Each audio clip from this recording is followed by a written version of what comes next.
brand new tyre they're using this year, the Goodyear, and really laid down some fantastic laps and been dominant, winning by 7 seconds in the first race and 3 seconds in the second. Yeah, dominance was the word of the day there. We're looking to see if he can back that up.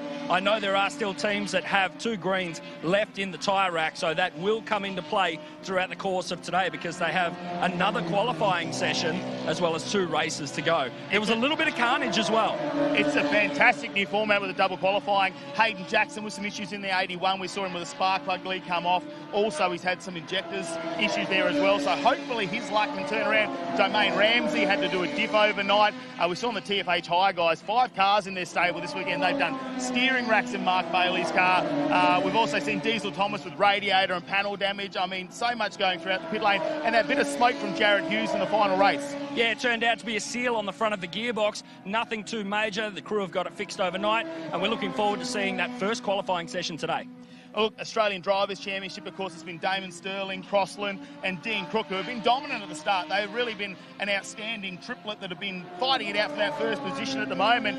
Ivan Varnagiato is a big personality to have in the Australian Drivers' Championship. Great to see him out there. And Nico French doing a fantastic job, although it didn't quite go his way in race number 1. Yeah, unfortunate turn of events there, but hopefully resetting and getting back ready for competition today. They're actually out on track right now. These are stunning cars. Mate, they are absolutely stunning. Well, let's have a look at how 2025 is going to play out for us in terms of the calendar. Of course, we're here at Winton Motor Raceway for round number 1. At the start of June, we though head to Sydney Motorsport Park, which is going to be a completely different outlook with the longer straights, a lot faster flowing track as well. Then we've got back-to-back rounds at Queensland Raceway on the 27th to the 30th of June and the 15th to the 17th of August.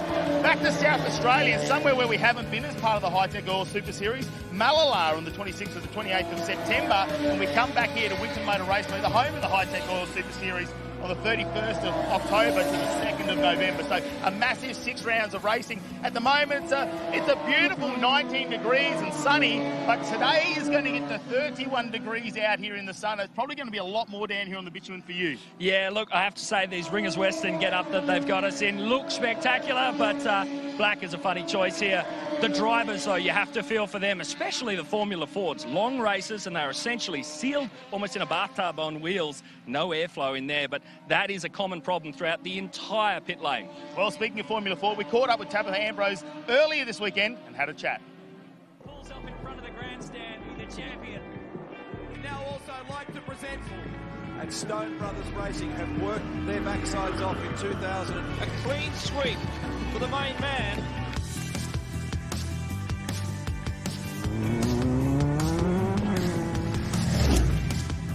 Hi-Tec was on Dad's car before I was even born, 04 and 05, which is pretty cool. So, you know, just being able to look back at the old photos and seeing Hi-Tec and almost seeing a complete replica of my Formula Ford is really exciting. My personal expectations for the year is just to try my best and just to be competitive. Being competitive is, you know, the best part about being out there. I just love the challenge of it. I love getting in the car every weekend or every third weekend at the moment, 3 weekends in a row. But yeah, it's just so fun and I just love being out there. Dad's really easy to work with. I love working with Dad.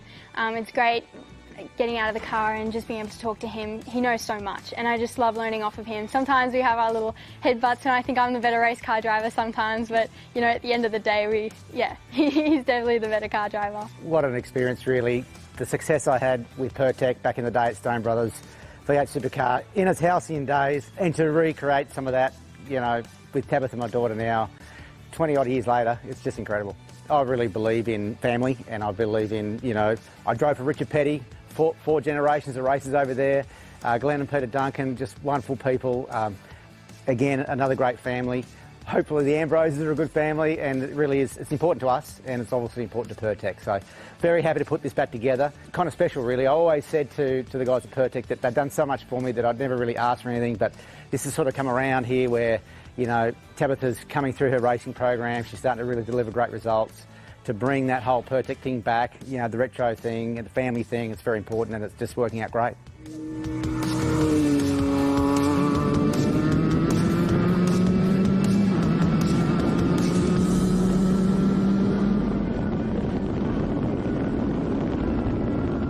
Keep rolling, all the way past.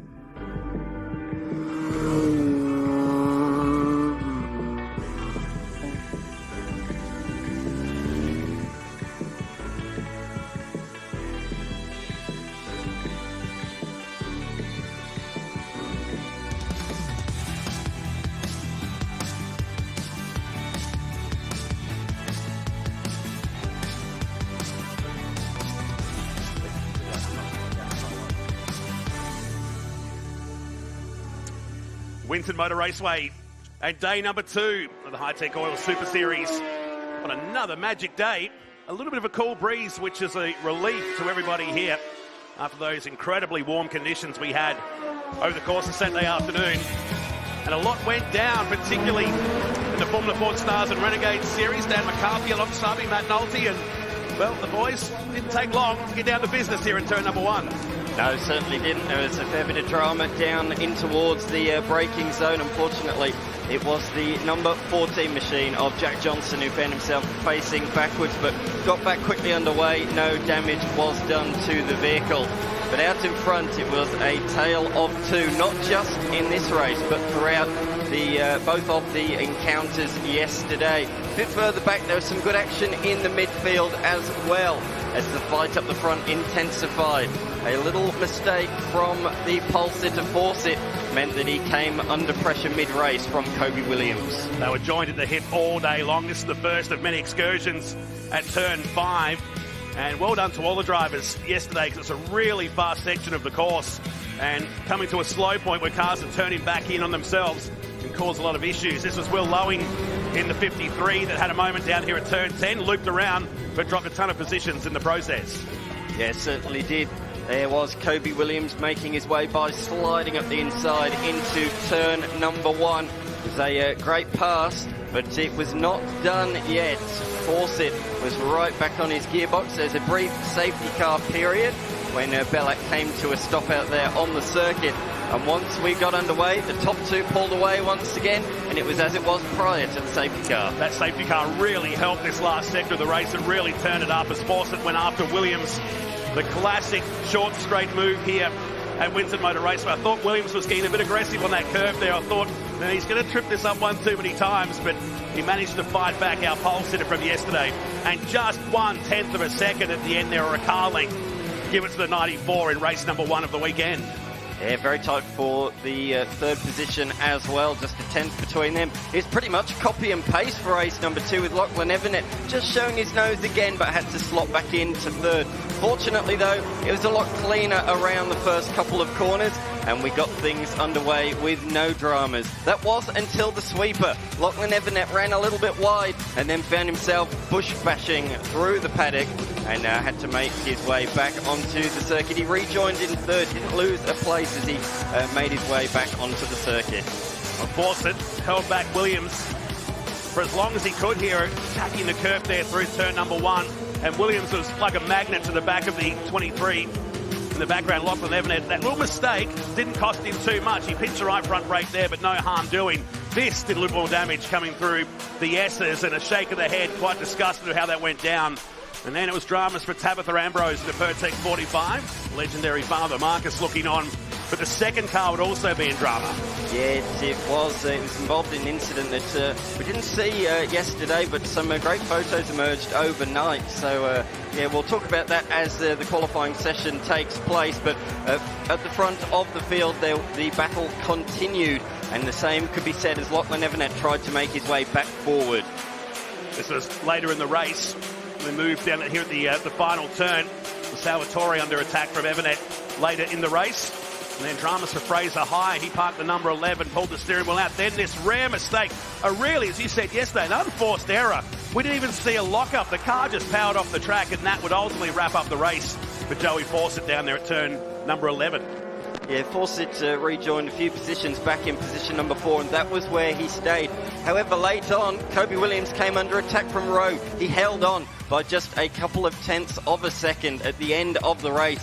But Rowe really came with a late race charge in that one. So it's going to be interesting to see how that plays out once again today. I think if Rowe can qualify well today, he's certainly in contention for a couple of race victories. So today's round number 2. Yesterday was round 1. It's a 10-round series. So qualifying, a sprint race and a feature race to come again today at Winton Motor Raceway. We look at the old start line. That, in fact, in the bottom used to be the old pit lane. I'm showing my age right now. That used to be where the pits were and the old start control tower. We're buried in there in that first level looking out here.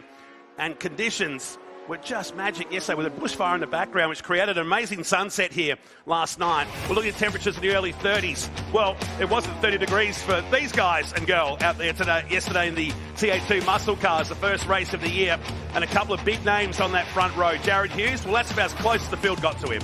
Yeah, absolutely. Off the track for one of the TFH higher machines, and Domain Ramsey as well having a big lock-up down at turn number 11. Tyres were a talking point throughout yesterday, and we will be touching on that again throughout today's proceedings on the new compound, the new brand of tyre. But in the mid-pack there was some fantastic action, some great side-by-side racing in race number 1, but a mistake from the 169. Yeah, Josh Thomas had several of these and still managed a top 5 result yesterday into one of 3 TFH cars in the field. This was Cam Laws on the inside of Graham Cheney, which would later be disqualified, not just for the contact, but for a technical breach on the 29 car. So he started from 20th in that second race, but Jared Hughes just disappeared down the road in the Road Active Suspensions car. This was Danny Reedy coming off the track down at turn number 1 after executing a really good pass down here at 11. What about turn 11? This was Tom Davies opening the door wide enough to allow to be passed there at the last turn, but of course he'd run into dramas later on. Again, Josh Thomas, how did he finish 5th? It's remarkable, isn't it? It really is. He added about 2 kilometres, I reckon, to his race going off track, but there we go. A great, shows the pace that he does have, though, here this weekend. Yeah, absolutely. Hughes continued on. This was Domain Ramsey coming in hot, and Robbie Farr decided to go exit stage right, but watch this when he hits the gutter on the infield there, scooped up all of the dust and debris and some grass clippings. And great presence of mind. He could have gone left and T-boned the C&H Trucking Chevy Camaro. The engine temperature in that car yesterday incidentally peaked at over 170 degrees. Wow. It got much hotter here for Tom Davies when a fuel fitting line come off there, causing a fire at the 42. He would sit out race number 2. But how good was this guy? Pole position and a long margin, nearly 7 seconds, to Jared Hughes in race number 1. That result set the grid for race number 2. So Hughes and Gomersall let us down into turn number 1, and everybody calmed the farm a bit here, I thought, on that first lap. This shot for Domain Ramsey, I hope someone snapped that yesterday. A wild ride for the Chevy Camaro, but he ended up with a broken diff late in the race with contact later in that shortened 18-minute race. Up the inside for Domain Ramsey, trying to recover, made a little bit of door-to-door contact with another of the TFH higher machines. Plenty of those out there on the racetrack this weekend. Crutcher was getting involved. He was in the thick of the action, and we got some 3-wide action down towards the sweeper. Sketchy stuff, but just about managed to sort themselves out. And Crutcher hung out to dry. Here's why he had to brake, forcing the TFH car to brake at the same time. Ramsey thought he'd get 2 for 1. They'd skate off the track down here at turn number 10 once again and fall down the order. Crutcher was under attack here later in the race. They still haven't, believe it or not, solved the issues with the number 4. But it was much more competitive in that second race. You would think we're racing on a speedway here, the amount of dust and dirt kicking up in the background. This was Gomersall under attack from Josh Webster in the Autofix number 200, and almost got him at the end. Yeah, it was pretty close in the end. You can see him hounding the tail of the unit sponsor machine, looking left, looking right, look to the inside at turn number 12. He threw everything at it, but it wasn't quite enough. But out in front, there was only one man who dominated proceedings yesterday. Super 2 driver Jared Hughes. He's done plenty of laps around here over the last couple of years and riding the crest of a wave in a very short career. When you think about it, he's only been in the sport for about 9 years now. And will join Jack LeBrock later this year in the endurance races with Erebus Motorsports. So we're waiting for qualifying to come up very soon for our Formula Ford Stars and Renegades. They're getting ready to hit the track for this first one today. Jared McLean is pacing our pit lane today once again. A little bit cooler than yesterday afternoon. J-Mac, you're down in Victory Lane. Yeah, I am, although the temperatures are going to skyrocket a little later in the day. But we're here with third place getter in the Australian Drivers' Championship category. You've just run race 2, a third place. The trend is upwards, a 4th result yesterday. Hopefully we can see you another step up a little later. That would be lovely. I mean, qualified 5th, first race 4th, now 3rd. It's good. The 2 ahead of me, though, they are bloody fast. So I'm going to have to pull something out of the bag to catch them. Of course, these tyres, everybody's talking tyres. How do these shape up throughout the course of a stint out there? They do all right. The first few laps are obviously the best. These are soft compounds for us, but they technically are super soft because the cars are so light. So the first few laps are awesome, and then as the temperatures start to rise, they can start to go off a bit. Later this afternoon, it's going to be a real struggle. You're going to dial in any changes for the upcoming race? Well, I have to call my sponsors and see what they think. Fantastic job for Nico French. Well, a quietly confident P2 and P2, Hayden Crossling. You're looking pretty confident for the next one. Yeah, so we got race 2 coming up this afternoon. That's going to be a good one. You know, Damon's really fast out the front, so we're just trying to push as hard as we can and manage tyre, so we should be all right for the last couple races. But you were saying just before you feel like your tyres are in pretty good condition and you reckon you can catch him and maybe even pass him for this afternoon's racing? Yeah, that's the plan. So halfway through that race, I kind of buttoned off to save a bit of tyre, so I could have good tyres for the next one and have a crack in the next one. And these are also the tyres that you need to use at the following round? Yes, we needed these for Goulburn, so got to be very gentle on them, and if we're not, then we'll struggle at Goulburn. I mean, I know you were saying you were hot and bothered and they're quite long races. It's already quite hot here today, but you look pretty cool, calm and collected. Yeah, just chilling at the moment. It's hot in the car, but once you're out, you've got to get chill and get ready for the next one. Well, hope you can give it to him next time. It'll be fun to watch. Thank you. Fingers crossed. Damon Sterling with a fantastic victory there. Congratulations. Tell me, how did the race treat you? It's pretty easy. Like, that's probably the easiest win I've ever had. Like, you know, Haydo was on me for the first 5 laps and then he just backed off, I reckon. I'm not sure why, but we'll see later why he's done it. But, yeah, not much to say after that, really. Like, any major plans for the upcoming race? Win it, but might not win it. But, yeah, that's the plan. Throw everything at it and see what sticks. Damon Sterling has had a fantastic run today. Sharon McLean, Belinda Price down in pit lane as they get ready for another busy day here at Winton Motor Raceway. On track now. Formula Ford Stars and Renegade Series are not taking too long. They know it's go time now with these cool conditions to get a time set. Yesterday's pole time, 1:25.4. Yeah, that's going to be the target. With the cooler conditions today, it is still, we're set for a top of 29 degrees, but that's a good 5 degrees cooler than what we got to yesterday. So notably cooler around Winton, around the Benalla region, Wangaratta and the surrounding towns in country Victoria. Notably cooler this morning, so I expect those times to potentially be beaten here today. What we were talking about yesterday, we sort of said we expected fast laps early and some fast laps at the end, but it didn't really work out that way. Different people were trying different strategies. We saw some people waiting in the pits, coming out in the middle and again at the end. But what we did learn yesterday was it seemed like the early laps are where the fast times came. We didn't see many improvements late in the session. So going on our theory from yesterday, they should probably all come in and pit early today. Yes. Yes. Who knows? It was a day of chasing for this new generation. The Formula 4 Stars and Renegade Series will be part of the Hi-Tec Oil Super Series all season long. Joe Fawcett on screen now, car 23, looking to do back-to-back poles. The margin yesterday, just 0.2 of a second. Now, you think that's pretty small, but for Formula 4, that's a massive margin. Yeah, but in the races, boy oh boy, did he match Kobe Williams. He'll be disappointed with yesterday. There's no doubt about it. He had the pace, I think, to win potentially even both of the races, but things didn't quite fall his way in race 1. Kobe Williams got through in the final 5 or 6 minutes and was able to hold on to the flag. And then in race number 2, he was leading, and with around again 5 minutes, something like that, just made that unforced error, ran off down at turn number 11 through the grass, rejoined in 4th, and that was that really. So he'll be disappointed with that, but that's the great thing about the Stars and Renegade Series. Sunday is a complete reset. He can come in refreshed and go once more to try and take 2 race victories today. A lot more rubber down than what we had this time yesterday, and certainly with a couple of races to kick off. It's one of the legend cars, a field of over 30. Haven't they grown in a short amount of time? Great racing from that category. But the more rubber down, the better for these categories in qualifying mode this morning. Well, both legend cars and the Australian Drivers' Championship, the guys that we just saw being interviewed down there, both categories have record numbers this weekend. 36 in the legend cars, 22 in the Australian Drivers' Championship. Very cool to see. Through comes Fawcett, so 26.5 on the previous lap. Now goes 26.1 at the end of his second lap. Oh, just comes in a little hot into that first turn.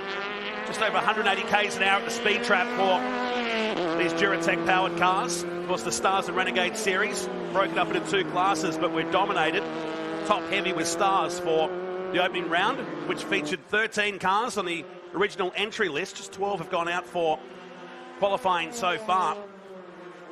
And a great way to reinvigorate this iconic category, which has had a lot of history at Winton Motor Raceway. We think back to the days of the Motorcraft Formula Ford Festival. It used to be here back in the 90s, and some of the greats of Aussie motorsport that went on to what was then touring cars, now supercars, had won that great race, which was mirrored off the great race over in the United Kingdom at Brands Hatch, which used to feature triple-digit numbers over a weekend. If you won that race, you know you were good. Oh, yeah, absolutely. Absolutely, you did. It's in Bronio, who's not out there on the race circuit. He DNF'd in race number 1, but the car was repaired and he drove through the field very nicely in race number 2 to finish in 7th position. It was a great drive from him. So I'm unsure why that car is out there. Maybe he's doing exactly what we said, waiting for the track conditions to improve, save his rubber until later on. This man on the screen, Joe Fawcett, is not doing that. He has just bettered his time once again, purple in 2 of the 3 sectors, and that lap time is now down to a 1 minute 25.9. But Kobe Williams improves that time through as well, just 4/10 off the pace. And Lowing moves up to position number 3. We spoke about Lowing a fair bit yesterday, saying that in qualifying his car looked pretty twitchy, but it looked like a nice racing car. The good news today is it looks like it's a good qualifying car as well. Absolutely. That's 3 back-to-back laps already for yesterday's pole sitter, and just 5/10 away from beating that time, aided by a little tailwind up the main straight. Here today it was a headwind. Yesterday, I thought quite strong 40 k an hour gust we had there at one point. They're making hay while the sun shines and the track stays relatively cool. Watching Hunter Salvatore coming through turn number 7. A long session, 30 minutes of which 7 minutes have elapsed now. Fawcett, Williams, Lowing, so the front 2. And again, Fawcett going quicker. This is 4 back-to-back laps. He's getting the best out of these tyres early in this session. Purple middle sector for Kobe Williams, so he's trying to respond out there. He's behind on the timesheets at the moment, and he's just behind on the racetrack, so Fawcett's going to come to the line first, see if he can move that benchmark forward as he comes to the line, but this is still very early in proceedings. No improvement on that one, so it stays as it is. What can Kobe Williams do in response? Look at these guys. They're in a bit of a pack, trying to get a little bit of a draft. You expect to see that at tracks like Phillip Island, not so much here at Winton, as Kobe Williams does improve his time. He gains a 10th on Fawcett, but he's still 3/10 in arrears in this qualifying session early on. And you know why that was impressive to watch then? The third car in line, the James car, the yellow and blue car, was 4 k's an hour quicker than the 2 cars ahead. That's the toe that these drivers need. If you can catch someone to run with, it can help you increase your lap time, but also slow them down. Yes, it's important though that you don't catch them at the wrong time. You have to time it well. You got to time it for the main straight and then out of turn number 2. If you time it wrong and you end up catching them around this section of the track, you're only going to cost yourself time, lose yourself time, and your lap time will suffer badly as a result. You will certainly lose more than you will gain. Tabitha Ambrose is just lurking in the background here on Kobe Williams, and this is great to do. Chase one of the cars that's been quick all weekend. She'll learn a bit here about racecraft. She had a strong show in that first race, not so in the second one for Marcus Ambrose Motorsport. Yeah, exactly right. We saw her get stuck in the gravel trap over the back section of the course, turn 7, 8, 9, the second sector. The reason was she had a slight stuck open throttle, not fully, just ever so slightly, and it was enough to just put her offline, out wide, spun into the gravel trap, unfortunately for her. But the repairs have been made overnight, and she is back out there and up in position number 9 at the moment. They worked fairly late into the afternoon. Big slide from Kobe Williams across the face of turn 2. Fawcett has come into pit lane after 4 back-to-back laps and has 3/10 of a second on the field. Jamie Rowe comes up into 4th position now, the 25.5. Check this out, 1 second covering 9 cars. Jack Johnson son of Brad Johnson, AFL star, in the field this weekend. In 9th position right now, so they're much closer than what we saw yesterday, and that's good to see. I spoke to him late last night. He was really disappointed with his day. I said, you know, you got good, solid results. You know, you finished. He said, yeah, we had a few engine gremlins in all the races. I just didn't seem to have the power. So I said to him, what's the cause? Do you know? Are you on top of it? They were still, the problem was undiagnosed when we left the track last night. So hopefully that has been resolved. They have found the cause, and it looks like it to me anyway, with PBs being set out there at the moment. And he is looking a bit closer to the pack in front of him, so I think that that has been fixed overnight, and hopefully he'll be a bit more happy with how this qualifying session goes. But for him, a lot of the guys he's racing against, Fawcett, Kobe Williams, Jamie Rowe, Lachlan Everett, they've all done national race in Formula Ford for at least a year.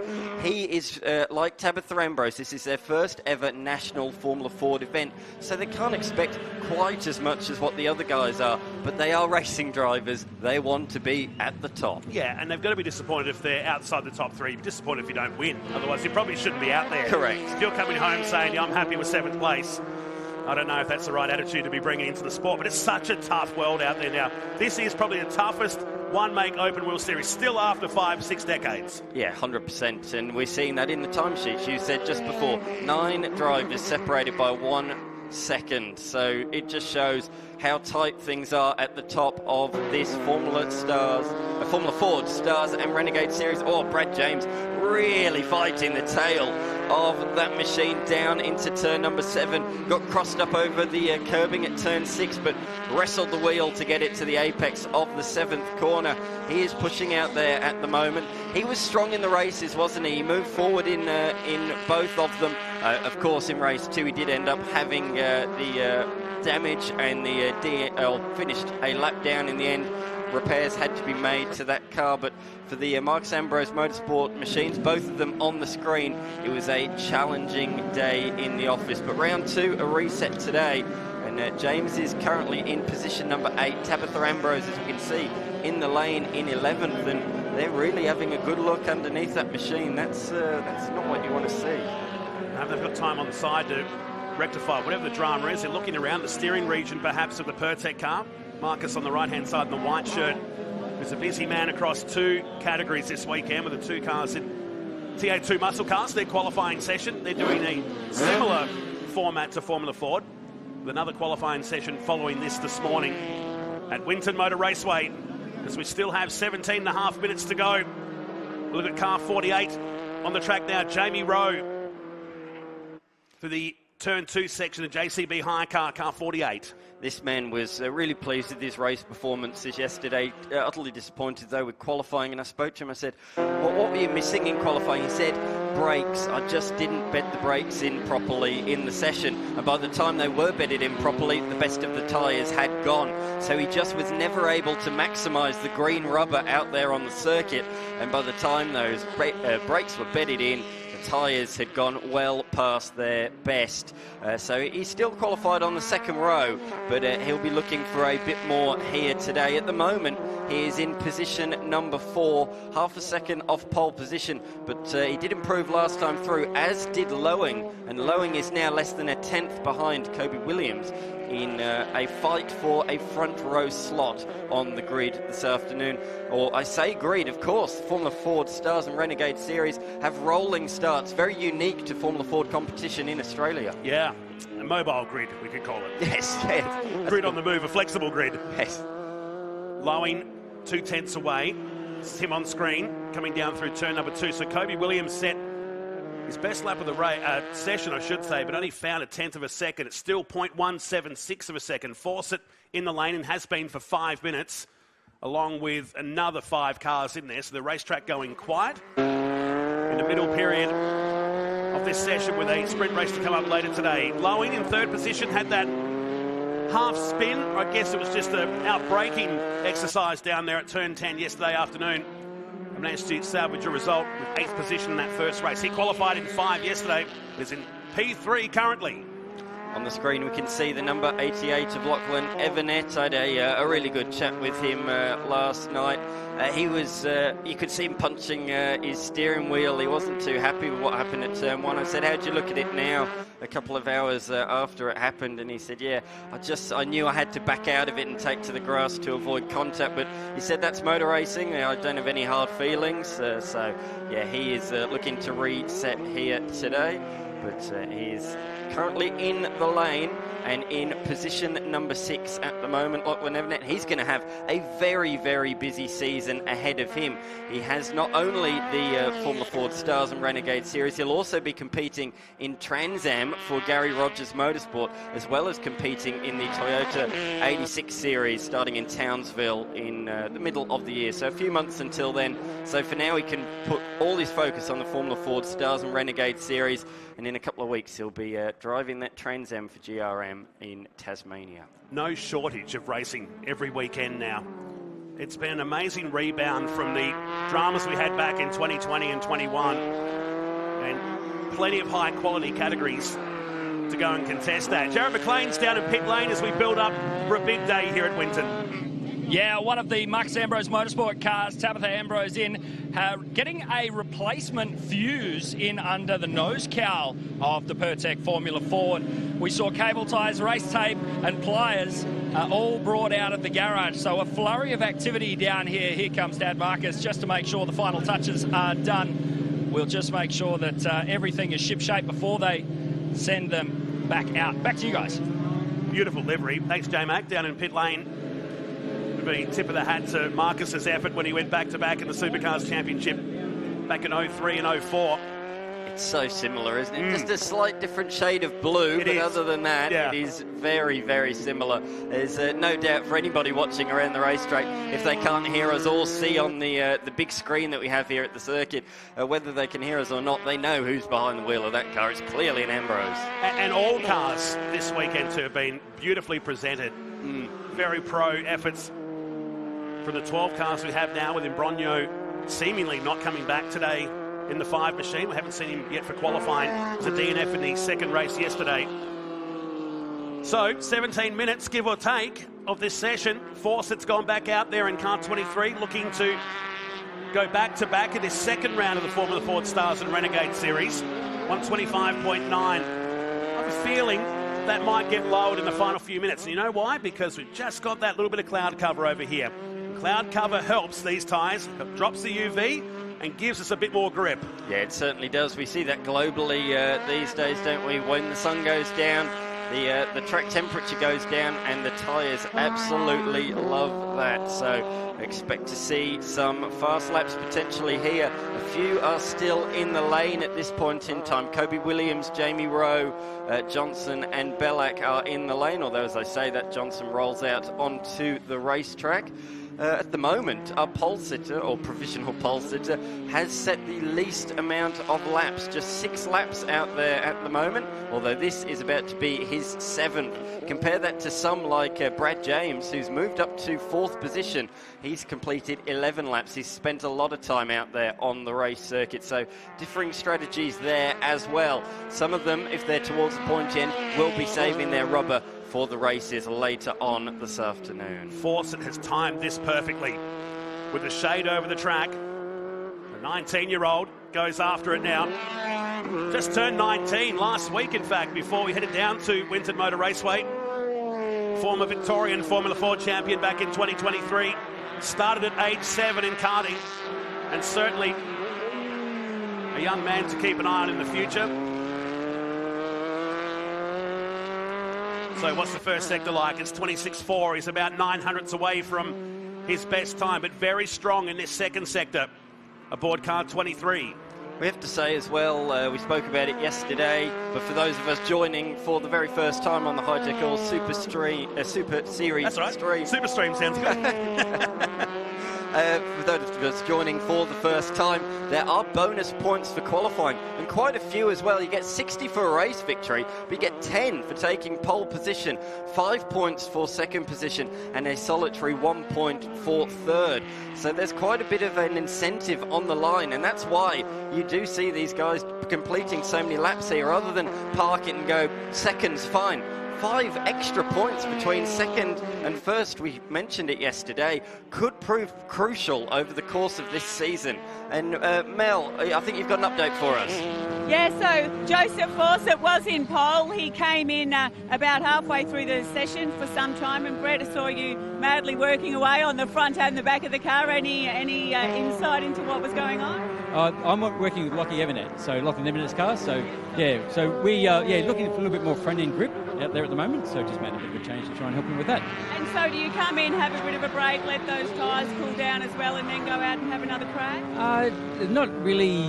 The tyres don't recover that well, so they're pretty consistent. So we can make an adjustment, and then if it handles better, he'll find more time. So what's the expectations for this session? Top 3 would be nice.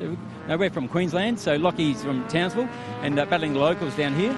So, it's always tough against guys. Well, he should handle the heat a bit better than the rest of them then. Well, you'd like to think so, but our engine wasn't handling the heat yesterday, that's for sure.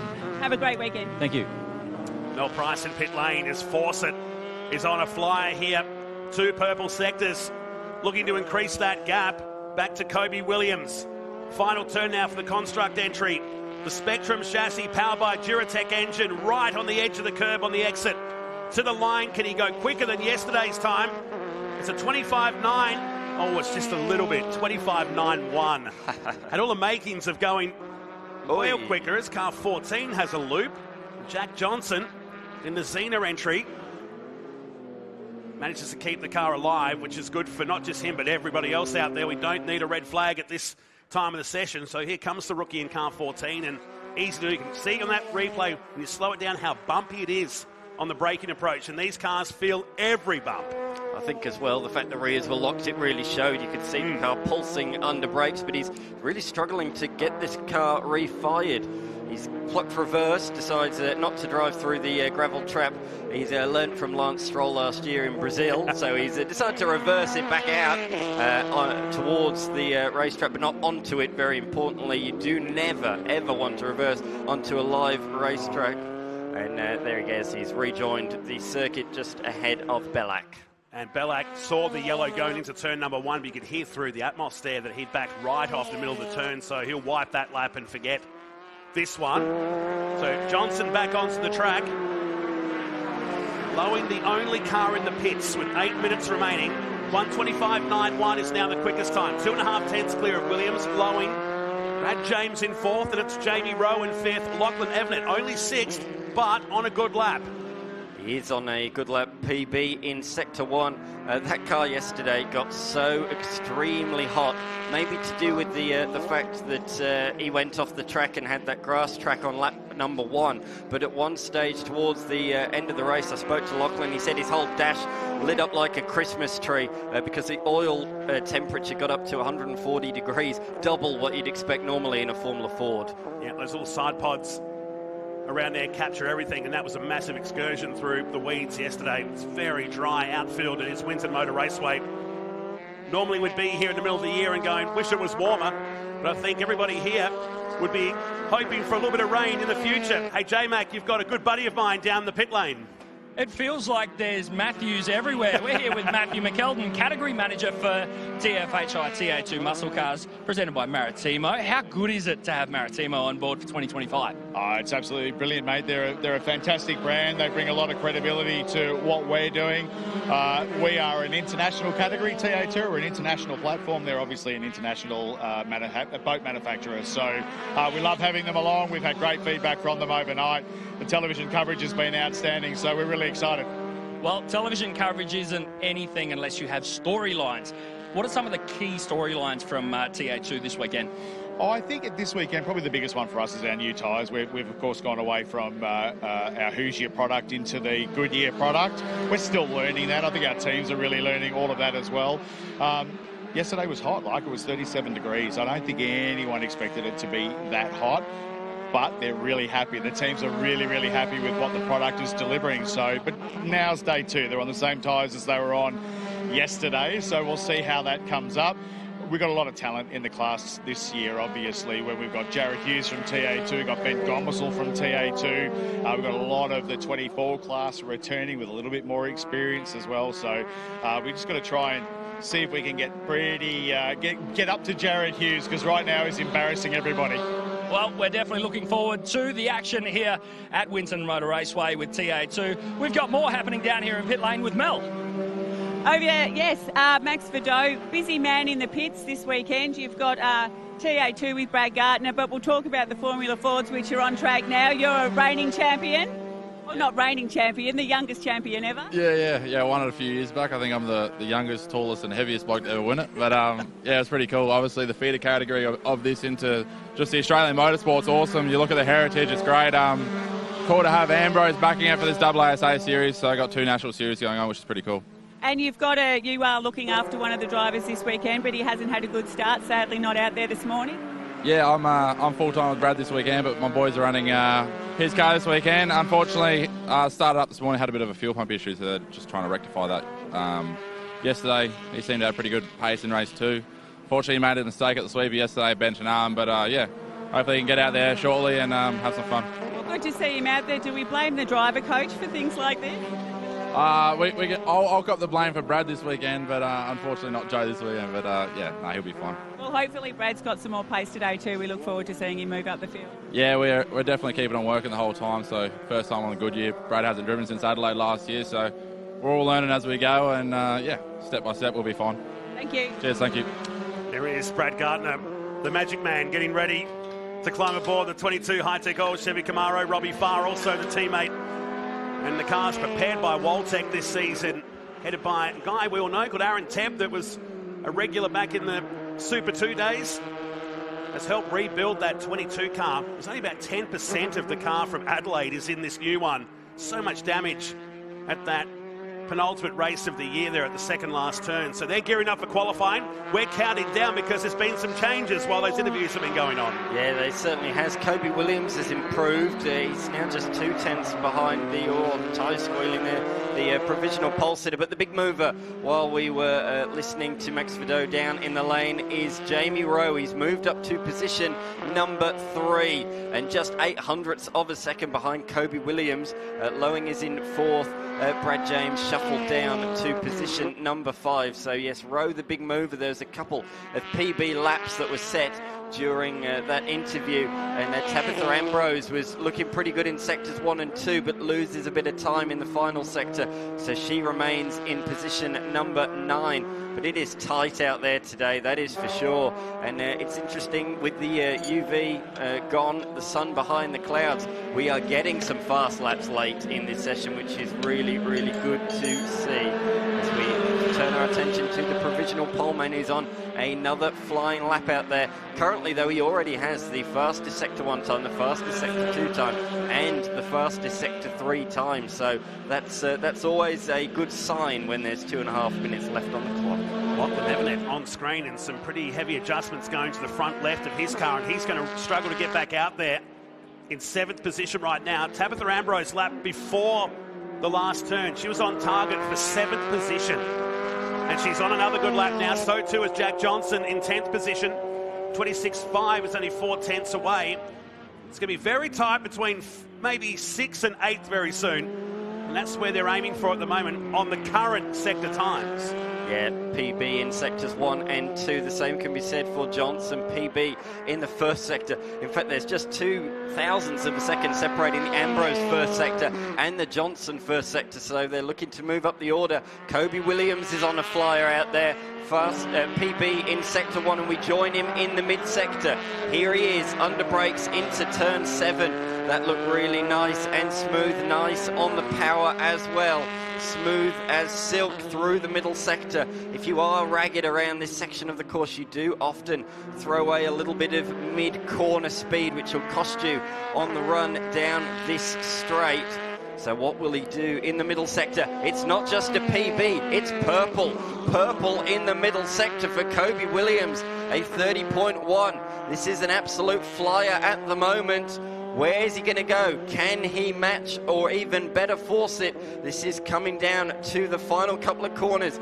The drive out of turn number 12 is going to be absolutely crucial. A bit of a tail wag as that cost him some momentum. He holds it to the inside, the shortest run to the line. He goes across the line. No, he misses out by 500ths. He was up by 400ths. I think that slide out the last corner might have just done it. And he's going to push with 40 seconds remaining in this qualifier. If you were Joe Fawcett, you would have been sweating. Yes. More so, hearing that. Williams potentially could have knocked him off. 0.052 of a second off getting the pole position. But he's going again. 2 cars in the pits, but no other green boxes at the moment. What's the ACM Finance car got for us in Sector 1? What's 27.3? It's about, give it a take, nearly a second now. So I think this lap's been wiped.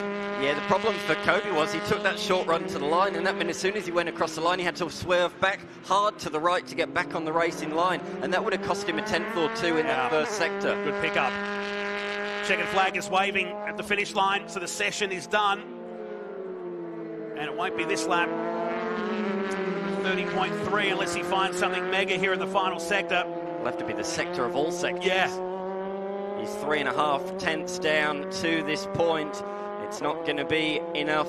That is a shame for Kobe Williams. So it looks like it's going to be another pole position for Joe Fawcett.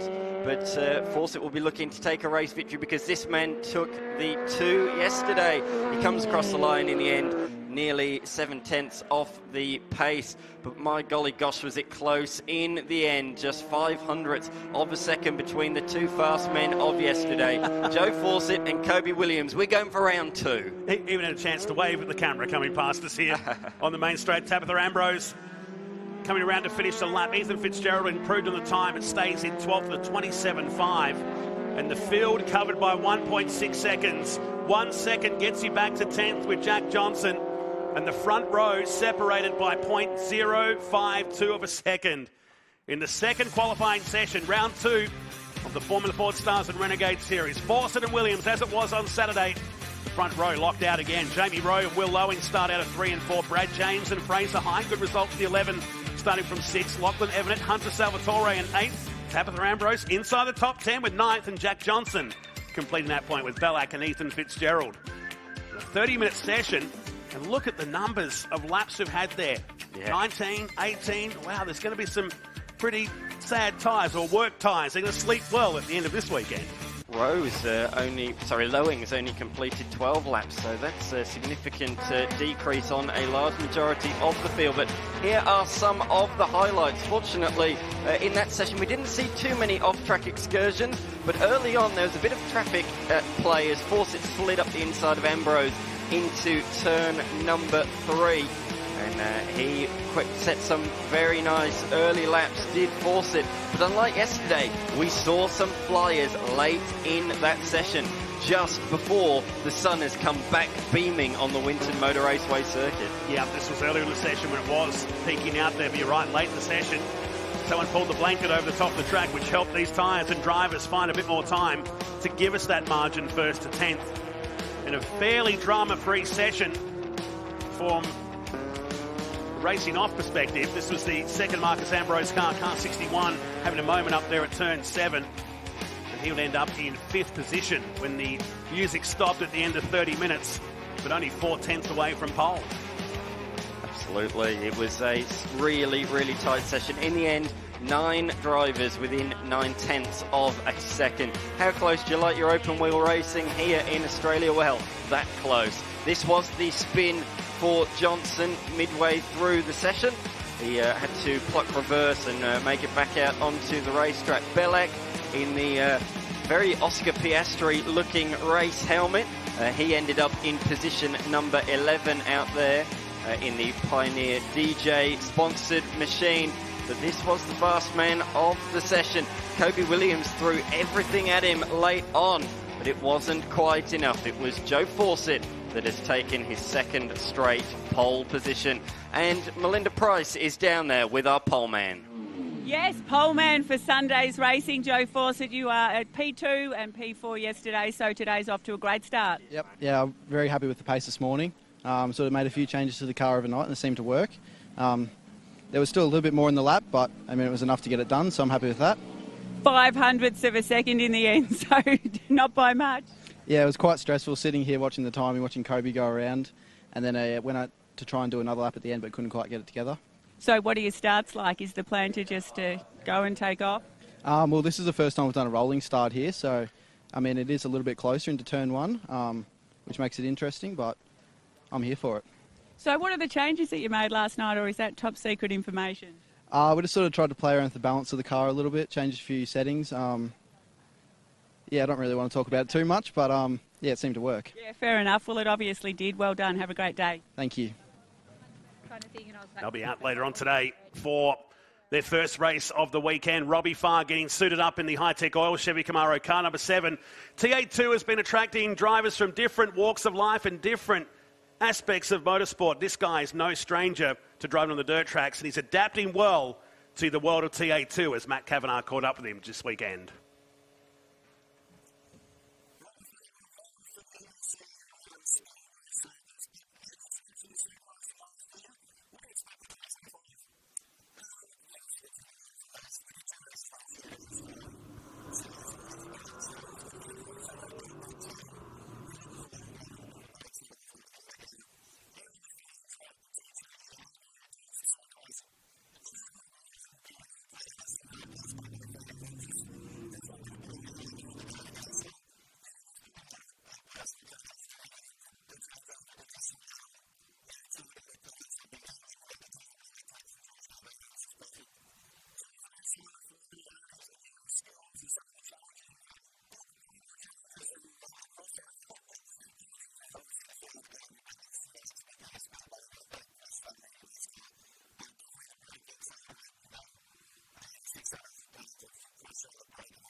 Jared Hughes, can he go and complete back-to-back weekends or back-to-back days in the TA2 Muscle Car Series as they're out on track for the second qualifying session of the weekend? A change to this year's series, which has been well received from the teams down there, giving them a chance to reset and go again on Sunday morning. Matt Kavanagh joins me in commentary.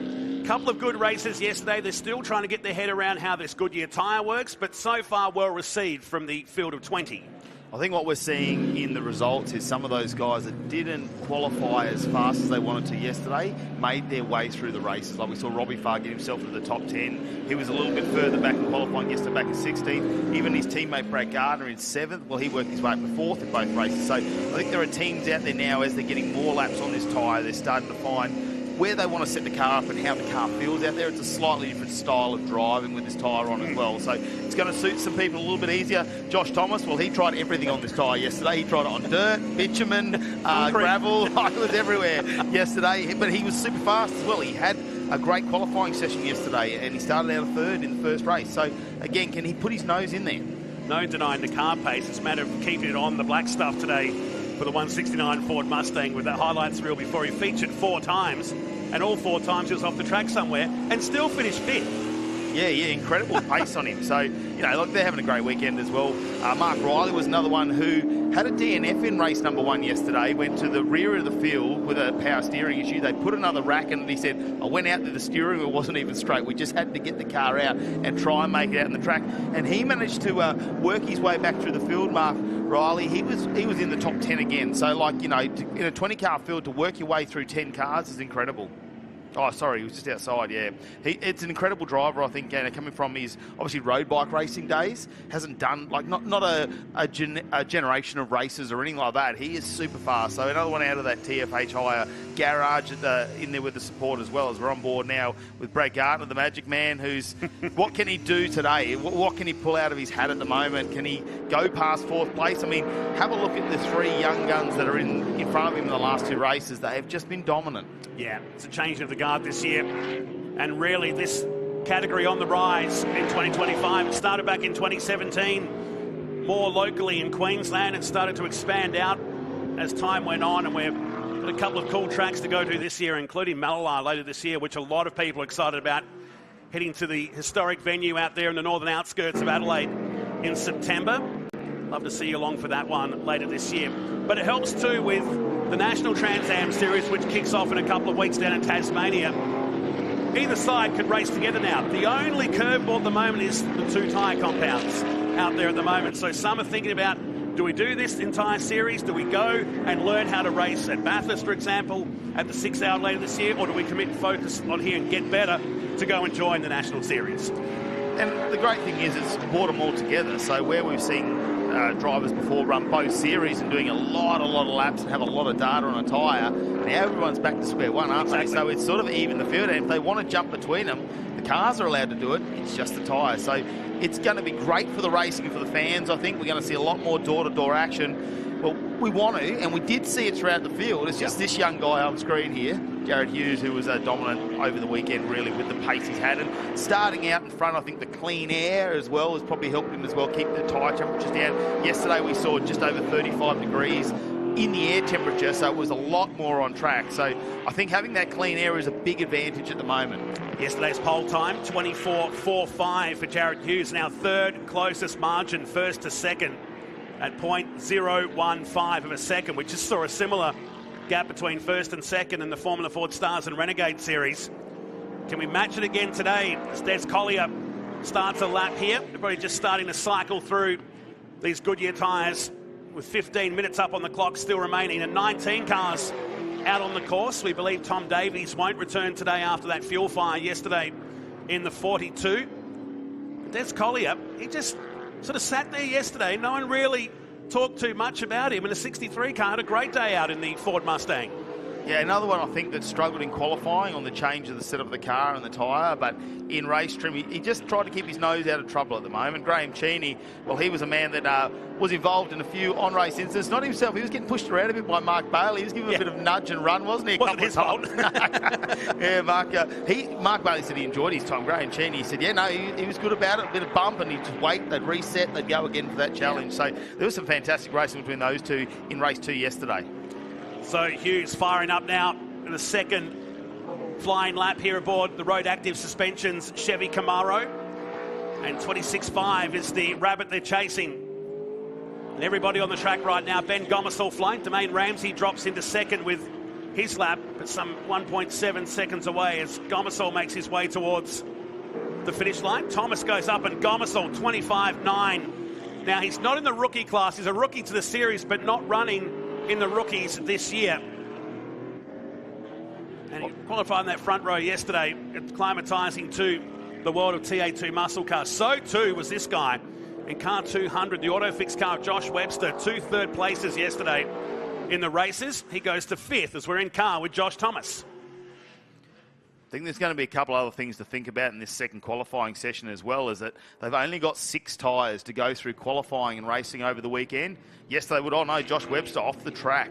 I wonder if he's taking that excursion on his own, but that's not going to help with a bit of debris on the tyres. And we're still unsure of the cycle here. Let's have a look at the Hi-Tec Oils replay at the moment. Just he grab it under brake and just slides the car out there. He's going to loop. Yeah. And that was just out of our commentary box window. Saw the dust kick up and a couple of 360s. Grabbed first gear and disappeared, to the joy of the fans watching down there. Popular spot for watching spins happen here at Winton Motor Raceway. So with 6 new tyres for the weekend, the question is they can only put 2 brand new tyres on today if they save them. If they save them, depending on how they want to run their races. So, you know, today could be interesting. Qualifying might not quite be as fast as yesterday, depending on how that tyre wear goes. Teams are very cagey. We're asking last night who's got tyres. Oh, we don't know. We might have, we might not.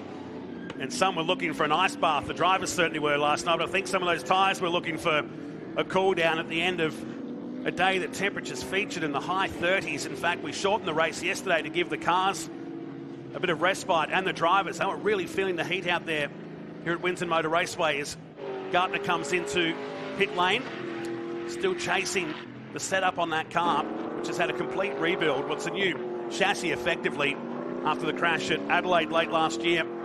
The South Australian who really took it to Josh Haynes all season. Haynes ultimately winning the series in 2024. What's he got for us this year? Mark Crutcher, he's been struggling with engine dramas all weekend in his number 4 Ford Mustang, but enjoyed his second race yesterday. The quite excitable man from Young in New South Wales. Gartner is in the lane. So too is Hughes, Gomersall, Thomas, Josh and Diesel. That gives us 5 cars in the lane. Crutcher goes to 4th of that lap, 127.2, but very early days in this session. The most experienced man in the field, and a man that's part of this amazing working group in TA2 muscle cars in season 2025, along with Matt McCuldin that's moved into category management. The great Craig Denyer is still involved. He's here this weekend too. Great to see CD, who had a lot to do with the V8 Utes in its original days and getting this category off the ground back in 2017. Just having a look down the pits, there is a lot of changes going on with tyre pressures at the moment, especially on the front of these cars. So you think about the data they'd have on the previous tyre. Now they've got to reset. They've basically got a brand new blank book to start writing things down and have a look at things. And we are going for a second qualify session on day 2 with different tyre wears. So, you know, it's a reset of everybody's data at the moment. So it'll be interesting to see those that make changes and improve as we go into the second half of the session, and those that make changes and don't improve. Yeah, exactly right. Talking to some teams yesterday or late yesterday afternoon when it all finished, looking for an idea on what pressures they would run. And some came into the weekend running the tyre pressures you'd run with a Hoosier, and that's upwards of 36, 37 PSI. Some have had to back it down to at least 30 to 31 PSI, which is a big difference, and 1 or 2 PSI can make a big difference between going fast and going off the road. As we go to pit lane, here's Mel Price. Yeah, so Brad Gardner's just come in for a pit stop and left again, and they let quite a lot of air out of those tyres. Bled them quite a lot.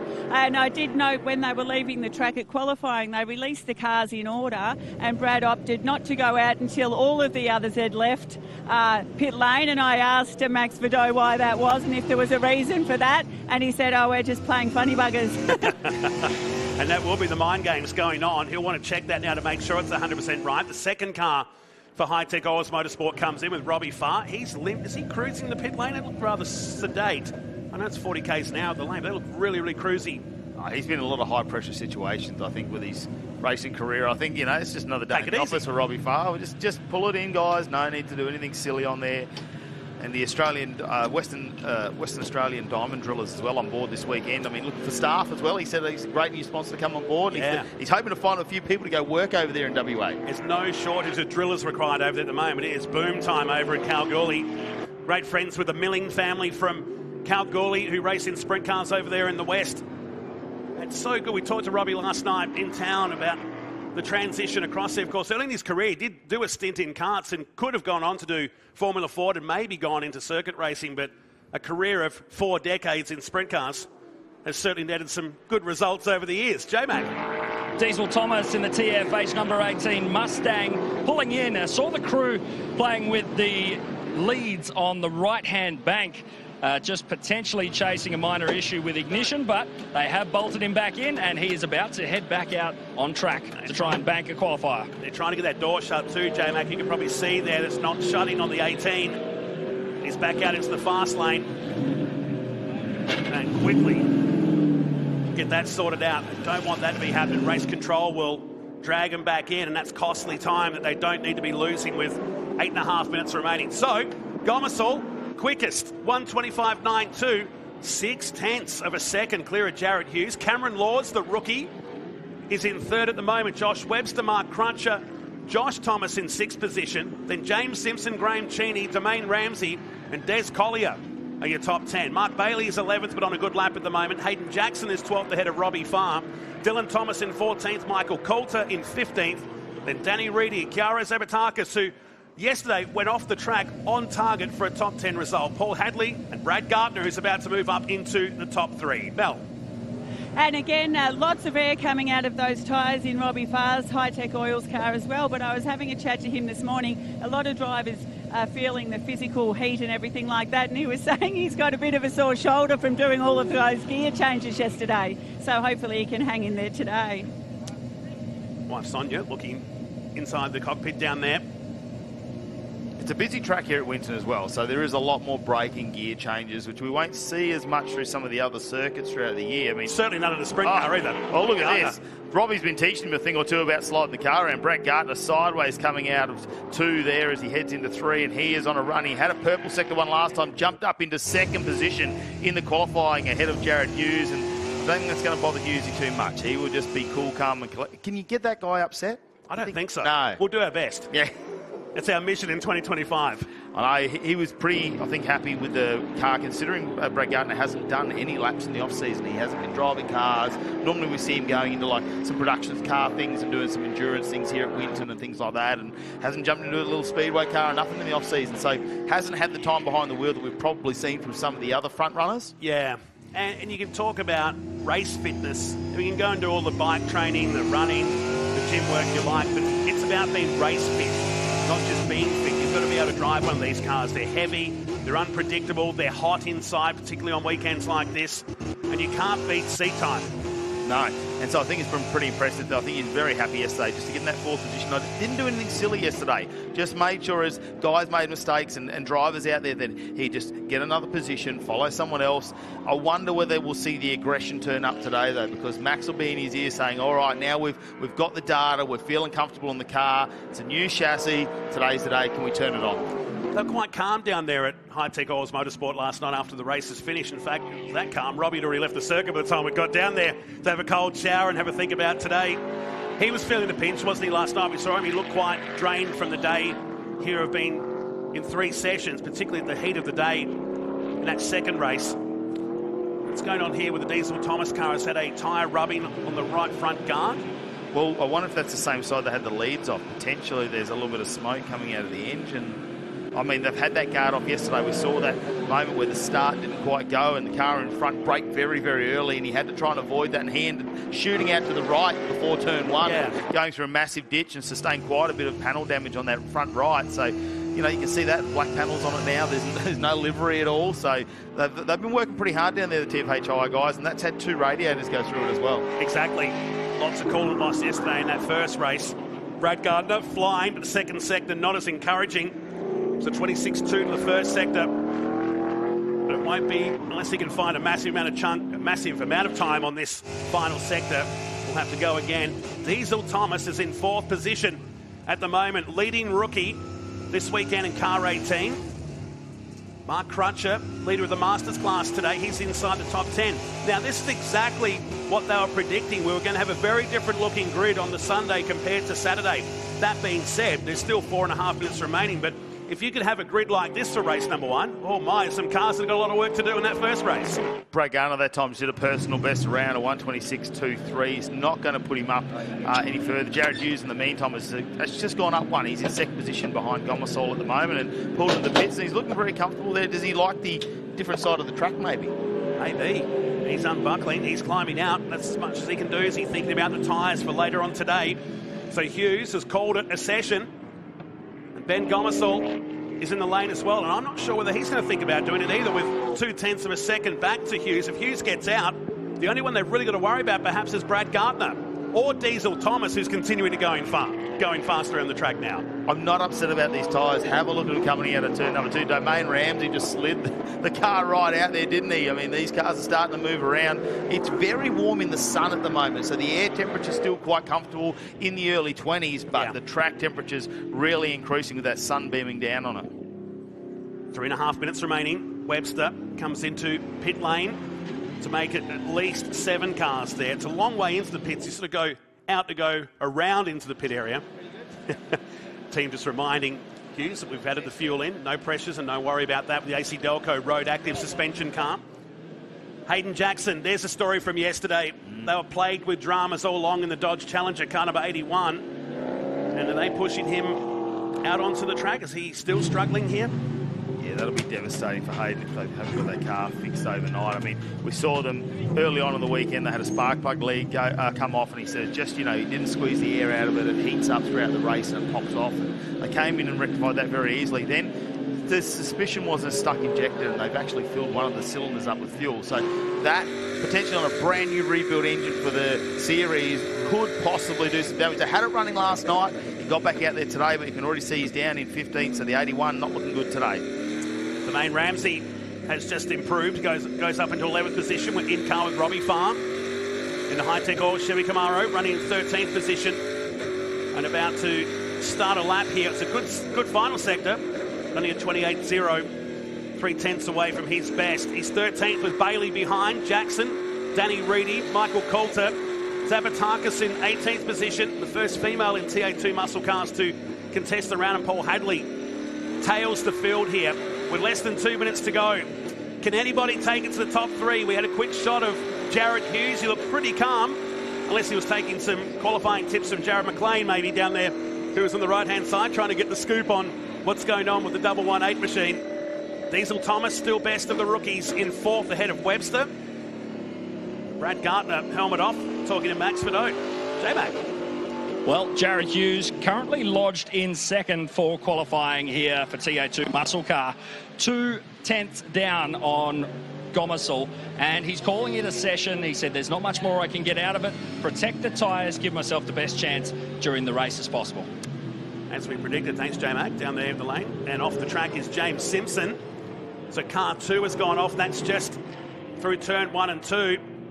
And he's not going to make it back around to do another lap. So the Dodge Challenger that was in 9th won't get any further up in today's qualifying session and wipes out 2 of our polystyrene. Make it 3. Get the box set down there through turn 2 and 3. Turn 1 and 2, I should say. Team who are returning to the category. In fact, he still carries a bit of an injury from that huge crash at Simmons Plains with Ben Grice a few seasons ago. But great to have him back, the team from the Gold Coast. Mark Bailey up on your screen in the Jack's Tyres and Auto number 12. He's still a little bit further down the field compared to the speed that we saw him over the weekend in 14th position. He's had a personal best sector number 1. Let's see what he can do as he crosses the line. Just having a look at the times come up. Mark Bailey would definitely want to try and get himself in the 10. He's not going to do that at 1:27.7, and we're probably not seeing as big a spread across the times today. I think they're a lot closer when we look at qualifying, not as big a difference. Yesterday there was definitely some standout cars, I suppose. Yeah. Like there was a top, tier, I suppose, of drivers up there that were very close together, and then they sort of spread out. Today, it is extremely tight. And half a second away from yesterday's time too, so it's closed the field up through the mid-pack there, and some drivers are going to be really happy with their qualifying session here today as the flag is waving from the start-finish line. And Ben Gomersall will score his first pole position in the TA2 muscle cars presented by Maritimo in 2025. And Mark Crutcher looking for a shady spot perhaps, I jest, because he's cruising in car number 4, but has a top 8 starting spot for race number 1 later today. All the points from yesterday carry over. It's not a second round. It's still part of round 1 of the series, but the second qualifier for the weekend to right the wrong for some of the teams. And it's delivered exactly what we wanted On day number 2, here's Crutcher on the Hi-Tec Oils replay. That's an odd way to go. The car shut down, maybe. It seems like he's still having those gremlins in the car at the moment. I mean, he managed to get it's almost like it stopped, didn't it? And he just went off the road, got out of the way. Did the right thing, actually, there in that point. But, look, that team's been busy throughout the week, and I know they've done a fair bit of testing leading up to this weekend as well. So to have the car good in testing and then go somewhere else, I mean, the heat is going to play all sorts of havoc. But let's have a look at your qualifying results. As for Gomersall, grabs his first pole. Congratulations. The man's on the podium last weekend in Sydney in Super 2. Jared Hughes will join him on the front row, 2/10 away. Brad Garton, a good recovery from yesterday.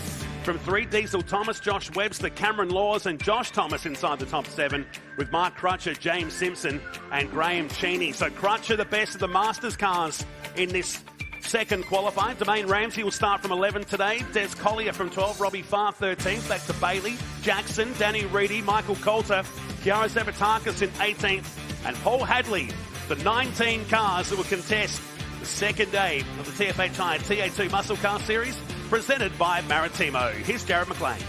Down here with your pole man, Ben Gomersall. A great job. Over 2/10 up on Jared Hughes. He was flying out there, but you got it done. Tell me about setup. Did you change much from yesterday? Look, honestly, for quali, we kept it pretty similar. For our one-lap speed, we've had a pretty good package so far this weekend, so we were pretty confident heading into today. So, no, not much change. We just chucked a couple of good tyres on the loaded side, but other than that, no, it's pretty good. We're looking forward to the upcoming race, starting with position. It's going to be a great run down into Turn 1. It's all happening here in TA2. Mel, who have you got? So, Brad Gardner, P3, you just said you're much happier today than yesterday, only 0.09 of a second. Yeah, no, really stoked with the car. It's just, we weren't in the window at all. Last year's car was very fast, and fortunate enough, we got a new car thanks to Hi-Tec Oils, and, you know, some things just don't click, and might have been me, might have been the car, might have been both, but been keeping the boys up at night, and we've been working really hard at trying to get it in a window, and extremely grateful that we're there now, and now feel like we're not far off, so yeah. Well, you got a purple sector there, so that's as good as it gets. Yeah, no, that's right. When Maxie told me that, it was a bit different than P7 yesterday. So, no, we've been really strong in the first sector since Friday. Just need to sort out the rest of the track, and I feel like we're on, good pace. But no, can't thank Hi-Tec Oils enough. Max, Joel, Aaron from Waltech for building the car, and yeah, really, really grateful to be able to put it into the 3 again. So everyone's getting a bit hot and bothered out there. How are you feeling physically? Yeah, no, pretty good. You just sort of embrace it. I haven't got a cool suit and helmet buy or anything, so if anyone wants to jump on board and sponsor one of them, that'd be awesome. But no, it's cool. They're good cars, so I mean, they're not extremely long races, 18 minutes, so 18 minutes of hard work, and then you get to chill out in the truck and have a slushy. Good to see you up the front. Cool, thanks guys. Oh, well, Mel, you just stay out of that truck. We don't want you enjoying the slushies down there on a 30-plus degree day while we're up here in the commentary box, do we? Brad Gartner looking big smiles today at the moment, and very, very happy to be there in third position. That's an improvement on yesterday where he ran fourth in both races. So he's just chipping away at the new setup on the car. To be running alongside Jared Hughes and Ben Gomersall at the moment, I think that's a fantastic effort for him to be third. Not too far off, only 3/10 off of Gomersall as well when it came to qualifying pace. We'll see what tyres, though, they've got in the bank for the TA2 Muscle Car Series later on today to see whether they can try and improve that race pace. In the meantime, let's head down to the pits with J-Mac. We've got Mark Crutcher, the man who could power the entire pit lane just off his own personal energy, and you're looking good coming into the upcoming race, a top 10 start. Yeah, much better for us. We had gremlins yesterday, the motor, we were down in power all day. Coxie done a couple of gear changes for him, which really helped, and I had a bit of a change of attitude. He gave me a slap under the ear and said, stop blaming the car. So really terrific. That's about where we are. P8 is about right. We can go forward if the boys make some mistakes, but hey, great track, great facility, and everyone's having a ball. New Goodyear tyres. Tell me, what's your allocation looking like? Yeah, pretty good. They're pretty sturdy. They've got a pretty firm sidewall. These will run forever, these tyres. So I'm really happy with the tyres going forward. I think it's going to be very fair right across the weekend for all the drivers. Well, you're looking good. We can't wait to see you out there for the upcoming start. Oh, yes. Looking forward to it. Great stuff. Thank you. Always great to have Mark Crutcher as part of the drivers down there. Not only that, part of the group that have acquired the TA2 Muscle Car Series as well in the off-season as well, Mark Crutcher. But a massive personality. They've got that right. He could power the entire field of TA2 muscle cars down there, and they will now prep themselves because they have their race 1 coming up just after 1 p.m. this afternoon. Here was Jared Hughes sliding the number 118 car in. Have a look at the Camaro. He was really pushing it. Came into the lanes early, though. Dan McCarthy, you join us back in commentary. Decided not to do the last few laps, so no, we've taken everything we can out of the car. We're a couple of tenths behind Gomersall, but we're happy with that.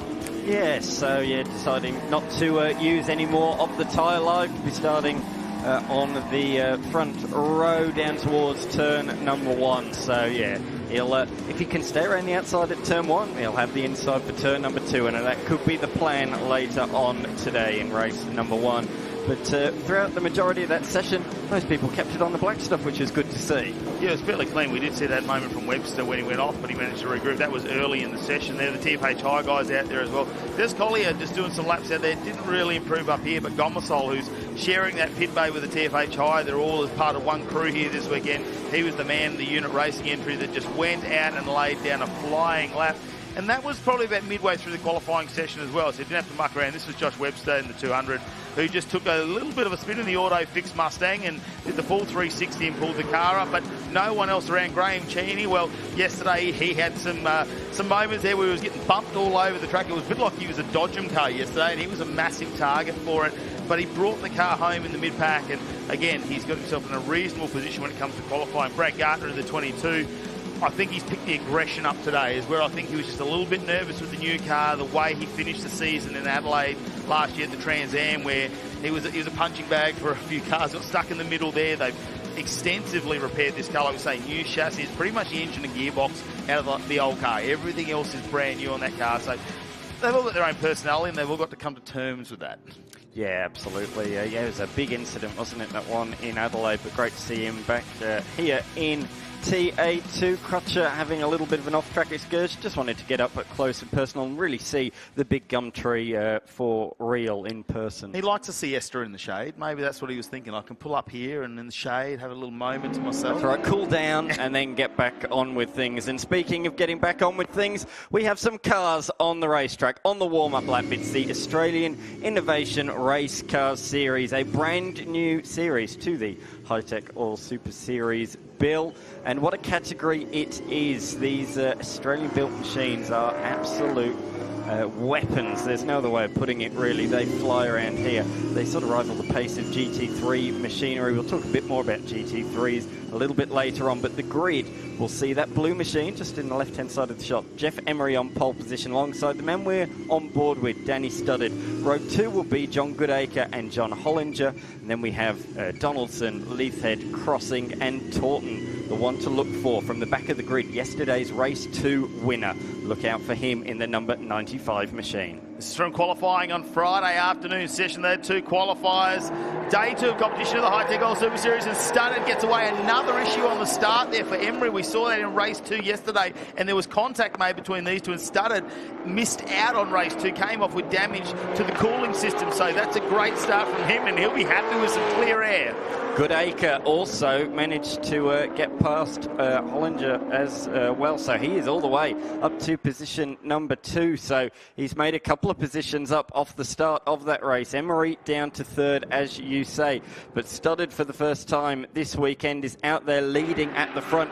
Immediately off the line, Taunton got a great start, and he split the 2 Mark 1, the Generation 1 machines down the middle and moved through into 6th position. Got a bit taily on the exit of turn 2, which meant he wasn't able to get past Donaldson, but he's right on the tail of him around the back section of the course. But looking at the leaders, Studdard's pulled a little bit of a margin in the middle sector. The good news for Emery, it wasn't a great start again, but it seems like it was a little bit better than yesterday's. Maybe he knew a bit more what to do when it happened, or if it happened again, and it did, so he was able to react a bit faster. The tail light's not hanging out of it. It's a much better start than yesterday, is where we're at. There was no contact made on the start, so much better. Watch for Taunton, though. He's up to 6th already. Yesterday, 2 podiums from 2 races, so he came 2nd in race 1 race 2 outright, had a fantastic lead there for a while. We'll have to wait and see, though. He's got traffic in his way, and like most of these drivers in the IRC, they come from a GT racing background. They do long stints, 24-hour races over in Dubai and Spa and places like that, 12-hour, 6-hour races here in Australia. So they've got the experience. They know where to place the car, and it's almost a little gentlemanly, like they're not really going to try and push some panels on these things in unless they really want to force the issue. So we'll wait and see how that unplays as Taunton's got a fair bit of work to do out of 6th. We get on board with Goodacre with our on-car camera here this weekend, and he's looking at your winner, Danny Studdard, the category owner, out in front at the moment, and he is super excited to be here this weekend. They got the coffee van there so they can make sure the reaction times are good on that green light. They can get the caffeine into them and get out on track. They've also got a little garage space, haven't they? They've got seats set up in there and everything. And I've seen that Mel and J-Mac there enjoying kicking back when they can down there in the lounge. It's nice they get to put their feet up down there. That's right, it certainly is. But on track, there's plenty of action with Emery hounding the tail of Goodacre. For those that missed it, we sort of touched on it. Emery won race 1, but at the start of race number 2, he just couldn't get the drive. The car didn't take off from the start, a bit like what we saw earlier on the start of this one. But he was collected, hit in the tail by Danny Studdard. The damage for Studdard meant that he had to retire, and Emery himself had to come in, get the car repaired, and finished well down the order. So for both Studdard and Emery, it's almost a recovery here today, just trying to collect points that they lost out with yesterday. Well, Goodacre, he needs to watch out. The local search entry has a dive down the inside of 3. No, it's not going to happen. Tries to pull him behind. John Hollinger just behind too. Have a look at how he is going, because he was super consistent yesterday, I thought, for Hollinger. Yeah. He was right there behind the mark as we see the Studdard just drops a wheel off the left of the track there and blows up a big dust screen for him as they head around the big sweeping left in turn number 5. Now, these cars haven't done a lot of laps at Winton either, so although these drivers have done some laps in some other cars, the Innovation Race cars normally on a bigger circuit like Sydney Motorsport Park or Phillip Island or somewhere like that. So to come here, it's some new data for them, and it's changed things up, and it's great to see them joining the Hi-Tec Oil Super Series. Let's have a look at the Hi-Tec Oils replay quickly. This got really close. Emery he slide the car in. They've got ABS in them, but oh, it was a bit of contact. You can see the bonnet briefly come up on Emery, and some red piece of plastic or something came off the tail, I reckon, of the Goodacre machine. But yeah, Goodacre yesterday, 4th in race 1, and with 2 falling by the wayside in race number 2, he inherited those positions and stayed there to finish in position number 2. So it's a great day in the office for him. He's 2nd in the championship coming into today, but here comes our race 1 winner up the inside. Oh, didn't quite have enough of the car up the inside and really had to apply the brakes late in the piece to back out of the manoeuvre, because that was close to contact. You can really see how level they are down a straight line in terms of grip and speed. So you've really got to get those corners right, drive the car out of the corner to absolute perfection to get an advantage. And again, just about every driver in this category comes from a GT3 style of race or a GT4 style of race car. So very similar to this. Got the ABS, they've got the Transaxle, the later model Innovation Race cars. They have all the paddle shift on board as well. So they can really push these cars to the limits, and we see the braking zones much smaller than compared to a TA2 muscle car, because they can really drive the car all the way further into the corner before they have to slam the brakes on. John Hollinger just in the background. Now, we got on the podium in race 2 yesterday, and he looks like he's just haunting them, waiting for his opportunistic moment as Emery takes a nice dive down the inside of turn number 10. He manages to get the move done. Can he hold on to it? No crisscross there from Goodacre. And now Emery certainly got Studdard in his sights. Emery's a fantastic driver, won the Australian GT Championship, as it was known back then, as the AM driver in the combination. He's an absolute gem in a GT3 car, but for him, he's done very limited running compared to a lot of these guys in Innovation Race car machinery, but showing the talent that he is taken to it like a duck to water. That was a great pass, and here is a replay of it down into turn number 10. Just a perfect way to execute a manoeuvre. Showed the nose early, later on the brakes, no lock-up or anything, straight through. Yeah, Goodacre looks like he just left that door open, made plenty of space for him to go around. So these are some of our earlier generation. They're racing in the Innovation Race cars, but they, I suppose, were the birth of what is Innovation Race cars now, referred to as a mark car, the Gen 1s and Gen 2s, but and they've evolved now into the Innovation Race car series. So they're still getting around, very competitive car, and it's a similar power to weight ratio really, because we saw different engine combinations back then because the chassis were smaller and they were lighter, but depending on what track we're on, they are going to be right up the front. They're down here a little bit further down the track at the moment there. Of course, you can see Crossing and Lathed there at the moment in 7th and 8th position, having a little battle down the back, and that's what it's all about. Sometimes if you're not up the front, as long as you've got battles going on, you're enjoying your racecraft. Have a look at Emery, though. How close has he got up to Studded now? That is down to less than half a second, and he is looking for anywhere to overtake him now. I think he might be close enough if he wants to try and push his luck under brakes into one. Will he do it, or will he try for another lap just to get right on the back bar? Oh, you can see him closing in the gap, can't you, there? Through 1 and 2 now. Let's see the drive out of here. Do they slide the car at all? No, that is stuck to the road. And down into 3. Has a look. Not going to get it done. They can't put the nose in there and Studded.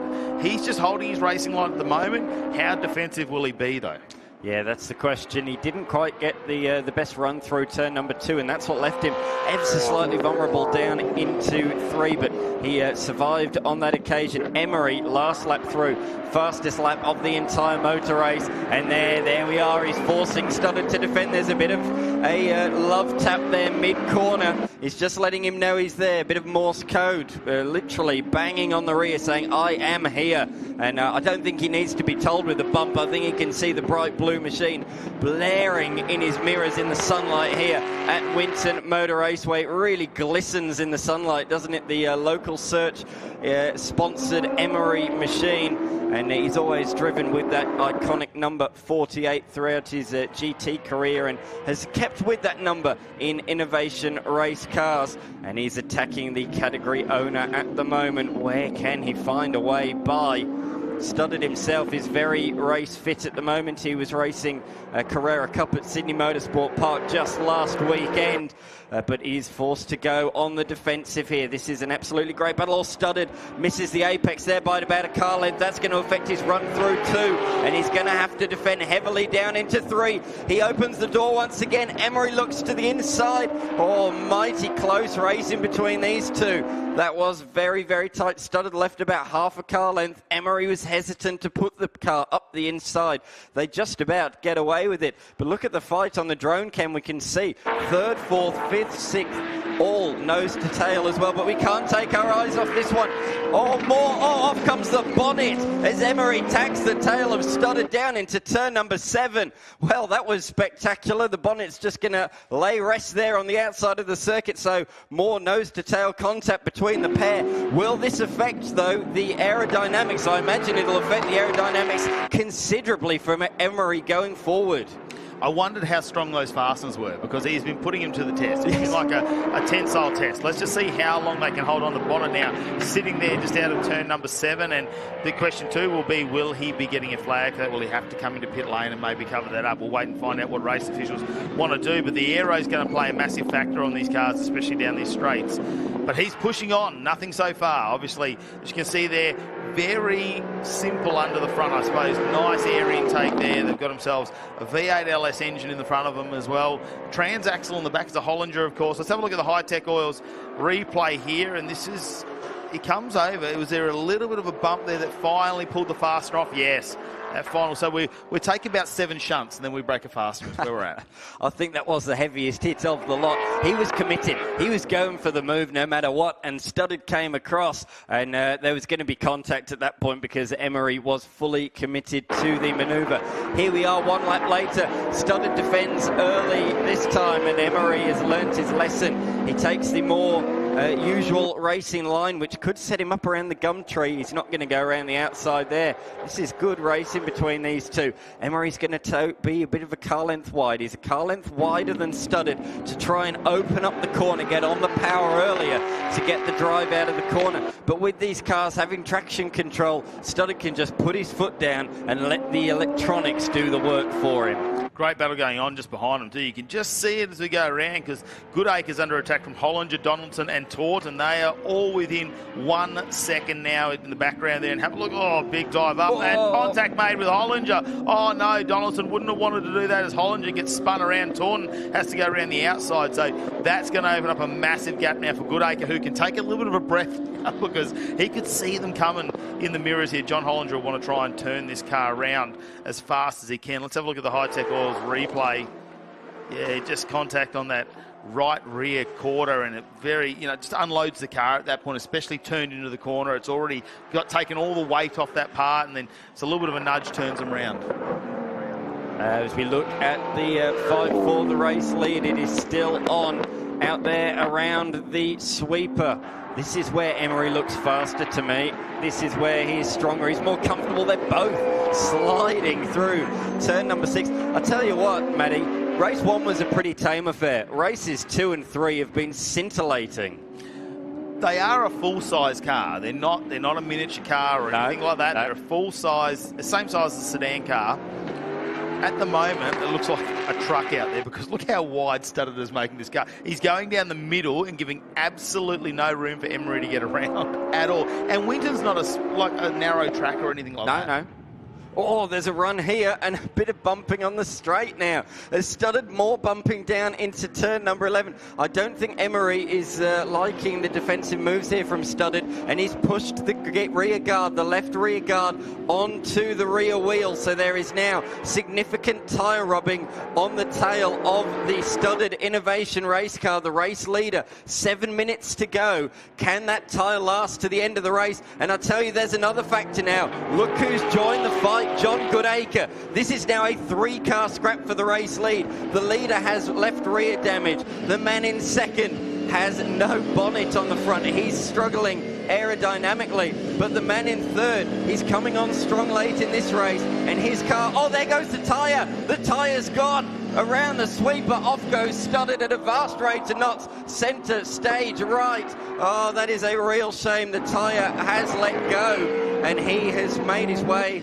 onto the grass. He's kept it out of any significant damage or anything like that. He is now slowly rejoining the race circuit, but his race is effectively done right there. And here is a replay of what happened. So down towards the corner, I said would the tyre last 7 minutes, it didn't last 1 minute. Off goes Studdard, the race leader. Emery takes up the running at the front, but Goodacre is right on his back bumper. Here's a replay just from earlier there as Hollinger gets turned around. That was an unfortunate one there as Donaldson just goes into the back right quarter of that car, spins it around. Hollinger managed to get going again without any sort of incident. Don't know what's going to come out of that one from race control because Danny Studdard, Emery went around, and I know once that tyre, you could see it just starting to peel away as it's cut through finally and actually hit the back right as well. So there was a lot of contact being made. Now, I know he's lost the bonnet, and there's a lot of bar work there at the front of the car, but at what point does he start bending things on that? Does it start causing, will it dislodge an intake, or will it move something around at the front of the car? So let's see how they go with, almost 5 or just over 5 minutes left in this race to start. But you can see there's a few words happening down there on pit lane. These guys, teammates, they're down there. They've been one big team this weekend with 9 cars here to take on the first of the Innovation race cars. And have a look at that. A little bit of smoke from the front left now. I think you'll find that little splitter is rubbing as well. So he might have been, his own worst luck, really. Yeah, absolutely. He's certainly driving a battered and bruised machine. But as you say, they are all friends off the track. But when that helmet's on, the red mist descends, and that's it then. They are out there for themselves, and the heat has certainly come on. But it's round number 1 of this brand new series, and already there's rivalries as Hollinger is off facing backwards now at turn number 7. The man who sat in 4th for much of this race is facing backwards, and Studdard has limped his 3-wheeled wagon back to the lane. Well, saying that, we thought the left went on that one, didn't we? That's where we saw the rubber come off, but it's actually not down, so it may have just delaminated potentially. This is John Hollinger, though, as we check out a replay. No one around. He's just come around a little bit hot around 7. Now, yesterday, that was a big area where we saw a lot of cars slide off, especially if they hit the ripple strip coming out of 6, and it really unloaded the car there. So potentially there's a little bit of dirt down there. Still having a look at the damage on the front left. Now, have a look here. We can see up on our screen there for Studdard on the back left. It's been bent in a little bit, but has it actually cut all the way through that tyre, or do we just see it delaminate and it's actually got a little bit loose? We'll have to wait to see as that comes off of the car. Our battle on for first position still on our screen, and then Goodacre seems to have the pace now to keep up with Emery. So Emery is trying to limp this car home. Limited aero on the front of the car. Though surely they have seen that, and they are radioing down to the driver saying, hey, your front left is starting to smoke a little bit. Be very, very careful, especially under brakes where you see it wants to push down on that front nose cone. With a lot of corners around here at Winton Motor Raceway, 12 corners to get around, a couple of short straights as well. that might play a factor as we go into the final few minutes of this race. Stoddard is out of the race, out of the car, and he looks very disappointed with how that one played out. The fight that he was in is continuing to play out at the front of this field. Our race leader, Emery, coming under increasing fire from Goodacre. I thought a couple of laps ago that Emery might have broken the attack, but it doesn't appear that that is the case any longer. Mel, you got an update for us? So crew chief for Jeff Emery, Dan Gillison, he's out there without a bonnet and there's been a little bit of contact. What are you thinking about this one? Yeah, there's been a bit of contact with Danny here. Danny's in the pits, which is cars in the pit lane is not good. We want all cars out on track. Yeah, so one of the contact obviously broke something on the bonnet and the bonnet's come off. I don't know why we have to come in. I've seen plenty of IRC cars run around without bonnets and it's just fine. I've never heard of that rule that you have to be in with a bonnet, but has Jeff given you any feedback how badly it's affecting the handling of the car? It doesn't look like it's slowed him down very much. He hasn't given me feedback on how much it slowed it down, but it will slow it down a lot, trust me, yeah. And are you expecting there could be a little slap on the wrist? I don't know. I'm not too sure. I don't know. I have to see what's happening where everyone was placed in all the corners and stuff with the nudging. If there was blocking, I don't know. Thank you. Over to you, J-Mac. Well, the Studdard crew are really hustling to get this car back into the garage. I can confirm it has lost the entire outer casing. The tread on that left rear is completely gone. And this crew are very, very businesslike. They are not hanging around. The car was up on the jacks, wheel off, quick inspection to make sure there was no damage under the tub, and wheel was back on, air jacks off. I got to say, though, how cool are these IRCs? The quick jacks, the air jack system on these is fantastic. Yeah, we got a couple more coming your way. You'll be able to find out what's going on. Emery obviously coming through to get that bonnet or whatever's come through. Donaldson as well, though.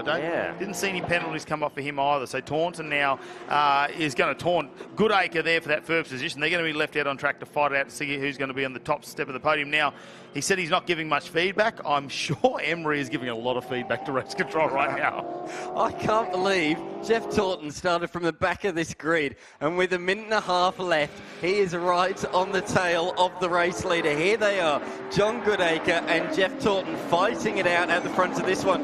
They've just stayed out of trouble, these two. Everybody else has been making contact, getting penalties, getting damaged cars, and these two are out there at the front of the field all by themselves. Don't say that yet. It's not over yet. We've still got a minute left before we head down to our final couple of laps, and anything could happen between Taunton and Goodacre. I tell you what, anything could happen at the moment. And talking about things happening, let's head down to the pits with Mel.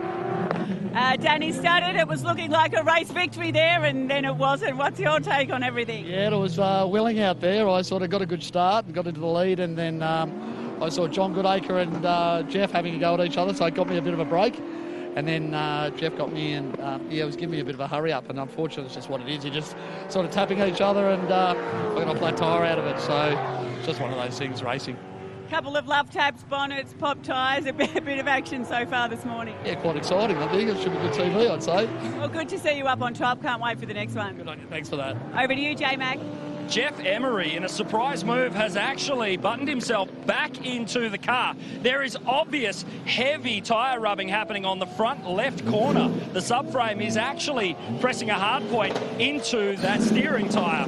This is incredible. He's going to try and go out and complete the race. Yeah, well, we noticed those little puffs of tyre smoke in that front left. I thought maybe it was just the panel being pushed in there, but sounds like that might be a little bit more substantial there. Obviously something they probably can pull out between races. What do they say? Points make prizes. Get the car out there no matter what condition it's in. Right at the end of the race, if you finish, you get points. So that's exactly what they've done. He's rejoined in sixth position. He's ahead still of John Hollinger, who we saw have that spin, a couple of spins actually in this race. He's 3 laps down. So Emery has rejoined in 6th position. Donaldson has also gone out onto the race circuit again. He was only in the lane for a very brief amount of time. So he's rejoined in 5th. So it's Goodacre from Taunton, and then it's the 2 Mark 1 cars that we saw having that great battle early on in the race. They are now in positions 3 and 4. Leithhead and crossing. So they are separated by 3 seconds at this stage of the race. In the last couple of laps, and while we were down there with our pit reporters, Goodacre has stretched a little bit of a margin. Not much, though. There's still only a couple of car lengths between the two up front. I'd really like to know why Donaldson went into the pits there for a moment. Just pulled in, went out, hasn't been in there too long at all. Goodacre and Taunton will continue this fight, though, as we've finished up our race time there, so I'm just waiting to see the last lap boards come out for this race. He doesn't have to do too much more. Goodacre just hold out on Taunton, and it feels to me like Taunton may have used up a fair bit of tyre there coming from the rear of the field at the moment. As you can see, he had the pace there, and he's just had to open it up and give the car a little bit of a breather. And maybe those tyres have just got a little bit warm because the sun, well, it's peering through the clouds now as they start to just spread out a little bit there, and it's hitting the track. So it's nice and warm out there today at Winton Motor Raceway. Not as quite as warm as yesterday. Still not comfortable for the drivers in these cars as they are moving around. We're on board with Goodacre, our race leader at the moment, as we come to the closing stages of race number 3 for the Innovation Race car. It was race 1 for today, really, as a checkered flag looks like it is about to come out, and Goodacre will get himself a race win at round 1 of the Hi-Tec Oil Super Series as part of the Innovation Race cars. Have a look at that. Goodacre in the 66 machine. Just biding his time. Taunton, I think, did everything he can. From rear of field to second, I think that's a fantastic result for him. 3 winners in the 3 races we've had so far in this series. It really has the Innovation Race cars come in with a bang. Not quite the bang that some of the guys would have wanted in that particular race. And we will see that Emery there without the bonnet is going to come to the line. But all the way back here, the number 67 machine is in 3rd. But here is Emery, a lap down. Our pole sitter once again had an incident in the race and spent a portion of the time in the pits, but he will finish, he will collect points, but he will be starting from 6th position in the race later on this afternoon. Man, we're going to have some hard charges from the tail of the field later on. Taunton 3 podiums now from 3 races, so that's a great start for him. He's 2 seconds, and he won a race yesterday afternoon as well. John Hollinger, that unfortunately got unloaded there. Maybe that was a pit lane drive-through penalty potentially there for Donaldson, because he did get into the back of John Hollinger. We'll try and get a bit more clarification on that, but yeah, he got in the back of John Hollinger, just spun him out. So he was running his own race in the end, right at the back, and had a moment himself where unfortunately the car just went off. Here we go, bonnet's being picked up. I'm not sure that's going to fit in the tray. No, you can see the flared guards in it, can't you? It's really about some aero on these things. They're very, I mean, they're based and styled on a GT car. But let's have a look at the official results for the Innovation Race cars. Race number 3 for the weekend. John Goodacre ends up with the win in the 66 machine. Almost a second in front of Jeffrey Taunton, who's now 3 times on the podium. Timothy Lathhead will be your 3rd car out there crossing. Donaldson did the drive-through, we believe. Jeff Emery with damage on the front had to pull in there. John Hollinger, who got spun out once by someone else, once on his own. Yeah. And Danny Studdard, who had to retire from the race, unfortunately, with that tyre damage that they sustained throughout those little bit of bumps that he had with Emery, the little bit of Morse code going on there throughout the race. So that's unfortunate for Danny Studdard. So that's 2 DNFs from him. So he already probably not where he wants to be when it comes to championship points. Let's have a look at some of the highlights, though, and it was action-packed. Have a look at Goodacre at the start. Well, he threaded the needle and went from the 2nd row of the grid into 2nd. I don't know how they're going to decide to split these highlights up. We might as well watch the whole race again. There were that many highlights in that one. It was an absolute barnstormer. There was action everywhere. Emery, that was the first touch that we saw that damaged a couple of the pins, and there were more to come as he had a look trying to get past John Goodacre early in the race for position number 2. He did so successfully up the inside at turn 10. That was a real clinical, nicely made move. It was not so simple getting past Studdard. There's a little touch here, and then a couple of laps later, a more significant one. He tried to show the nose at turn 3. It was great racing between the pair at this point in time. But then it was about now when the gloves came off. He went for a move up the inside. Bang! Off comes the bonnet. And that makes its way down towards the gravel trap. But the fight continued. Emery was looking right, looking left, and there was more contact on the run to turn 11. That's the one that did the split of damage for Emery. But more notably, it's the one that gave Studdard the damage there that would eventually cause the puncture that we saw here that flew him off the track. Yeah, and at that point, he's just a little bit of a passenger there taking the car, so taking the tread off the tyre there. Still managed to maintain air in it, so we got the car off the track. This was John Hollinger later on in the race. He'd already been unloaded there by Donaldson down at turn number 11, but he was just on his own coming to 7, maybe. That's a little bit greasier down there, and spun the car off on his own. Finally, it came down to these two cars fighting it out for the podium. They were the two left at the front, really, at the moment. Yeah. And it was Goodacre leading in the 66 over Taunton, who'd come from rear of field. So it was a good race from him. I feel like Goodacre knew early on Emery had the speed and just made a little bit of room, because potentially he could have been the one with something bent on the rear. And I'd like to know what it was that actually got bent under that, whether it was a bit of panel work, whether they've got some bar work under there that holds the panels on. So we'll do a bit more investigations down there. But great first race for the day for Innovation Race Cars. Let's head down to our DeWalt Victory Lane with J-Mac. How good. Timothy Leith had a third place in the IRC. This race had it all. There was so much contact going on. What was happening around you? I mean, me and Johnny had a great battle at the start. This track, like, inside pole position doesn't mean much, because you get stuck on the outside for the next 3 corners. But everyone went past me. I managed to get Johnny when he made a mistake, and then it was sort of just keeping a gap and not doing anything dumb. I keep hearing over the radio people are spearing off left, right and centre, but it's good, even in a Mark 1, able to get on the podium. So big thanks to Dad and everyone who's helped prepare the car. So well done, mate. Congratulations. Cheers, mate. Well, from last position up to P2 and not far behind the lead, Jeff Taunton leading the points so far this weekend. Yeah, well, we couldn't quali. We had an issue in quali, so we couldn't go out in the second session, so we had to start from the rear. That was all right. We summed up the boys, and yeah, I kept my nose clean. As you saw, there was a lot of carnage. Tyres have definitely gone off. They're not happy with the heat. So, yeah, other boys had a lot of tyre issues, which we didn't, but yeah, definitely need greens on for the next race. Well, there was no shortage of action in that one. You must have had the bird's eye view. I was just keeping my nose clean. I'm going, no, I'll just stay here, keep my nose clean. But, yeah, because the boys, they go for it. They're good cars. They drive them. Leading the points so far, well done. Over to you, J-Mac. Have to say, it was all on with yourself and Emery. A fantastic battle. Yeah, no, it's good. He's got a good competitor to race against. He's fast, so probably the fastest guy out there this weekend. So it's good to be up his arse and chase him around a bit. A fantastic result. Looking to back it up? Hope so, yeah. It's not going to be easy, but yeah, we'll give it a try for sure. Fingers crossed. No worries. Thanks very much. Yeah, great Innovation Race Car way to kick us off, I suppose, today for their first race of the day. And yeah, as you see, Taunton unfortunately had some not great qualifying when it came to Friday afternoon session, where they qualified for both days in the Friday practice day. Let's have a look at our Australian Drivers' Championship, and hasn't this been fantastic? 20 hyper races here.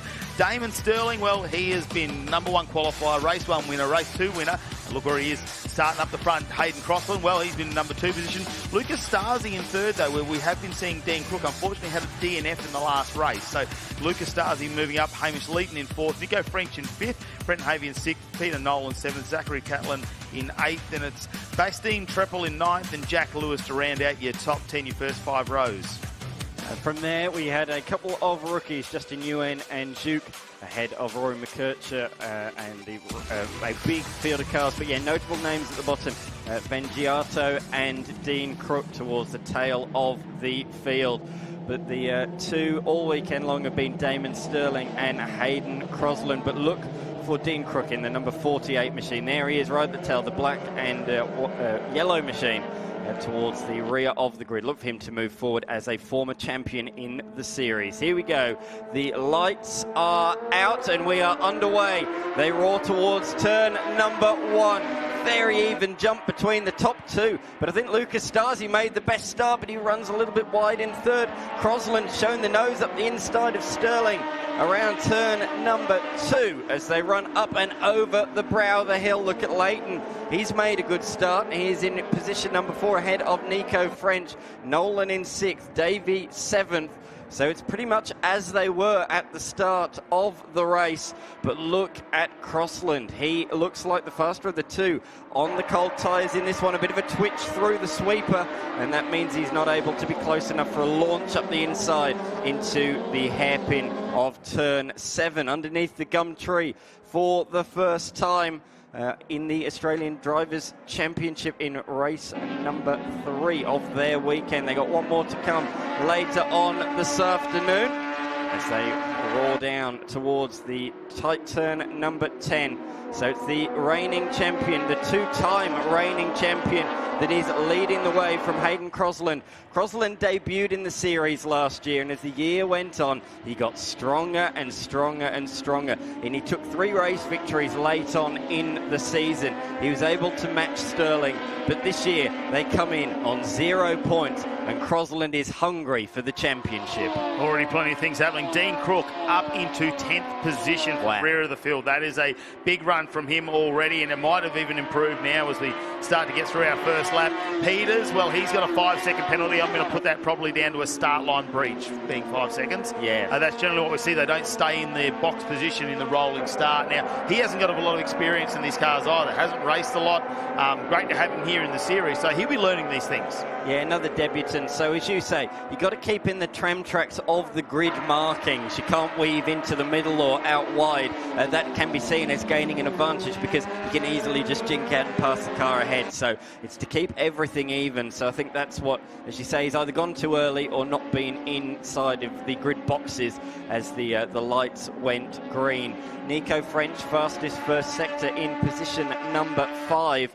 But Crook's march continues. He is up to position number 9. So what happened with him in the race earlier on today? He spun lap number 1, turn 2. Lucky to keep it out of the wall, but I believe he did sustain damage from the contact that was made, and that inevitably ended up in the DNF later on in the race. The other notable retirement was our first rookie, Ivan Vargiato. Yeah, I've said it enough. Yeah, You've said it for a few years. Yeah, I've said it for a few years as we saw him racing the Hi-Octane. Up the inside, Crosland. Oh, here we go. We'll get back to that in just a second. These two are going to go wheel to wheel too as they head out of turn. It looks like Crosland may have driven around the outside, potentially. Sterling may just backed off for a section there because I don't think they wanted to make too much wheel-to-wheel contact. No, Crosland flung it up the inside into turn number 1. Got a large majority of the car up the inside and through, and that meant that when they went to the right-hander, the switch of direction, he had well over 3/4 of his car ahead and was able to take the corner, although he's locked up down into turn number 7. Has he made the corner? Yes, he has, but that was a sketchy moment. Crosland could see clear air. He's probably breathed a sigh of relief and then immediately gone and locked a front brake, and you can see, I think, a little bit of a patch on that front right tyre as the number 24 is off into the weeds, and that's Davey. Oh, he was comfortably inside the top 10, having an absolutely ripper weekend. 8th in race 1, 6th in race number 2, but he is plummeting down the order now. You know what you want to see? Yeah, we'll go back to Ivan Vargiato. Yeah, he actually had a coil go, which dropped a whole heap of power out of the car, so that's why they came in. They fixed that, and he'll be disappointed with that. We know how competitive Ivan can be, so hopefully him and the team will start to work their way back, so we'll see them moving from back rear of the field up to 17th now in the background. Dean Crook, though, up into 8th position already after just a couple of laps. Yeah, doing really nicely, setting some great times. Make that 7th, just as we're talking about him. He moves past Treptow. And I have to say, Treptow, in the race earlier on today, he spun on the opening lap or 2 of race 1 yesterday, and he had an incredible recovery drive. I couldn't quite believe it come the end of the race. He finished 10th, so he came from the very back of the field to finish in 10th. A brilliant performance from Treptow in race number 2, and he's moved up a few positions. He just lost 1 to Crook, but still up from where he started in position number 8. It's been a brilliant recovery drive. Oh, there's one car just gone past the commentary box at the tail of the field, sounding very sick out there. Well, Crosland, he's got a purple sector, so fastest in sector number 1 and sector number 2 by the looks of it as well. So Crosland in some clean air and trying to drive away from this field at the moment. But this is a great little battle we've got going on at the moment. Stars in the 34 machine just in front, and then it's Leighton and French. Nico French there. So this is a real battle going on for 3rd position at the moment. They are less than half a second between them. And have a look at this. Oh, yellows are out. I thought there might be just a yellow in that section where we've got the 24 car of Davey parked up.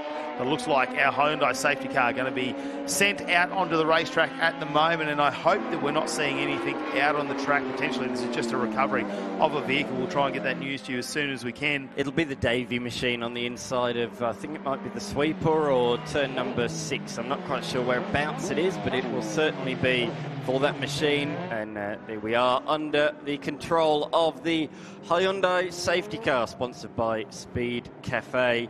And you can see some of the guys electing to weave, others not doing so. But Hayden Crosland, interesting in race number 2 earlier on today. And our race winner Sterling made an interesting point. He said, I don't know why, but late in that race, Crosland just backed off and didn't keep attacking. I think Crosland might have been trying to save tyres, cool them down or something, thinking ahead to this race, keeping something up his sleeve. So we're not worried about tyres at the moment. Dean Crook, this will play right into his hands at the moment because he's had to work from the rear of the field. Now into 7th position already, but compacting the field. This is going to be great for him. If he can get a really good start, potentially get another position or two very quickly. I was saying about a 6-sounding car, and I think I've got the answer of who it is. It's the former RX-8 star himself, Ivan. Can you say it for me? Vantagiato. Thank you very much. The Serpent is down there, and they will be changing coil packs out, chasing that at the moment. I tell you what, they will be disappointed. I know they have very high expectations in that crew out of South Australia. Now a distributor too for the Australian Drivers' Championship cars, the Hyper X1. So if you're in South Australia and want to look at these cars and buy them, he is a distributor over there. Fantastic. Doing work with the NDIS too, getting people into work on cars in their workshop as part of the Slipstream Auto crew. So they're doing a lot with the community over there as well. So big shout out to Vantagiato. Now this is a replay earlier, and does this look like this is 24 of Davey? Yes. This is what has actually caused a safety car. We can confirm that, and they'll be doing a recovery on that one. Just spun out in his own and unable to get the car rolling again. These obviously do have a starter motor in them, so they can get the car started if there is no issues out there. And I'll try and just get this car out of harm's way at the moment so we can get the Hyundai safety car off the track and get back to seeing what we love, which is racing out on track at the moment. The Australian Drivers' Championship, it's race number 3 for the weekend. And they are definitely turning the heat up at the moment. I mean, I tell you what, the sun is beaming down. It's got to be getting well into the high 20s out there at the moment.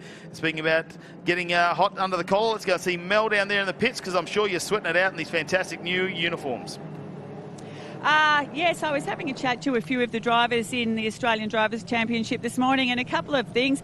The Imbrono car, which I unfortunately can't see out on the track at the moment or on the timing, they had a fuel pump issue yesterday and they were trying to change that, and they'd put it in and the new one wasn't working, and they were hopeful of making it out there, but sadly it looks like they haven't. And also, I had a look at the vehicle of Rory McKercher, who's having his first race in this series, and in fact his first car race weekend ever this weekend, and he's in a wheelchair, so they've adapted the car. Oh, back off we go, race start, up to you guys. Yeah, McKercher, we'll touch on him a little bit later. We spoke about him yesterday, didn't we? Great to see him paraplegic now, but getting involved in the Australian Drivers' Championship. We'll touch on that in a moment. As the racing continues, have a look at this. I saw straight into it. Sorry, I saw Dean Crook immediately pull out to the inside of Peter Nolan, so a good restart from him, and he is looking to make the move up the inside at turn 3, the 90-degree right-hander.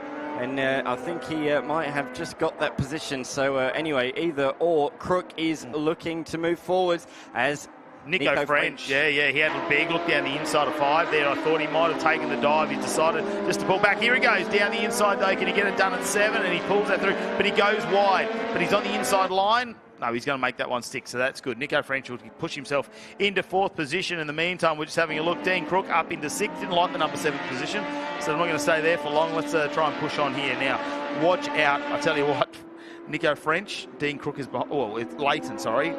Crook is behind you now, and have a look how close he already is. Hamish Leighton does an absolutely fantastic job. He was a gun carter back in the day. He stepped away from motor racing for many, many years, but returned when this series came out several years ago. And he is always up towards the pointy end of the field, in and around the top 5, up against the youngsters. And it's really good to see him. Oh, that's a big moment from Nico French. He drops 2 wheels over the grass and he sent the car in the air there. He'd have felt that through the back. That would have been very, very painful. And he'll have dirty tyres as well. He'll have to be careful around the next couple of corners because he ran very, very wide. And as we look to the replay, so look for the black and blue machine, just ran 2 wheels through, but look there, oh, big bit of air. And in a car this low, ground effect, that's going straight up your back. we all cringed in here in the commentary box, didn't we? You could feel the shudder go through the seat right at the back. There's a big moment under brakes there for Crossland. He really had to work the wheel and try and grab the steering there as the back wanted to slide out on him under brakes. Sterling just doing the laps behind him. Have a look at that. Fastest first sector now. Got the purple times up, a 24.11. So he's a couple of tenths faster in that first sector. And I think Sterling's just bit his time and said, you know what, I'll wait for the perfect opportunity in this race to have another go. Yeah, absolutely. Nico French, he may have had that moment. Oh, here we are. Up the inside comes Dean Crook, the inaugural series champion, and one of the men behind the series. And Nico's done it again, this time for even longer. So he did it on the left-hand side before. Now he's done it on the right-hand side. So Nico French is pushing hard, but he's using all the track and more on multiple occasions here. So 2 off-track excursions within the space of a lap. But we turn our attention to further back in the field. The number 95. Mel touched on it just before. Just before we come to that again. Every time we try and come to him, there's action on the racetrack. So once again, the number 48 of Crook trying to line up a move on Leighton. But yeah, McKercher's a unique story. For the first time in the Australian Drivers' Championship history, somebody without the use of their legs is taking part using hand controls. Yeah, of course, you've got the brake there, the upshift, downshift as well, and the accelerator, all there on the steering wheel for him to use, and he's been adapting that slowly, and they've been making changes through that. Unfortunately, last year we saw him come out, and he had a couple of gearbox issues there which strained the motor, so they fixed the gearbox, went out, and the motor decided, you know what, you thrashed me a little bit too much last time. So we didn't see him at the end of last season, but he's back for a full season this year, and we welcome him to the series, and hopefully we'll see him work his way into the top 10, currently sitting 11th. Have a look at this, Crook. He's really all over the back now of Leighton. Can he get past him and get into a top 5 position as we wind the laps down in this Australian Drivers' Championship? He's used a lot of time to get in. Look at him under brakes. Superb there as he breaks into the corner. Car goes a little bit wide, but look at the pace. Not worried about it. He's definitely had the speed on him there. He just needed to wait for that moment where he could find it. And they're not too far in front. Nico French is going to have to watch out. He can't afford to be dropping those tyres off into the dirt because Crook is on his way. What I like is Dean Crook is moving forwards, but back in the early days of this series, he might spin and he'd just drive through the field like carving through like a knife through butter. These days, he really does have to work his way through and fight a lot harder than he used to, and that's because of all these young guys at the front now that have joined the series. Crosland, Sterling, Stasi and French, these young kids trying to make a career in motor racing, and they're doing a fantastic job. I do have to say a shout out to Lucas Stasi sitting in 3rd position. He runs that car by himself. He doesn't have any crew with him or anything. Some of his good mates will pitch in that are helping out with other cars, but effectively he's a one-man show. He does a fantastic job. He was leading at the bend last year, doing a brilliant job when his engine sadly let go, and it was a rotten end to last season from that point on. So I'm really glad to see this season has started strongly for him, up in 3rd position, but coming under increasing pressure. But look at this, the fight towards the tail end of the top 10. We can see from that is Catlin down. So Catlin, another man who works behind the scenes in this series. Up the inside comes the rookie of Zook on McKercher, makes the move stick, and through as well will come Nicholson, our rookie of the day yesterday, finishing comfortably inside the top 10. Sadly, he was caught out in the turn 1 drama with Dean Crook in the race earlier on today, but a good recovery drive from him as well. The rookie, the former Formula V driver, up to 12th position now. Yeah, that's a nice little move there from Nicholson too, to cement himself in the 12th. Here we go. This is getting very close at the front once again. They just wait a few laps. I think they cool the tyres down now. Less than half in a second between Crossland and Sterling as they continue this battle for the top step of the podium. Sterling, well, he's been there in qualifying in the first 2 races. Now he's demoted to 2nd place and not liking it. What does he have to do to get back in front of Crossland? I'm sure we're going to see a lead change in the next couple of laps, and they're going to fight this all the way to the end in race number 3 of the Australian Drivers' Championship. Crook still fighting on the back there of French as well, so that's closed up the gap. The battle for 3rd in the back is down to less than a second now between 3 cars. So it's all happening here in the Australian Drivers' Championship. These Hyper X1 cars, a Hayabusa style motor, really out of any sort of Hayabusa you want to get in the motorcycle wreckers. Oh, Oh, look at them weaving at the front, though. They're trying to be super defensive, trying to break that slipstream at the moment and get the aero effect out. And Nico's doing the same as well on Dean Crook, and Crook goes, that's no problem, I'll send it around the outside. But no, not quite able to do so.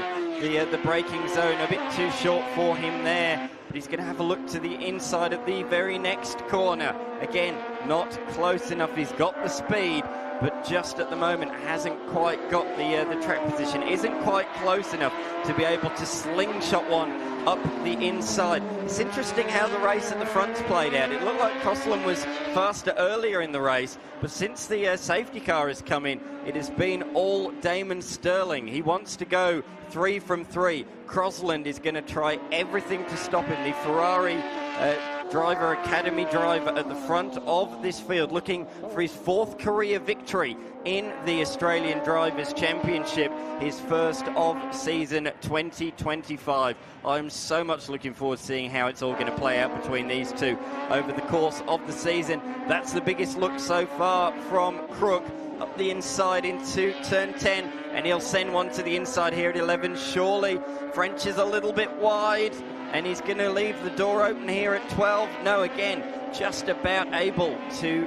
Oh, no, is there a problem there? Yeah, Crook had to jink hard right on the exit of the corner, didn't he? I think French missed a gear. Of course, they're not flappy paddles in these cars. They've got a little shifter, so a gear can be missed, and I think, unfortunately, that is what has happened for Nico French. And through goes Crook, up now into position number 4. Incredible drive from 19th position all the way up. French through it off the road there at turn 3. He's been making a habit of that, hasn't he? Trying to take these cars off road. They're not designed for that, Nico. You need to keep them on the bitumen, mate. They're low to the ground. I tell you what, he's been rocked around. There's got to be a couple of fillings loose, I reckon, in that after that big where he ran over the curb earlier. But look at the fight for first position, and now the wing right under there. You see that front splitter right under the rear wing of Crossland. Can Sterling do it?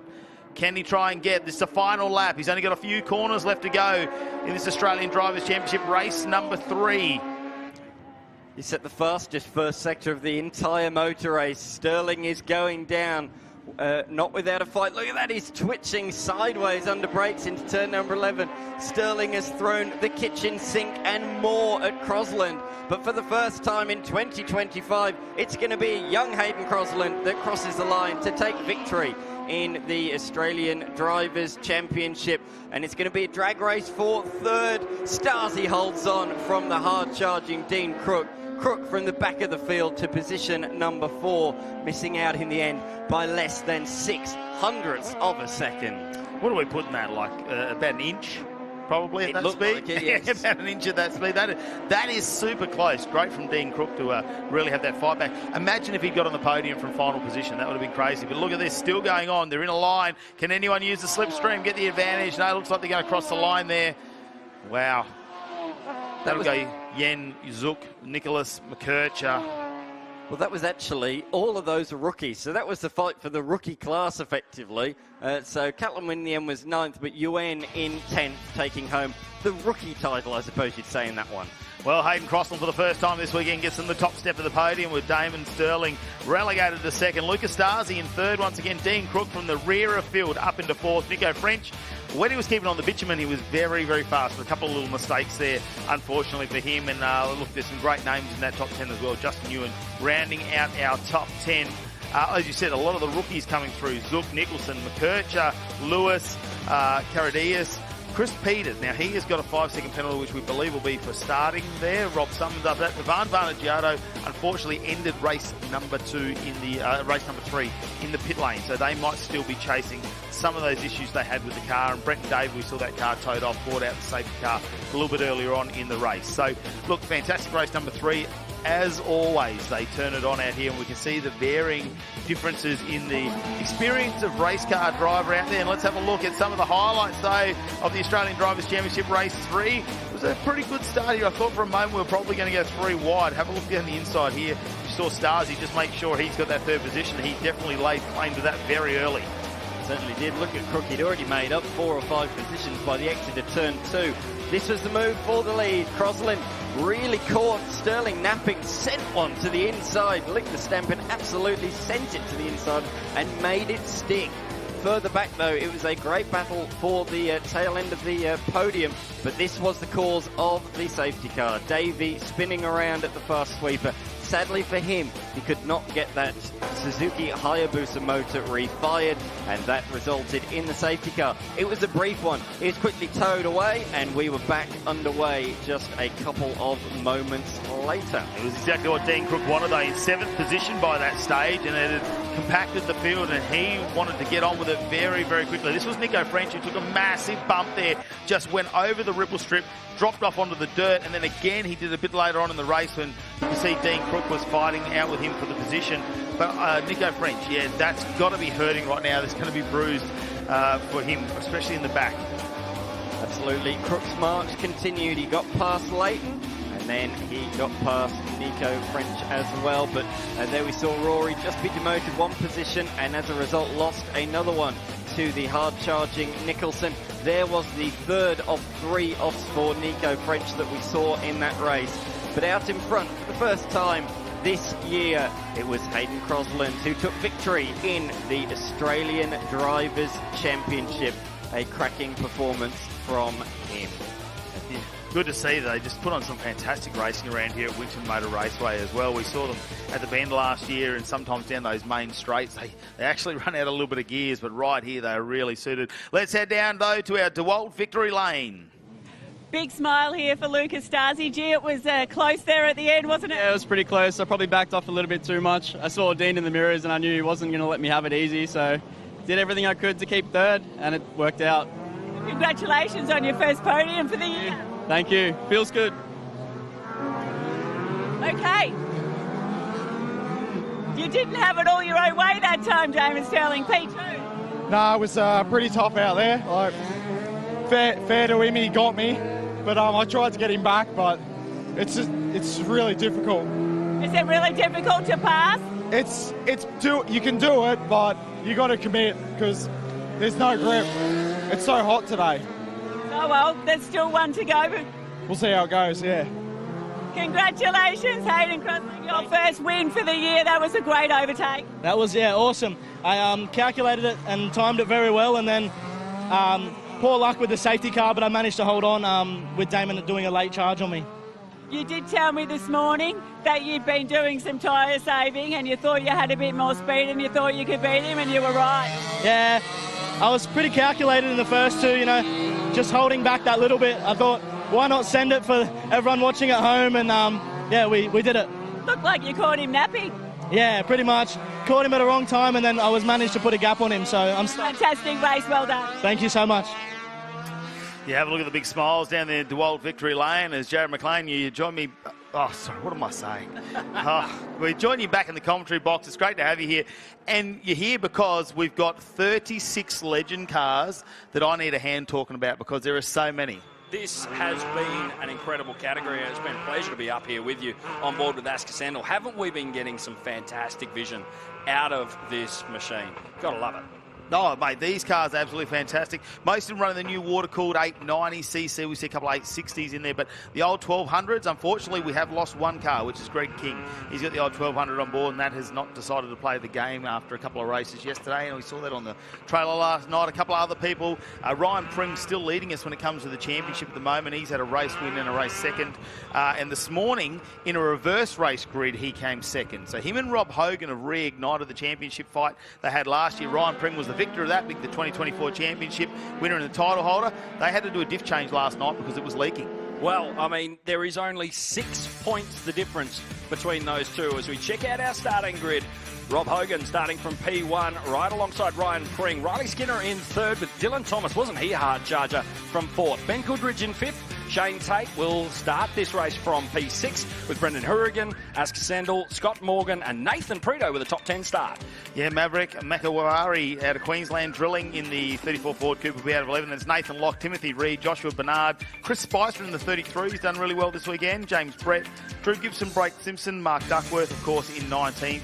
Blake Hay and Hardy Martin, all the usual names. Scotty Thompson, Seth Morgan, the young fella, of Scotty Morgan out there as well, doing a great job in his first time ever racing in a pack of legends. He's only ever done test days. So, look, 35 cars still here after 3 races, which is absolutely incredible considering we've seen what they do, and they have been, I suppose, fairly sedate for a legend car pack going to turn 1. I don't know what they said to him, but turn that around. Let's see how we go as we get race number 4 underway for the TFH Hire Legend Cars Australia as we go into turn 1. Are we going to say 2-1? Look at Dylan Thomas on the outside. Hogan now with a nice charge. On the inside is Asker Sendel. He's going to challenge Ryan Pring, the current Australian number 1. Oh, look, Pring might hold on. He's got the inside run as they come out of turn number 2. Him and Hogan are going to keep. And have a look at the CXC machine getting pushed along in the background by Hourigan too. He's saying, hurry up. Let's make a freight train and get past a couple of these young guns. Give it the shake and bake as they make their way through 4 on the run now into that very fast left-hand sweeper of 5. And our top 2 have checked out. Hogan and Pring,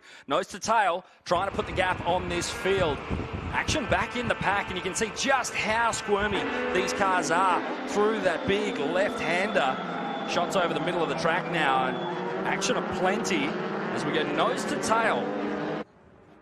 Oh, Dylan Thomas now. Last time out, he had a little bit of a 5-second penalty, I think, from a start line infringement. So that's why we saw him back in 4th of the last race. Otherwise, we probably would have seen him up on the bottom step of the podium. But look, he's doing a fantastic job coming into the Legend Cars Australia in a couple of races last year, and really finding his way in the setup in this car. And he's driven just about everything as well. As we get on board with Asker Sendel for a moment there in 7th position, just made up one, got past Shane Tate. Nathan Prito still holding on to his number 10 spot. So we see the 52 machine. Back to our race leaders now. And Pring trying to put the pressure on Hogan. Hogan had his own fair share of difficulties yesterday with a shifter malfunction.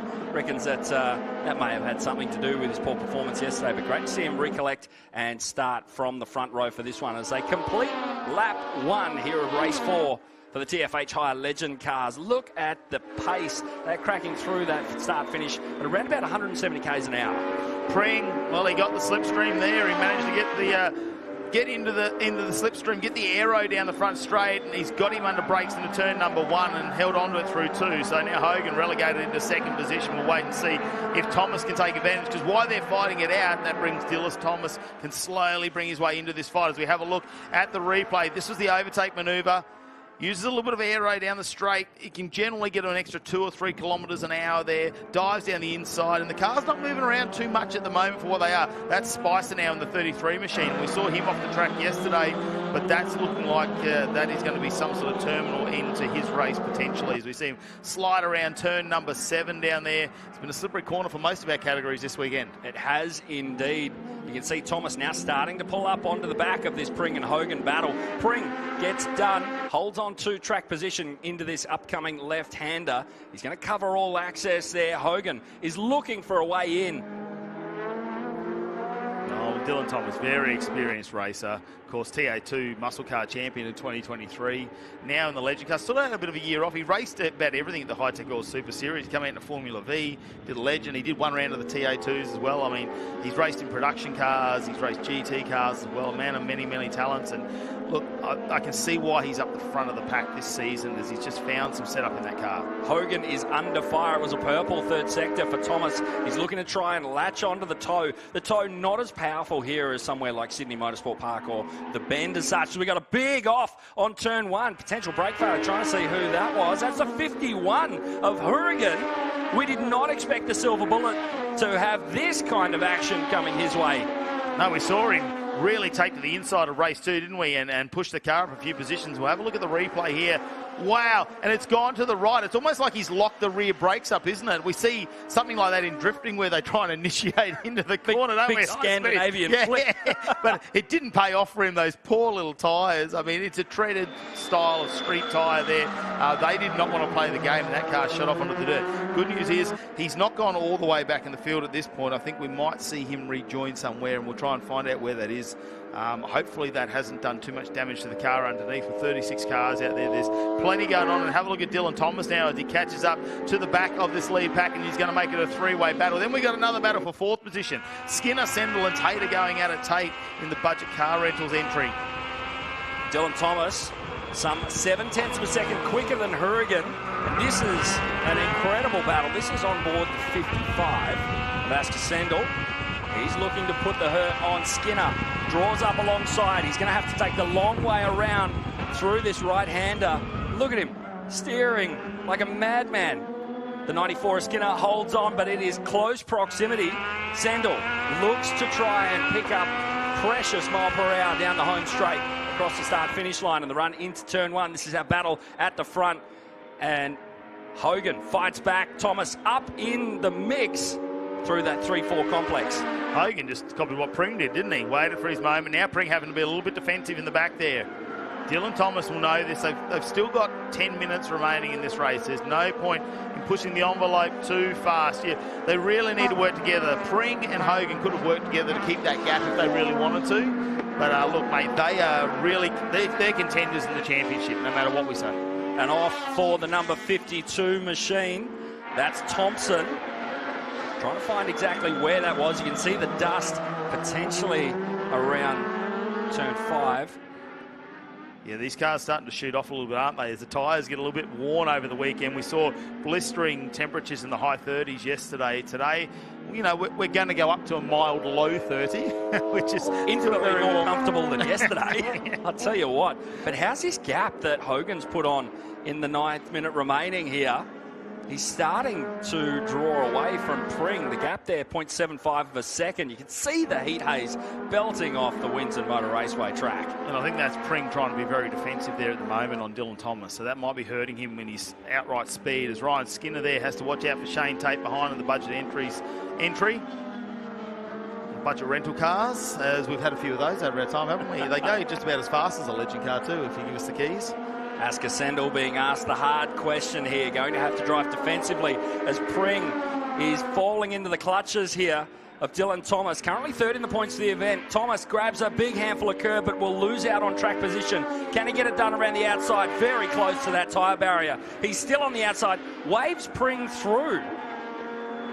Did you see that out the driver's window? I think he knew. He was on the ragged edge of the tyre there as they came out of two. Didn't quite have the speed as the run up over the hill. He knew Pring could probably come and pull himself in. It's a big moment down there in 3 if you get it wrong under brakes. We've already seen a couple of cars go off there this weekend.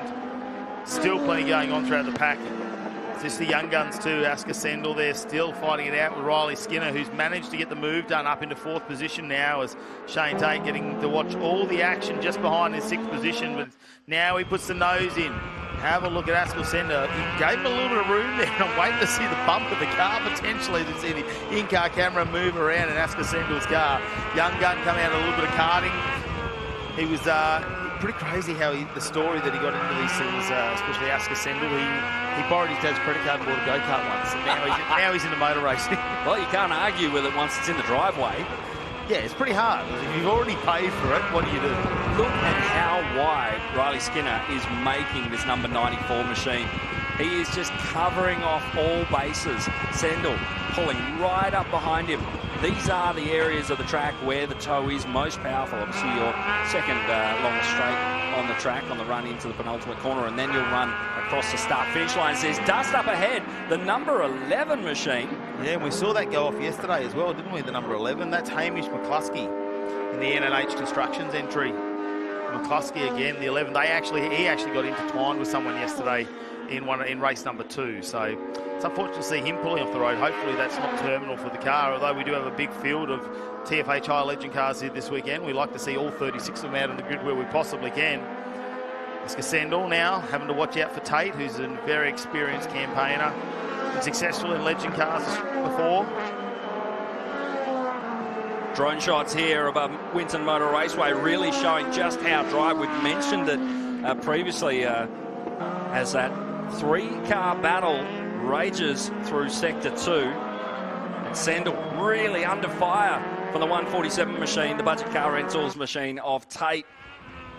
This left-hand sweeper, it's a moment where if you're unloaded, it's game over because it's such a high-speed, committed section of Winton Motor Raceway. Yeah, it's not like we've got a slick tyre under these cars. It's not a racing-style tyre. It's something you can go and buy. Pretty much, it's controlled in terms of the brand, but it's a tyre that you can buy and put on your road car. So they are really punishing at the moment. A big sidewall on them, so they like to slide around.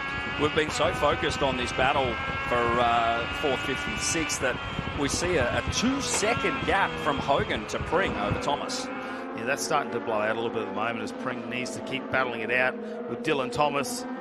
But this one here, there's three of them. You could throw a small handkerchief over him as Tate decides to take in a gulp of fresh air. 5 minutes remaining, and a side-by-side on the run into one. Big duck up the inside, the 55, massive amounts of curb. That was a hairy moment, huge amount of opposite lock, and Asker Sendel really suffering there. He's going to drop a position as Tate moves on up into 5th. This isn't the battle for the lead. This is the battle for 4th, 5th and 6th. Yeah, I think Sendel, he sent that right down the inside, didn't he? It was a big Hail Mary, and it just didn't quite pay off for him, unfortunately. Now Pring's looking a little bit more comfortable. He's got a tiny gap on Dylan Thomas. So Thomas has been fighting him the whole time.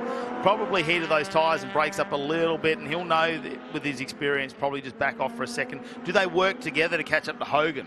That is the question. Somehow can they communicate that out there? Bit of shake and bake time. I don't think that we're going to see any kind of collaboration out here as we check out that moment. Hugely crossed up for Asker Sendel. He could not dial any more lock in, and it's got him into the dirty stuff. He's completely over the sausage curve. As we watch the onboard now, he was trying to outdo the last of the late breakers there under pressure, and it just snapped on him, and through goes Tate. Right there. Fantastic action happening here as we check out the number 5 machine. Yeah, we pick it up there, number 5. It's interesting there because we do have some of our numbers here that are a little bit different to what we see on our screens here. Joshua Bernard from New South Wales, the big 300 there. And he is currently sitting in 13th position in front of Locke and Kemenoveri. Look at the gap now Hogan's opened up. That is stretched out to 2 seconds at the moment. They'll need to work away, just try and chip away at that with time ticking down in this race number 4. It's just over 3 minutes remaining before we get down to our final couple of laps. Pring with a sector 1 time. Have a look at that. Comes up purple, means the fastest time he's been around there. Oh no, Dylan Thomas going for an excursion in the background. Wow, we'll have to have a look at that one a little bit later as he drops the wheels, but it's the number 5 out in the dirt. That was Benno. Unfortunately, not able to make the 1-2 section stick, and he will re-enter. Perfectly safe there. No real oncoming traffic. Thomas cuts a tight line through 6 to try and get back onto Pring. That gap now, about 0.8 of a second, and Pring will breathe a small sigh of relief. They have plenty of real estate when it comes to the rear view mirrors in here. A big panoramic centre mirror up on top of the windscreen, and then those side mirrors. But I have to be honest, such a small car like this, so much vibration, you're not going to see an awful lot. No, it's great to have obviously back for another year as sponsors of the TFH Hire, Legend Cars Australia, Simpson Terrace. They to race. Beautiful parts as we check out the replay here. The number 5 just spinning out. That's unfortunate there. It's not what we just doing it on his own as well. So that'll push him down the field a little bit more. That was Gibson actually. Yeah. Yes, Gibson. That one. Wow, so many here in the field. We have to try and keep our eyes on everything that's happening there. The number 300, Bernard, now in 13th position, but he might not stay there for very long as he lines up behind him. McManaveri, Locke and Haynes. So McManaveri has moved up into 14th position and putting a hard charge on. Just got past. It looks like he might have got that 13th position just then as we head back to our leaders with just a couple of minutes remaining in this TFH Hire Legend Cars race number 4. Pring has really closed down the gap just on a half a second now as they're starting to gobble up back markers. That was McCluskey getting passed by our top 2. A real sign of the pace here. McCluskey getting very crossed up as Thomas has to navigate traffic through turn 6. But Pring looking to put the hurt on Hogan. Let's check out what happened in the last lap. This was Thomas getting really sketchy. That's coming into, I think, turn 6. No, sorry, turn 7, yeah. That sawtooth curbing too, that's got to rattle everything in the body, doesn't it? You know what I mean? I think that's taken the pressure off Pring. Now he's not trying to be defensive. Have a look at the speed he's carrying to catch up to Hogan, and he'll have, hopefully that's got some air coming in the front of that car. It stayed a little bit cooler. I did see him change that diff. They're putting fresh brakes on it last night, so he's ready to make an assault on this lead at the moment. Have a look, Hogan, as we get down. Does that say, is that a last lap board up there potentially? Wow, big dive down the inside. Where has he come from? Pring all the way, goes over the curb. So much curb, so much commitment, and the run into 2 can really set up the exit. You have to get close to the tyre area here. And man, oh man, 15 seconds left on the clock. Pring really needs to pull something out of a hat here. Needs to be the magic man. This will be the final lap of race number 4 for the TFA Tyre. Legend Cars Australia, and Ryan Pring, he's just got a number of corners to see if he can string this together and have another lunge down the inside of Hogan. They've battled it out all weekend. It's been a battle in qualifying. Race 1, race 2, race 3. It's been these 2 names at the top. Twice it's been Hogan. Pring's really he's had a taste. Take a win. Oh, that it'd even him up in the championship. It'd just carry it on to race 5 this afternoon. Coming out of turn number 9. They've got a couple of little straights to go. There's a bit of a slide there from Pring. I think he might have already overheated the tyres. He may have to just accept that he's going to be in second place, because Dylan Thomas in the back, well, he's starting to fight back after that little bit of a moment where he dropped the wheels over that curb. He's strong in third, but Hogan and Pring definitely showing their pace out in front. Hogan with the fastest lap of the race so far. And he's just got to hold on to it through these final 2 corners. We've seen what the slipstream effect can have, the aero on these cars. If they can get a run. Oh, no, it's a big slide coming into the corner. Pring might have an advantage here. I don't think the straight's going to be long enough to use that aero. And the checkered flag is out. Rob Hogan will get himself 3 wins now from 4 races, with Ryan Pring in second and Dylan Thomas rounding out your top 3. Unreal performance there from our top 3. The gap from first to second, 0.3 of a second. It looked a lot closer than that as they flash across for the checkered flag. There's dust, there's chaos. These legend cars, they turn it up, but Hogan, he turns it on once again. Look, that's what we need to watch. It's still going on further down the pack, though, as we look for the next ones to come across the line. Is it Duckworth? Oh, where are they going to end up? Kamenoveri ends up in 13th, Bernard in 14th, Hayne in 15th, Locke in 16th, and I'm just having a look at that. We could throw a second across 5 of them. 1 second for 5 cars across the line. How close is that? P-plate's on at the moment for 25. So that's new to our category as well. Is that Seth out there in 25 from memory?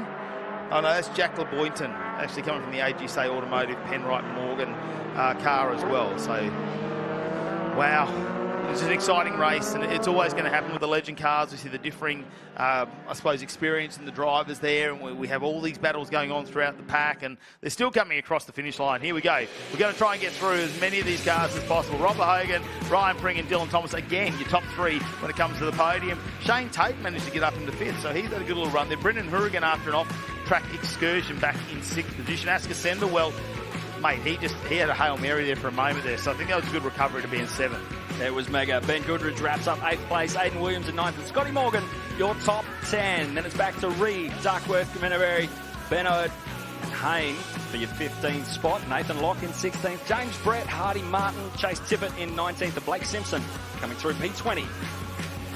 Mate, they always turn on. Race highlights. Where do we start?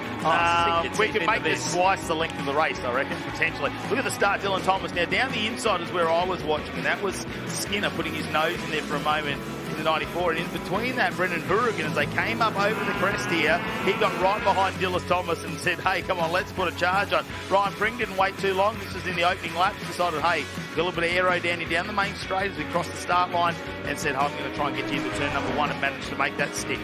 Big, there we go. So he's piled the power on. We saw the that car heading off the 51 machine. Hourigan, yeah. Wow, that's very ugly for a moment there. High speed part of the track. Battle for first, second and third. Dylan Thomas, he didn't have it all his way, but this was a huge one. Asker Sandel gets it wildly crossed up into 1. Yeah, he just went a little bit wide out on the dirt. Wasn't it a big Hail Mary? Couldn't pull the car up. It slid. We saw Riley Skinner there go, you know what, I'll take my position back, thanks very much, and that's going to be fine for me. Yeah, the number 5 machine, unfortunately, coming against it there between 1 and 2. Thomas drops a wheel out there. The 68 machine, the CXC, looking good. He did fight back well, though. It took his opportunity, I think, for that second position there at the moment. It just wasn't enough time left in the race to try and fight back from that. It also gave an opportunity for Pring to have some fresh air, not worry about being defensive. And he made another assault on Hogan's lead. Unfortunately, at the end of the race, I think, probably just ran out of tyres. Car was getting a little bit warm, and Hogan managed to bring it home. But there was this final corner for a moment where Hogan slid the car coming into the corner. I thought, don't make a mistake. Pring might have you here, and have a look how close they were over the finish line. 0.3 of a second in between 1 and 2, and we only go a second back to Dylan Thomas. So those three dominating the Legend cars here at the moment. There's your race highlights from race number 4 of the TFH Hire Legend Car Series. And look at the stream of them as they head back in. When we line them up in pit lane to go out, they go all the way around. Yeah, all the way back to the dummy grid. Yeah. Oh, it's incredible to see them, and it's a fantastic bunch of guys in there if you get to go and hang out with the Legend cars. A great way for a lot of our kids coming out of go-karting and that to get into this. But in the meantime, let's head down to our DeWalt Victory Lane. P3 in that one, Dylan Thomas, but no shortage of action. It looked like you waved Ryan through. Oh, certainly not waving him through. I was actually complaining about my horsepower, which is every driver. Every driver's never got enough power. But we're just struggling coming onto this front straight here. I know it's only a small amount, but we just can't get off that corner good enough to get a good run on these boys. But credit to them both. I mean, Rob's been quickest all weekend, and Ryan's doing a cracking job. So the boys are doing unreal. We're just got to do some work. So really good in the tight stuff. Just need to get on this straight better. Gee, you sent it into the dirt there. I thought you were going with a couple of laps to go. Didn't lift. Okay. P2, Ryan Pring. That was exciting. I mean, you were all over Dylan racing, and then it looked like you nearly were going to get him at the end. Yeah, it was a close one between me and Dylan. He was just better in the tight stuff, but I got off the straights better. And with Hogan, he just had the edge over me. But then when he got held up in lap traffic, I saw the opportunity, and yeah.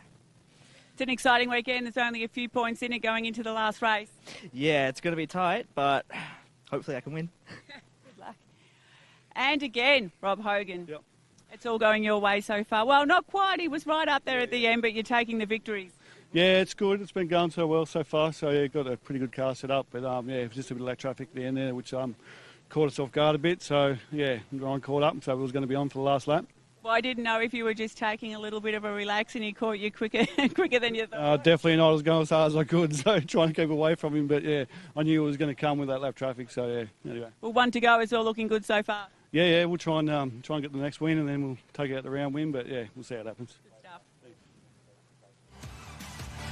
I'll tell you what, we'll try and take out the race. He's so calm and collected, isn't he, Bob Hogan? Especially after he gets out of these exciting cars. Plenty of action happened all day today. The racing's been absolutely entertaining. Of course, we've got the broadcast coming to you from 1 p.m.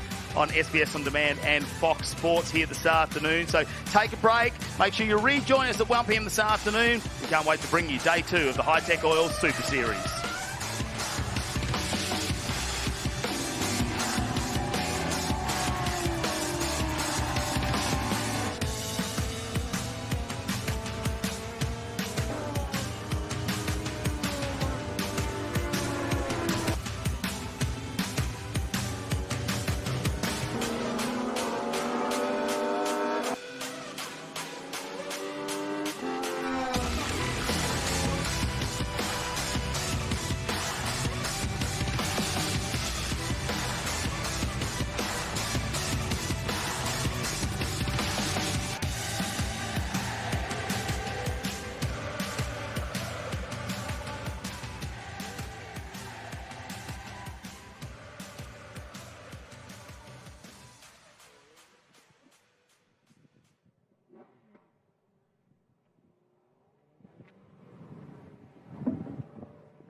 at the Hi-Tec Oils Super Series from Winton Motor Raceway, where the sun gods have absolutely blessed us. Jared, it's a fantastic day here. The sun is out, it's warm, and we're about to go racing.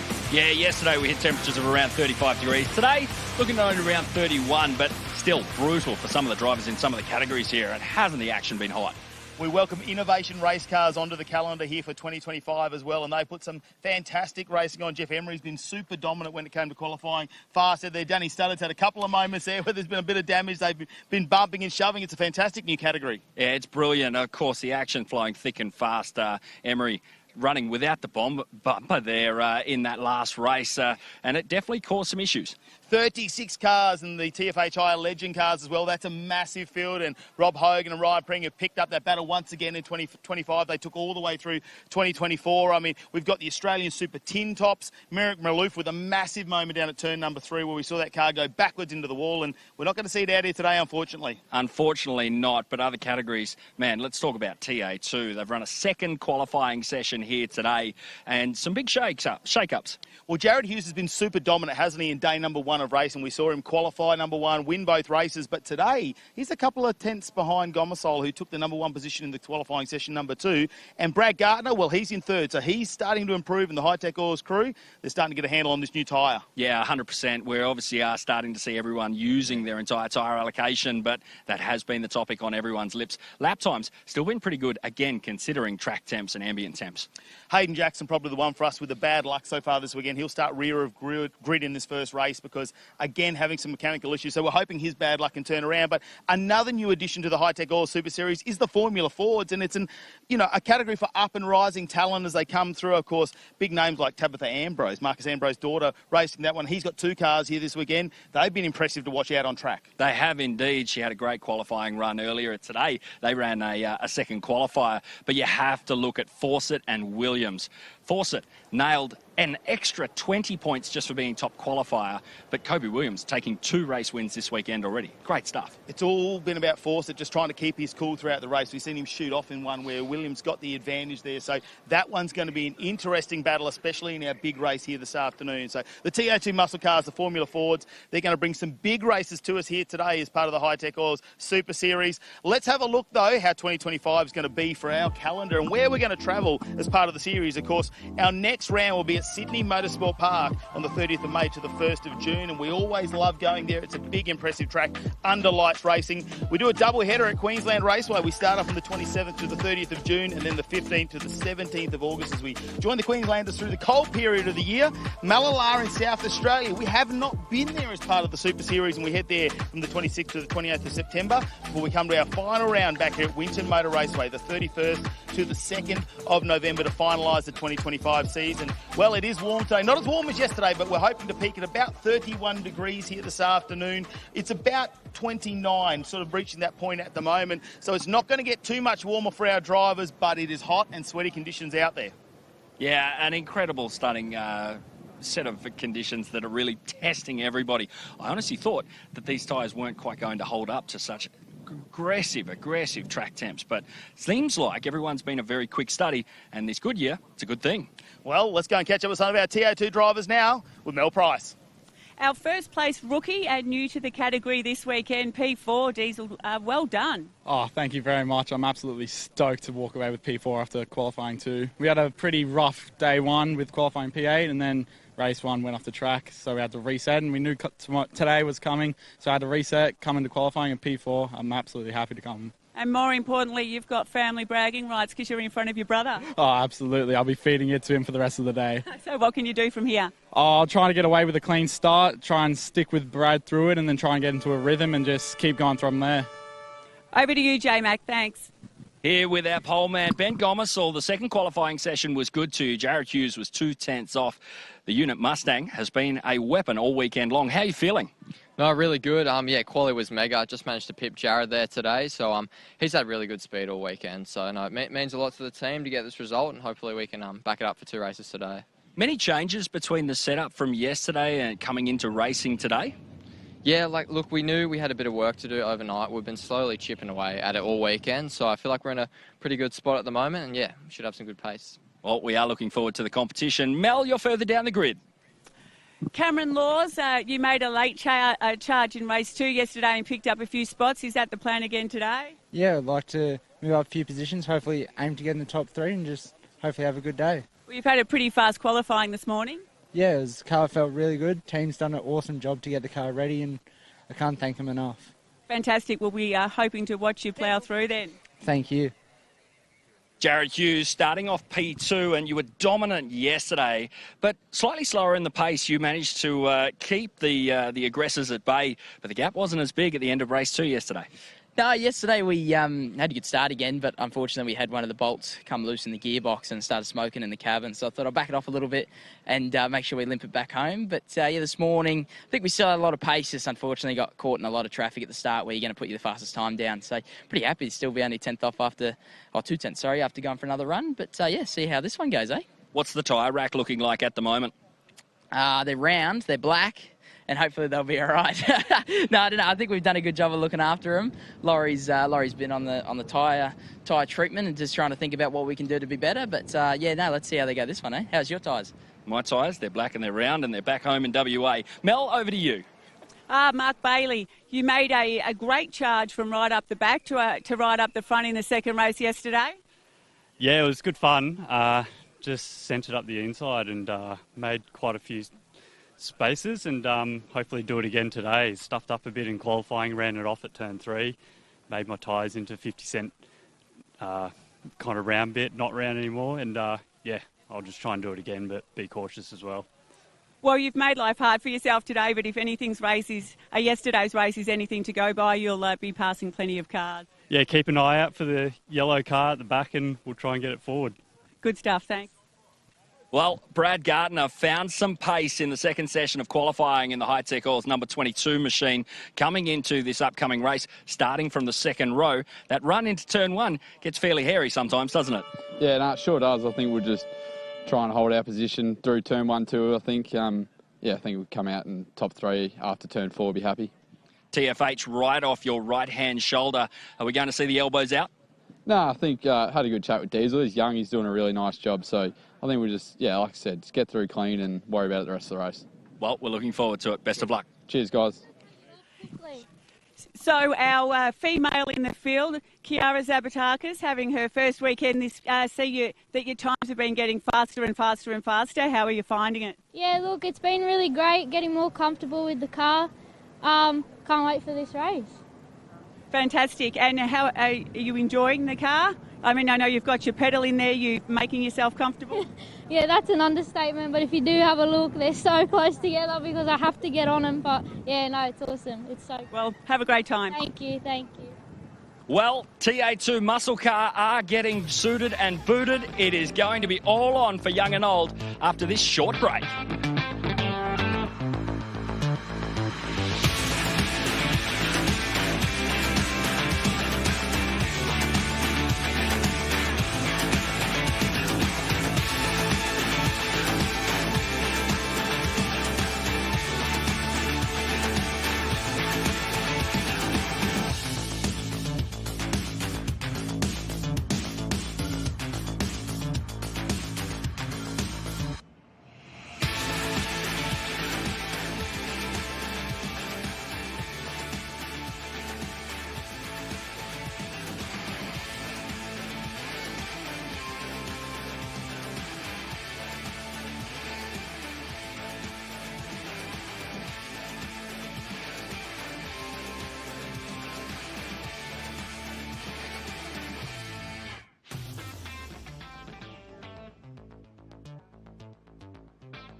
Winton Motor Raceway, and day number 2, the Hi-Tec Oil Super Series.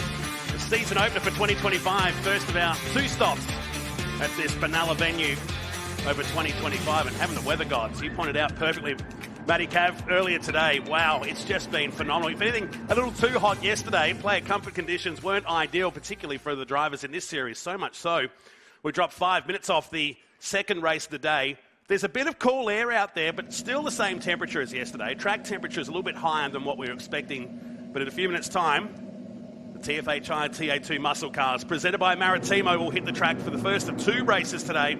And great to have a second qualifying session. It has mixed up this grid. Yeah, it's really changed things around a bit, hasn't it? We've seen the dominance of Jared Hughes over yesterday's racing and qualifying today. He's in position number 2. He's not too far behind. He's alongside Gomersol, who matched him really yesterday. There's a couple of tenths in it, but this is where the tyres are going to start to come into effect, isn't it? They started with 6 brand new tyres for racing over 2 days. Now they're playing a few games. Like, what have they got left at the bank? What have they used? What do they want to try and save for these 2 races? And where does qualifying really put them? So we'll wait and find out how that plays out. Jared Hughes dodged that question very well down in the start grid before with Jared McLean on what he was doing. Now, Mark Crutcher, earlier today in qualifying, the number 4, even though he's qualified inside the top 8, had a little bit of a moment here. I wouldn't say little. Watch the steering wheel as he come out of turn 7, and off it comes.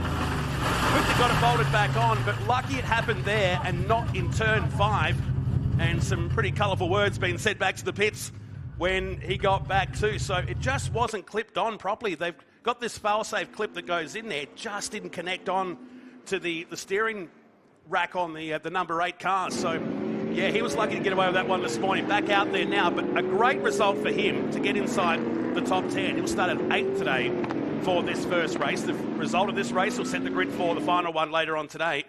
We're looking car with Brad Gartner, a lot happier than what he was 24 hours ago. He's on the second row and feels that they've sorted this car out finally after a total rebuild from the Hi-Tec Motorsport team during the off-season. That bone-jarring crash. In fact, he still feels the pain from that, from the crash at Adelaide, which consumed about 6 or 7 cars in the second last race of the National Trans Am Series in 2024.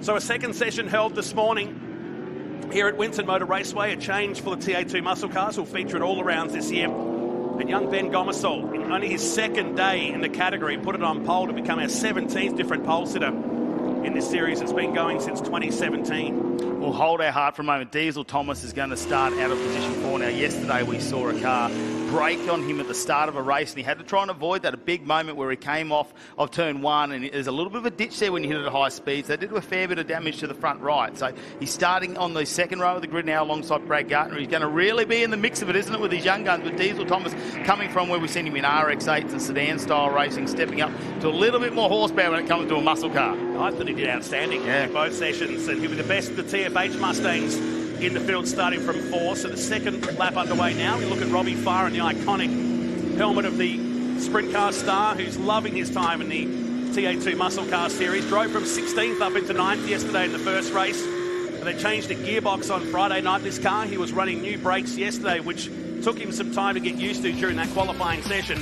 And he'll start down the field today. Headed by Ben Gomersol and Jared Hughes. We switch around the front row from yesterday. Brad Gartner and Diesel Thomas on the second row. Josh Webster and Cameron Laws on the star rookies this year. Drove from 20th inside the top 10 yesterday. Josh Thomas and Mark Crutcher. James Simpson and Graham Cheney in the IES Motorsport car starts out at 10. Domain Ramsey starts out of 11 today with Des Collier from 12. Far from 13th alongside Mark Bailey. Hayden Jackson, Danny Reedy out of 16. Michael Coulter out of 17. Kiara Zavatakis, the lone female, the first female in TA2 muscle car, starts out of 18. And Paul Hadley, who was hurriedly getting that car to the grid. They had no brake rotors on that car as late as 12 o'clock trying to get that car back out onto the track for this race today. But he's scheduled to start from 19th for this one. We don't have Tom Davies back. He's decided to call it a weekend after that fiery moment at the end of race 1 yesterday where a fuel fitting come off the 42 car. So looking forward to seeing him hopefully at the next round at Sydney under lights. Can't wait to do that at the end of May. It'll be a lot cooler for our drivers, won't it? Especially under lights over there as we go there at the start of June. They will form up into grid, 2 cars wide. They'll have to get in their grid positions. Rolling start here. It's race number 3 of the weekend at the Hi-Tec Oil Super Series, part of the TFH Hire TA2 Muscle Car Series presented by Maritimo Boats. And let's get this underway. Let's see how we're going to go into turn number 1. I know Brad Gartner, the aggression seemed to be there in qualifying. He didn't have that yesterday with what we saw with the attitude of the car. How aggressive will he be into turn 1? We look from Josh Thomas's 169 Ford Mustang from a bit down the field, out of 7th position, following the grid boxes, waiting for the lights to go out in race 3 of round 1 of the TFHI TA2 muscle cars. Beautiful start from the front 2 rows. Almost in sync on the way down to turn number 1. Hughes sweeps across Gomersall to take the early race lead. Diesel Thomas up the inside here on the Hi-Tec Royal Chevy Camaro. Almost snapped sideways, almost lost the car. Gathers it up and tucks in behind. Gardner off the background is Mark Bailey, arriving like a sprint car in the Jack's Tire and Auto Service car, and everyone avoids him. How? I don't think there was any panels actually touching him. I thought he was going to back that car in the middle of the field coming around. Robbie Farr's done really well to get around him. Domain Ramsey, Mark Bailey, super aggressive, drops that wheel on the outside. Let's get back though to our race leaders, and Brad Gartner looking for anything as Diesel Thomas now having to worry about Laws, who's right behind him. The cars have got away. I'm just looking out the window here at turn 2 and 3, so the race will stay alive. In car with Gardner around the gum tree for the first time as he's harassing the TFH car. It's gone around. So Diesel Thomas is around. Can't tell if there was assistance, but all that good work in qualifying is watching him drop down the totem now. So it didn't take long for the action to unfold. 2 incidents on the first lap, and they're going to call the safety car. And probably going to help calm the nerves, because that lose for Mark Bailey, he was sideways going past our commentary position. Yeah, he's still parked down there on turn number 3 at the moment. Our crew's over there with him, so they haven't managed to get that car started. Hence we'll see the Hyundai safety car out here on the Winton track just to get these cars banked back up. We'll slow them down. Our recovery team will try and get Mark Bailey off that track as soon as possible. So first one of the year for the safety car, and there is the Jack's Tire and Auto Service Chevy Camaro. Certainly loves making the highlights reel, and the Hi-Tec Oils replay was showed. Watch the background. In fact, he was squeezed by Crutcher this time. So Crutcher was moving over, and Bailey's cat-like reflex sent him to the gravel. And well done to everybody. Look at Robbie Farr, lucky not to drill the back of the yellow Chevy Camaro. James Simpson drives away. Graham Cheney Paul Hadley does the same. The second the IES car. It's hard to tell. Yeah, it's really from this point of view to Cameron Laws. I don't know if he did. I mean, he's just turned around. It's a big moment under brakes. The tyres are still relatively cool, and we've talked about the new tyre and the warm-up procedures, a little bit different to what they're used to as well. So maybe not a temp, maybe he got a touch. We'll have to see what the race control think about that. So Hughes, Gomersall, Gartner, Laws, the 29 best of the rookies, and it's Josh Webster with some help from Marcus Ambrose Motorsport, the Tasmanian based out of Hobart, runs in 5th. Josh Thomas, Graham Cheney, Mark Crutcher, Domain Ramsey inside the top 10. They broke a diff. Well, they didn't. They were helped with a broken diff yesterday late in the race in the C&H car. He had a wild afternoon with a big off here at turn 5 in his 71 machine. Des Collier is now in 10th position. Hayden Jackson, that's good to see the car out there. That's been suffering from mechanical gremlins all weekend long. The Dodge Challenger is 11th. Robbie Farr is 12th. Then Simpson, Coulter, back to Diesel Thomas. Look at that, 15th position now from the top 5 on the opening lap. Yeah, it's not where he wants to be, and Hayden Jackson will be really happy about that, maybe hoping his luck could have turned around a little bit. I mean, silly things going wrong with the car that you shouldn't really expect when you have a rebuilt car. Is he waving at someone? Is he trying to get the attention, or do you think he's asking, I think, whether he can go back out on track, potentially? He's on our turn road in the middle of the track right now. There's several little arterials, I guess, you can use to get around the Winton Motor Raceway course, but the lights are going out by the look of it here on the safety car, and he may feel that car's okay to get back out there, but this is going to severely hinder the 12. We'll stay in car with Gartner, who's in 3rd position, one of 2 Hi-Tec Oil Chevy Camaros, as he sits patiently waiting for the race to go back to green, headed by Jared Hughes. A little bit of confidence there from Jared, isn't it? Just take that dive down the inside on the start and just dominate himself. It's going to be about track position, I think, between these top 3 drivers. They are so closely matched with some qualifying times. As the green flag comes out and we are back underway with racing, let's see if we can get a full lap in to start this off. Race number 3 here for the weekend. The TFHI TA2 muscle cars presented by Maritimo. And Hughes just with that outright pace. Look, he's already opened up half a second in the first 2 corners. He's very confident on tyres that aren't up to operating temperature at the moment. That's the key with this one-mate tyre brand. If you can get that margin straight away, which is half a second, and build on it, it really makes the race a lot easier. Gomersall, Gardner, Laws all in tow through this long, ongoing turn 5 and a quick change of direction here at 6. And up to turn 7, it was really treacherous in qualifying in the earlier races yesterday. Crutcher on the back of Cheney. This is Hayden Jackson in the Dodge Challenger on Des Collier. Now he tucks in behind around the Gumtree of this Winton Motor Raceway. So timed races, of which this was 22 minutes today. Down the short straight to turn 10 with Simpson. Gomersall trying to stay with him. Remember, Hughes yesterday, 2 big margins in those victories. Getting him the chocolates in both the races yesterday, and a handy start to his TA2 Muscle Car Series campaign in 25. Diesel's Thomas starts to try and make up some of that ground that he lost back to 15th position, already pushing his way now into 13th as he goes past Simpson there at the moment. Now have a look, Hayden Jackson's another one I want to watch this weekend. He's already had a DNF here. He didn't do a lot of laps in qualifying either, so he's probably got the best tyre bank out of anyone out there. Yeah, good point. They spent more time probably sitting in the sun than they have on the car over the last couple of days, so he'll try and right the wrongs of a tough weekend in the 81. Meantime, back at the front, 2 stars that you're watching in Super 2 in 2025. Hughes, who will step into the Erebus Motorsport team later in the year with Jack LeBrock in the endurance races. Has cut plenty of laps around this historical venue that opened back in 1961. For a couple of hours to the north of Melbourne. It's great to get this series underway for 2025 as we work our way through turn 7 and this change of direction around the Gumtree again. So Hughes and Gomersall just easing away from Gardner, who runs in 3rd position. Laws and Webster, who scored 2 top 3 finishes yesterday, is in 5th spot. Good run to Graham Cheney. Won both the Masters class races yesterday. That's for drivers over 45. And James Simpson's had an off here, judging by the amount of dust and dirt on his number 2 Dodge Challenger. Get the feeling that's through turn 5, don't you? It's got to be down there, or turn 7. Or turn 7. That's been where a lot of them have been coming off across all of our categories here this weekend. Brad Gardner, he's really looks like he's just he's struggling to maintain that pace of the leaders at the moment. He looks like he's running the car right on the edge of its performance at the moment, and the other 2 just seem to be looking fairly casual out in front. I know they're not when they're behind the seat, they're really pushing on, but you can just see the attitude of the car, those that are trying to stretch the limits of what it can do, and those that are just very comfortable with how they're feeling behind the wheel. Just watching him further down the pack, I mean, Diesel Thomas now up to 12th behind his teammate Des Collier, and Hayden Jackson just in front in for the 10th position. So watch them 3. If they can stick together, they could make an impact in the back of the field. Hearing from the pits that James Simpson had a flat battery at the start of the race. They pushed him away to get him going, so he doesn't want to have it off and stop. That car won't start again if that happens. So Hughes up on the curb at turn 7.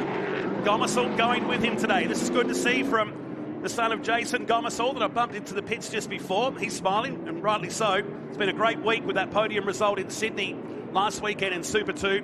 Pole position earlier today in the 2nd qualifying session. And has really adapted to this TA2 muscle car category very quickly. Just run the fastest first sector too. We're talking 0.05 of a second faster, so him and Jared Hughes very evenly matched. It'll be interesting through this middle sector. Looks like Hughes might have him there. So these 2 are going to really battle it out, I think, over this duration of this race, 22 minutes plus the final laps there to go as well. So that's going to be interesting to see how they use the tyres throughout this. Let's head down to the pit lane though with Mel. Well, we saw Mark Bailey make an early outing from this race. I'm here with his crew chief, PC. I did say, have you heard from him and do you know what happened? To which he smiled and said, yes, I do. Hi. Look, we qualified poorly due to a small car issue. We then find ourselves maybe further down in the pack than when we currently would run. And Mark just trying to make a move and get up the inside there. And gain a few positions off the start to position ourselves for the race.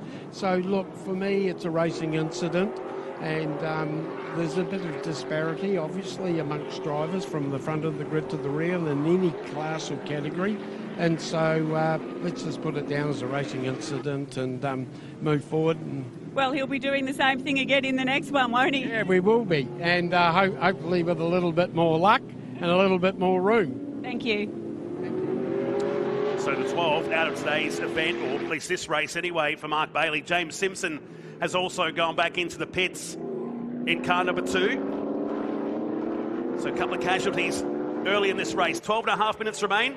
Hughes and Gomersall 2 seconds up the road now from Brad Gartner. There is the number 2 car. Need to give that car a wash, I think, before race number 4. Certainly had a day out in just the first few laps of this third race. Great to have him back in a muscle car after a big crash a couple of seasons back. They rebuilt that car in 4 weeks to be ready to go racing. And a team based out of the Gold Coast looking to do the entire series in 2025. As up past the old main straight, we go into another lap. 1:26.3, the quickest lap so far of the race. Yesterday in this same race was 1:26.0 for Jared Hughes. So we're looking again, and that's probably a bit more of a look on the contact with Thomas. You can see the 29 was into the back, but hard to see if it was enough there. Race control just wanting to observe that one more time on Cameron Laws, who was in the wars yesterday with that moment with Graham Cheney down at the second last turn. He was ultimately disqualified from that race for a technical breach at the end.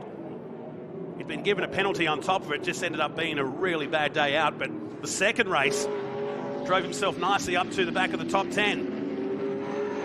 Runs in 4th position with Webster, Thomas, Josh Thomas, who are in car with now, the TFH Racing Mustang. Into turn 10 he goes. More than 90-degree left-hander this one. And back up to finish another lap. Ramsey still in 9th position with Crutcher just ahead. Hayden Jackson in the top 10. Reward for effort for that hard-working team who've been in the wars since Friday morning here at Winton Motor Raceway. Cameron Laws now. He's got Webster all over the back and having a look down the outside. Now he's going to poke his nose. But look at the drive he's got out of that final corner down the main straight. Webster not able to do anything with it as Josh Thomas just in the back there at 169. And while this battle continues on track, let's head down to pit lane with J-Mac.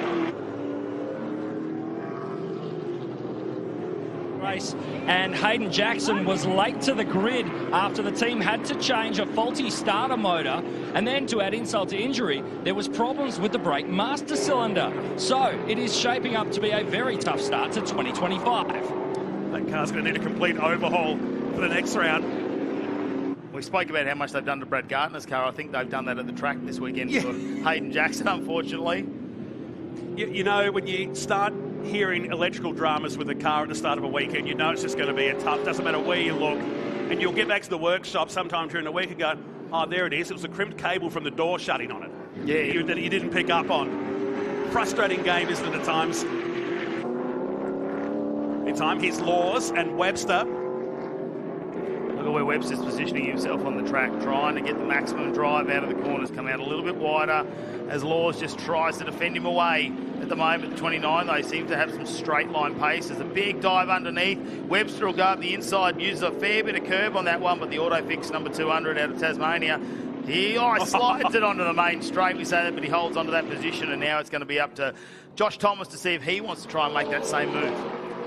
Topping speeds of nearly 200 kilometres an hour at the start-finish line. Good move, textbook move down here at turn 11. You've got to turn it back to the middle of the road there to stop the over-under effect from the driver behind. But he's got it done. Gets himself now up into 4th position. In car with Josh Thomas. Working that steering wheel quite hard through this first set of turns. The TFH Mustang running back now in position number 6. Haven't they invested a lot in here? Brent Thomas and his business, TFH Hire, that have been working in all kinds of motorsport now for several years. Himself a former racer. Brent Thomas in Speedway and speed cars. Is that Webster running wide? We caught it. Oh no, Hayden Jackson. Oh boy, what can you say?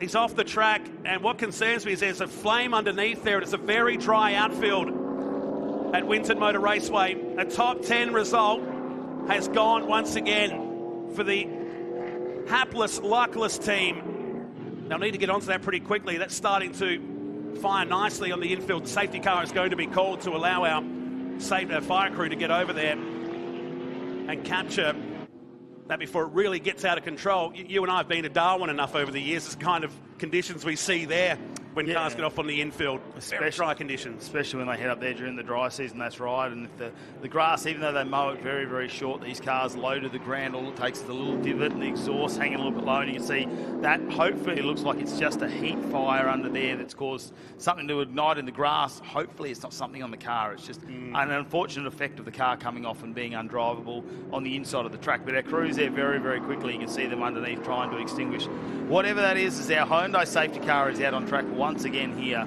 in the TFH High TO2 muscle car presented by Maritimo. Hayden Jackson with, you can see the hands on the hips, can't you? And it's got to be a frustrating weekend. And we saw many of them last year as well. At the Bend in the endurance race, it started really well for him, got involved in an incident that wasn't his fault. He was just a collision of cars there, and he was part of the Constantino effect where he got trajected off the track. Had numerous mechanical faults throughout the start of the season as well. And in the final round, well, the second last round here at Winton, he was up there in the top 5. So podium. He had a moment there, and we know the driving ability of him, and that's probably for Hayden Jackson. What's the hardest part is sixth in last year's series standings. 28-year-old from Maitland in New South Wales, who was had a career in go-karts and then stepped up into Toyota 86 in the Gazoo Series in 2023 and TO2 muscle cars in 2023. The safety car is out here. We'll let the field calm down while we retrieve the 81 machine. Come back and join us soon from Winton Motor Raceway.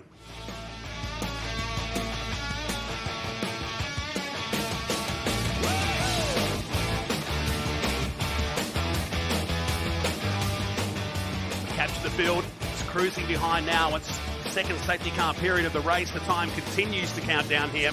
Incidentally, timed races that were introduced nationally a couple of years back, which I think's been a big tick, because sometimes you get out there and you have your race cut short. Say if it's a 9-lap race, you get 3 in. Now you've got designated track time to run in, which is good to see. Yesterday's 2 races were safety car free.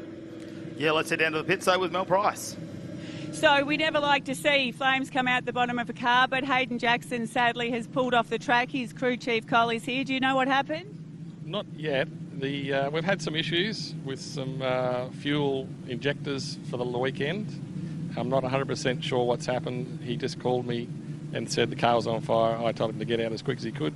So luckily he's safe. Well, that's the main thing, isn't it? Hopefully it's not too bad and we might see you out there for the next one. Great, thank you. Thanks.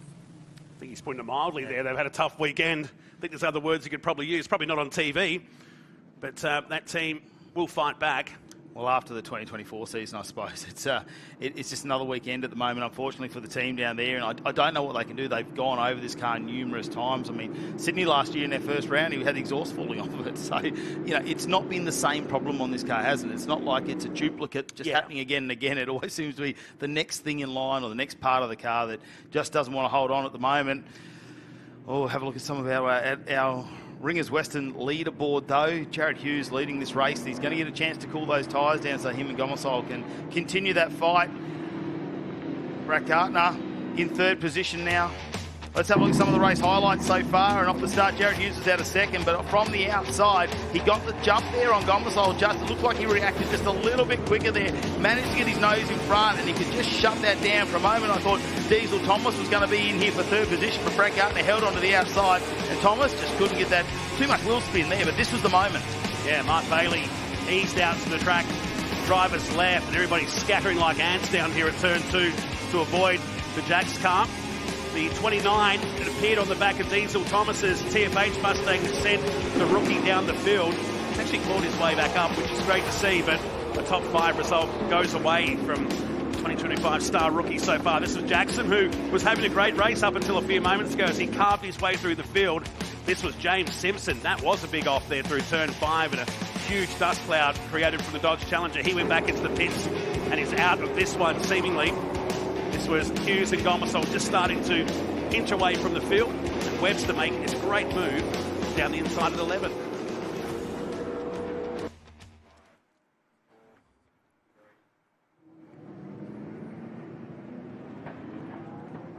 Safety car still on the track here at Winton Motor Raceway in this 3rd race of the weekend. TFH High TA2 muscle cars presented by Maritimo. Another one to come up later today as part of this Hi-Tec Oil Super Series with Hughes, Gomersol, Gartner, Webster, Cameron Laws in 5th position, then Josh Thomas, Graham Cheney, Mark Crutcher, Domain Ramsey, Diesel Thomas back up to 10th.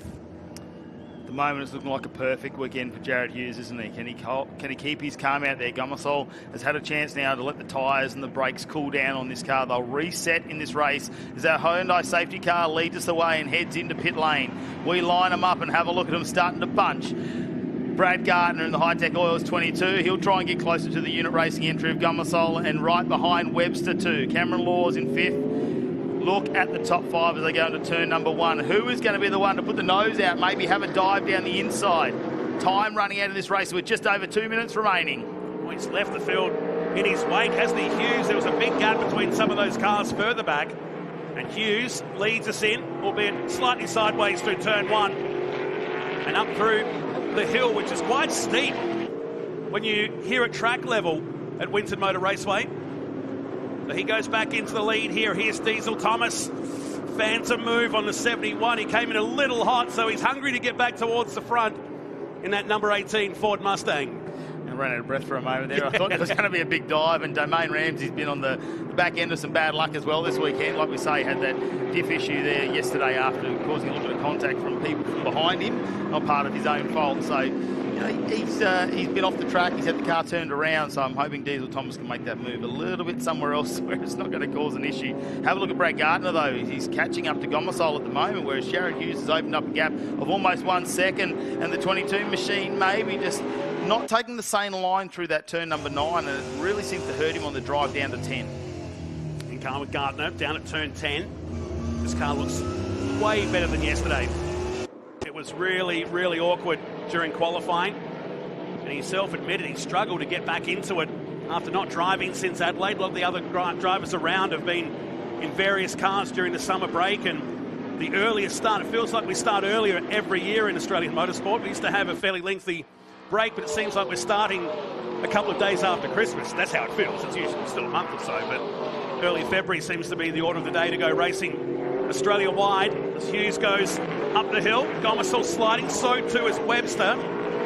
There's Laws with Josh Thomas just behind. Graham Cheney once again leading the Masters class. That's for drivers over 45 years of age. And the leading rookie, Cam Laws, just ahead. Brett Gardner, if you look at that tyre barrier coming out of 2 a couple of years ago in the opening round, he managed to put the car in that tyre barrier, and you see he wasn't keen to slide the car out. Start well with Josh Thomas, so you can see how much they're trying to manhandle these cars at the moment, as the temperatures are still nice and high at the moment. But Laws, yes, he ends up turning around in turn number 7, just goes to the outside there where there's probably a lot of pebbles starting to come out in that outside bit. Wow, that nearly caused, what a way to rejoin. Probably not the safest. Let's have a look at the Hi-Tec Oils replay. Yeah, it's the curb we've seen down there before. It's the re-entry, though, that worries us, that I suppose, as you get a bit more experience. Have a look at Michael Coulter as he comes around, and Terps Tipper's entry. That was good for him to observe what was going on, you know, and react to that very quickly. But it cost him a place as well, because Danny Reedy got 2 for 1 in a Danny Orr earth-moving Chevy Camaro, so he goes up in a 12th position now. Helped him as Crutcher thought about the move here on Graham Cheney. So hopefully they've crossed fingers and toes and anything down here they can cross in the number 4 pit, that they've sorted the dramas out. Feels like it. He's inside the top 7 and moving forward. Here comes Gomersall, closing in on the race leader once again. Looked like he was fading, but maybe he's had a chance to regroup. The car really sliding around at the moment for Gomersall, though. He is overdriving this car as the back end wants to step out and overtake the front. Really have to be on your guard so you can catch that when the car wants to slide. You don't want it to go too far and spin out. Let's have a look as they get hard on brakes here into 7. Pulls that car up. You can hear those tyres really starting to protest, can't you, under braking? You can hear the squealing. It's almost Hoosier-like from back in 2024. On the final lap here at Winton Motor Raceway, another race to follow later today as part of this Hi-Tec Oils Super Series in 2025. 2 youngsters who've been trading laps all weekend long. Gomersall, who backs the car in at 10. Is he going to straighten that car up on the exit? Gardner would have sensed this, and that is blowing the race apart now. It's going to be Jared Hughes, as long as he presses that middle pedal with a lot of energy and does that. The young star who scored pole yesterday in back-to-back victories is going to keep it going on Sunday. Webster on the tail of Gardner. But to the line, it's another win. Jared Hughes scores race 3. in TFH High, TA2 muscle cars presented by Maritimo in 25. And Webster slowed, and he lost the position to Thomas. We saw it from the in-car camera. So what happened to the 200? He was on Gartner's tail. Cost him the position. And Thomas gets a top 5 result. Yeah, Cheney almost got there as well. That was down to less than 1 second before Cheney got there. Crutcher in 7th, Ramsey in 8th. Diesel Thomas back up to 9th after dropping to 15th past Des Collier, his teammate, and Robbie Farr just outside the top 10. Danny Reedy did a nice job, I thought, there to get into a 12th position. He had those moments, I suppose, with Cameron Law spinning out and Michael Coulter having to try and evade that. So, you know, a good opportunity for him, but he made every effort to make that into 12th position, so well done to him as well. But Jared Hughes, you can see there, he'll have a big smile on his face, and we'll get to catch up with him very shortly. I'm not quite sure what happened to Brad Gartner. Was it Webster was just a little bit quicker through that section, or did Gartner slow down a little bit? Yeah, only they can tell us. Hopefully we'll find that between the races. Well done to Jared Hughes. Stamped his authority. Maximum points so far this weekend from Gomersall. Gartner, Josh Thomas, who got 4th at the line over Webster. Cheney, who win the Masters class once again. Mark Crutcher, Domain Ramsey, Diesel Thomas and Des Collier will finish in 10th position today. Robbie Farr and Danny Reddy, great mates, finishing 11th and 12th position with Cameron Laws 13th. Michael Coulter in 14th. Yaris Evatakis in 15th position with Paul Hadley, Hayden Jackson, James Simpson and Mark Bailey. DNFs here today. They're the hard luck stories of this weekend, aren't they? Yeah, Mark Bailey is probably one of them, and he'll come straight up in the race highlights as we check him out now.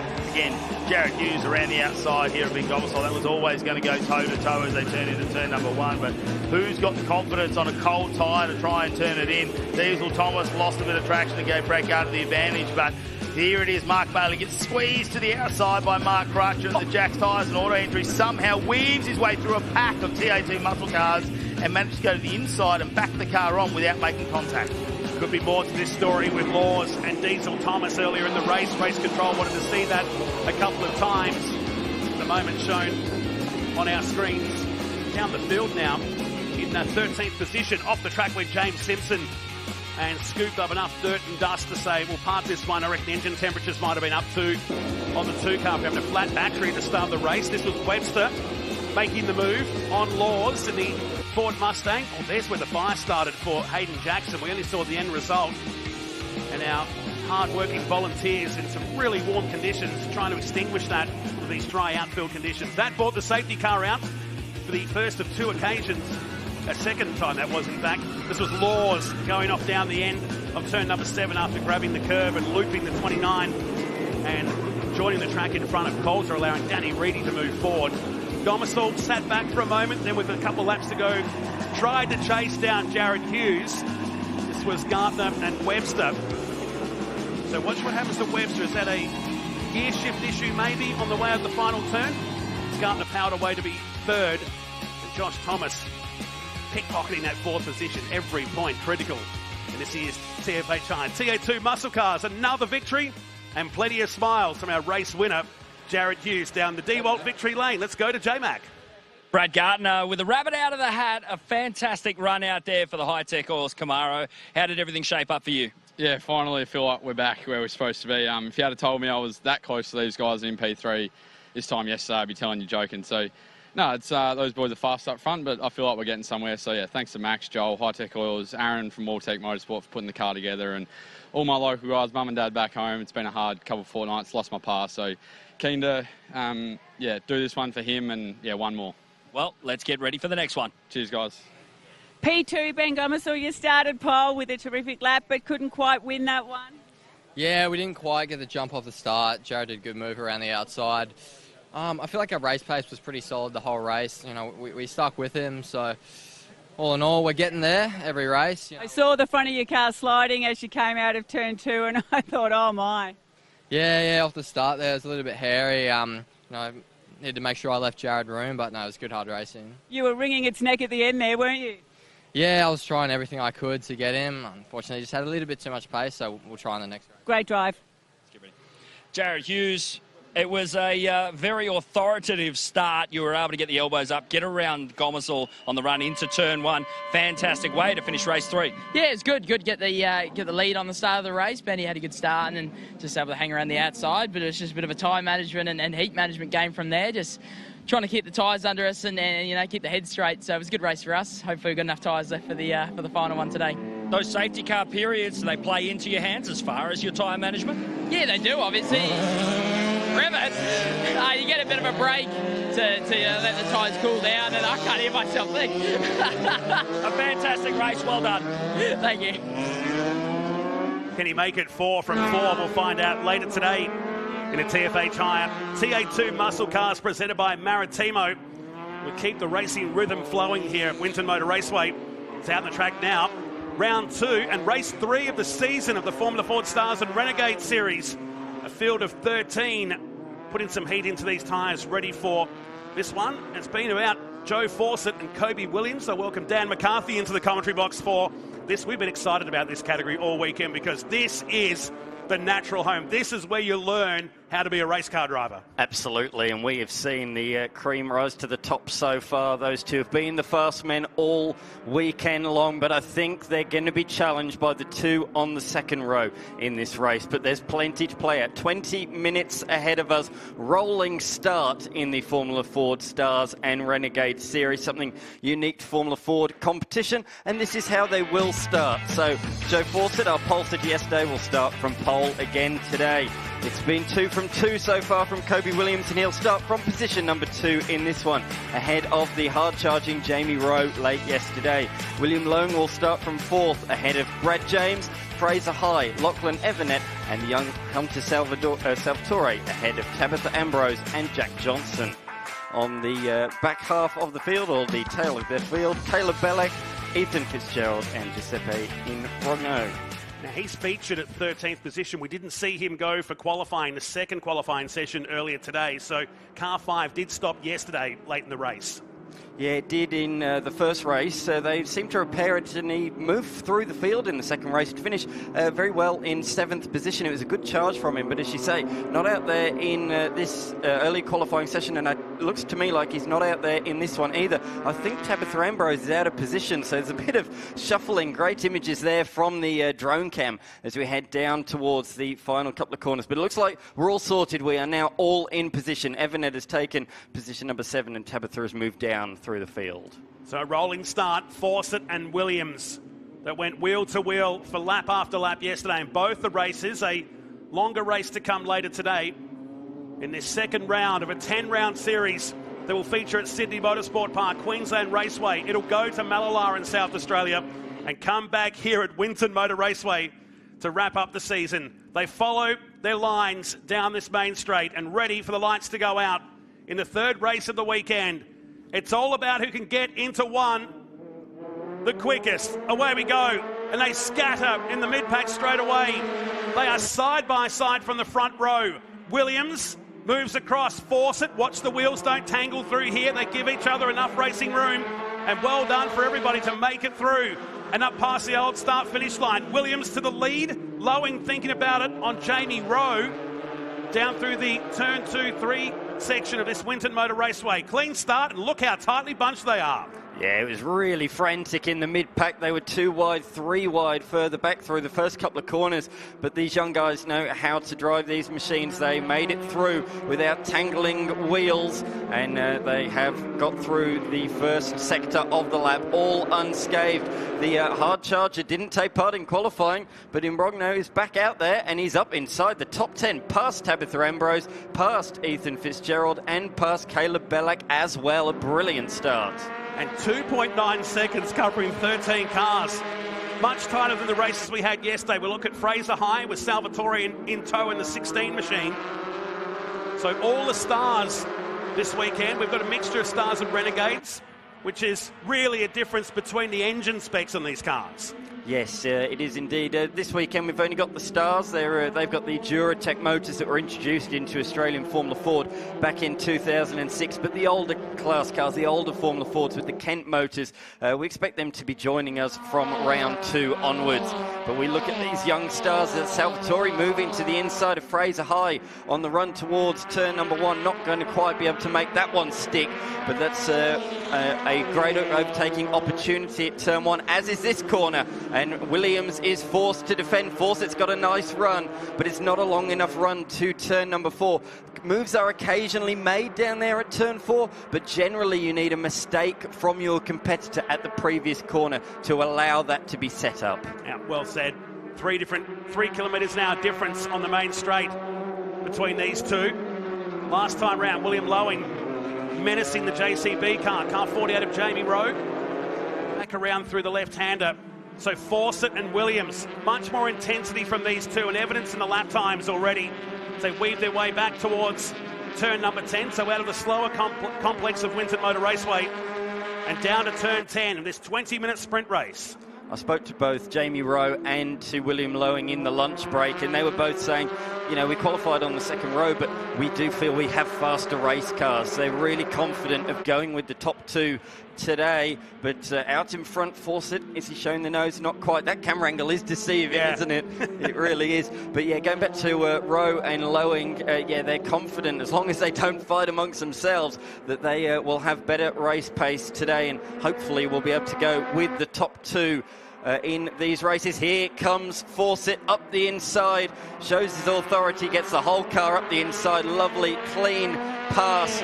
Williams couldn't do much about that. By the time he had thought about defending, the gap had been filled.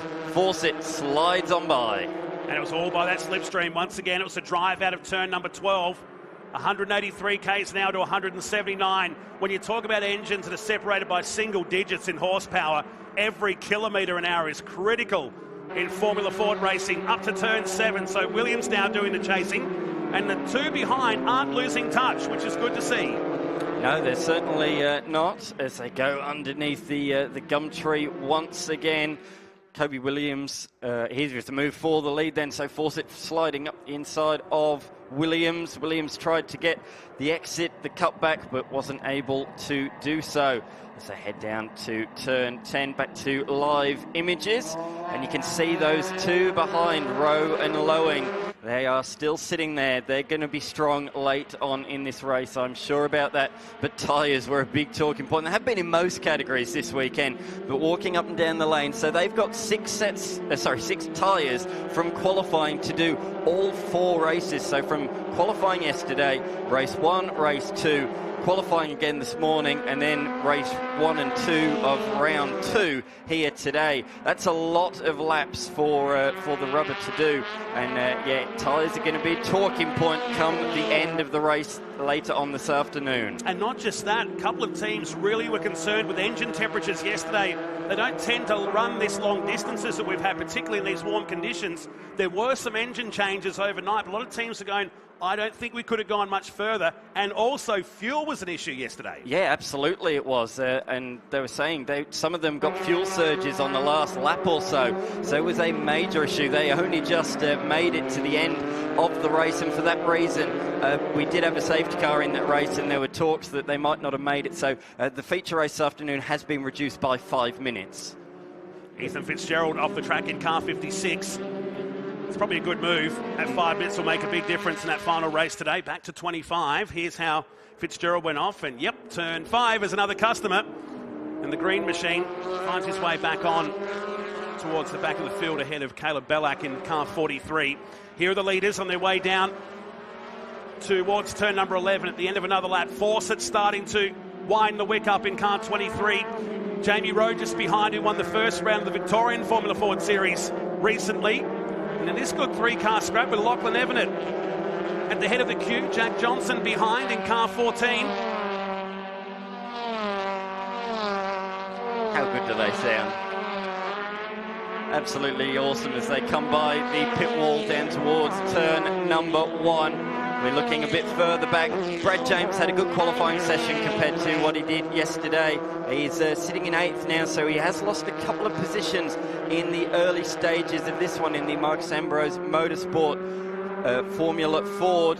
but look out the front. These top two are certainly attempting to go with them. There's a couple of PBs from both of them in the first sector, so tide temps have very much come up now. It's cooler here today than it was yesterday. We're still nudging 30 degrees. It is warm, it's toasty, and if you don't saw, oh, somebody's off. I think that's young Salvatore who's taken a tour of the grass, and it is, oh, Dukes of Hazzard back onto the racetrack.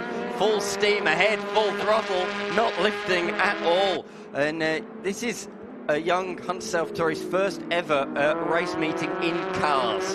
You know, most of the drivers, we'll come back to that in a minute on the replay here, so we'll see Salvatore skate off, and he did so well not to end up in that gravel trap. But most of the drivers become the norm over the years now. They do a track walk on the day before.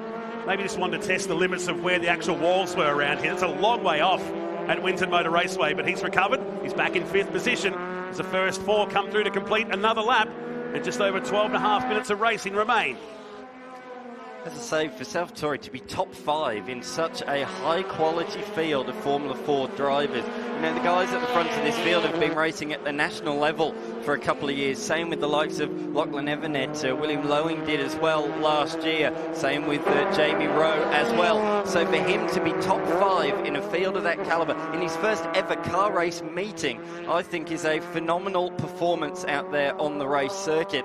And it's really good to see the youngster, only 18 years old, born in 2007. He's doing a brilliant job out there. He's looking to go international. That's where he wants to go, into sports car competition, into sports car racing. And he's looking to go and race overseas later on in the year. So he's just trying to learn his racecraft in Formula Ford. We've spoken about it. This is the breeding ground for Australian motor racing drivers over the years. Back in the 70s, Larry Perkins came through Formula Ford. In the 80s, there was Thomas Mazera and Mark Larkin. Move on to the 90s, and my goodness gracious me, there's basically nobody that didn't come through Formula Ford. Lowndes, Stephen Richards, Garth Tender, the list goes on and on and on.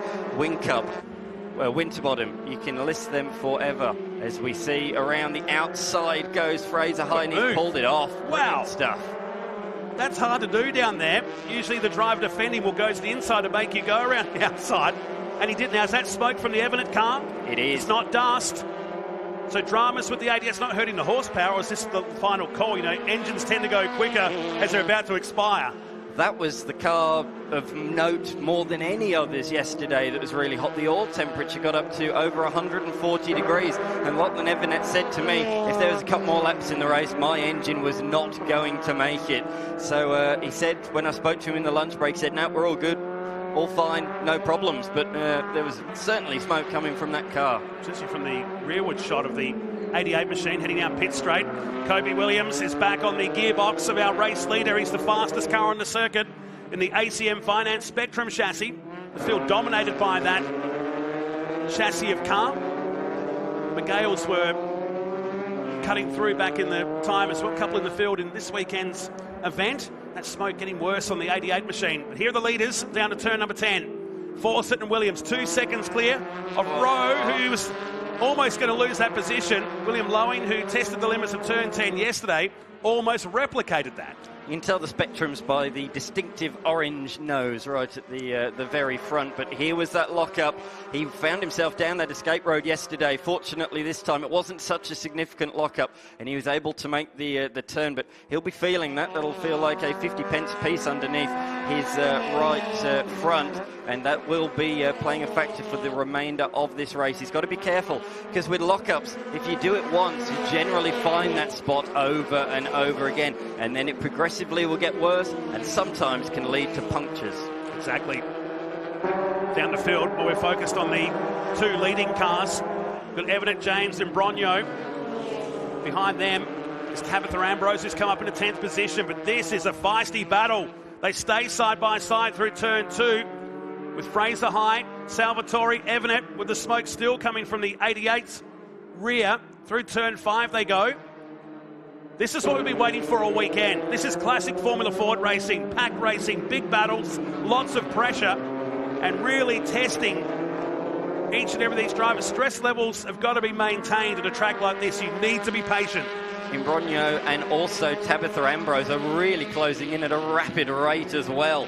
look at them, they're just a couple of car lengths behind as well. So this is going to be a half a dozen car train in just a few moments' time. Evernet, he's moving out of the draft. I think that car might already be hot. I think he's trying to find clear air already at this stage of the race. That is not good news for him as he heads down to turn number 11. This is the problem. He's right in the heat, right behind these racing cars. And this is where it got hot yesterday. It was fine when he was out towards the front of the field, but he had a couple of off-track excursions. And when he was buried, that was when the car was overheating. But look at this. A defensive manoeuvre for the driver of Fraser High, but further forwards, it's on for third. Up the inside comes Lowing. Oh, a big lock-up. He's missed the apex, but he has been able to make it stick, but Rowe had to open up the steering. Yeah, he did. Otherwise, it would have tangled and gone off into the gravel trap. So well done from both of them to avoid an incident. He'd been waiting a long time to get that job done. Puts himself up in a third position. Williams, a relentless Kobe Williams on our pole sitter from today's race. Joe Fawcett through the left-hander under the gum tree. Joe Fawcett was leading race number 2 yesterday, and he made a mistake down at turn number 11. I chatted to him. He told me, unfortunately, my foot slipped off the brake pedal and went directly onto the throttle. So that's why he ran off the road late on in the race and threw away the lead. Mel, you got an update for us? Yeah, so we just saw Jack Johnson leaving the track then. His driver coach, the one and only Ben Bargwanna's up on the fence here. Tell us about his weekend. It's only his second race ever. Yeah, it's been really good. Look, he's got a lot to learn. This field is really tough, so I think he's getting his ears clipped a little bit, but that's good. That's how you learn. He's doing a great job. We had to do a little engine change last night. Just had a spin there, but that's all right. That's how you learn. It's all part of it, isn't it? Absolutely. This is what Formula Ford's about. It's one of the best categories, and this is where you learn. Fantastic. Back to you guys. You know you're getting old when Ben Bargwanna is now a driver mentor. Son of Jason Bargwanna, who's watching the coverage. Recently become a granddad during the last couple of weeks. 2000 Bathurst 1000 champion with Garth Tander for the Gary Rogers team. And Jack himself, the son of legendary star Brad Johnson from the Western Bulldogs, who is a proud dad watching his son in a completely different sport.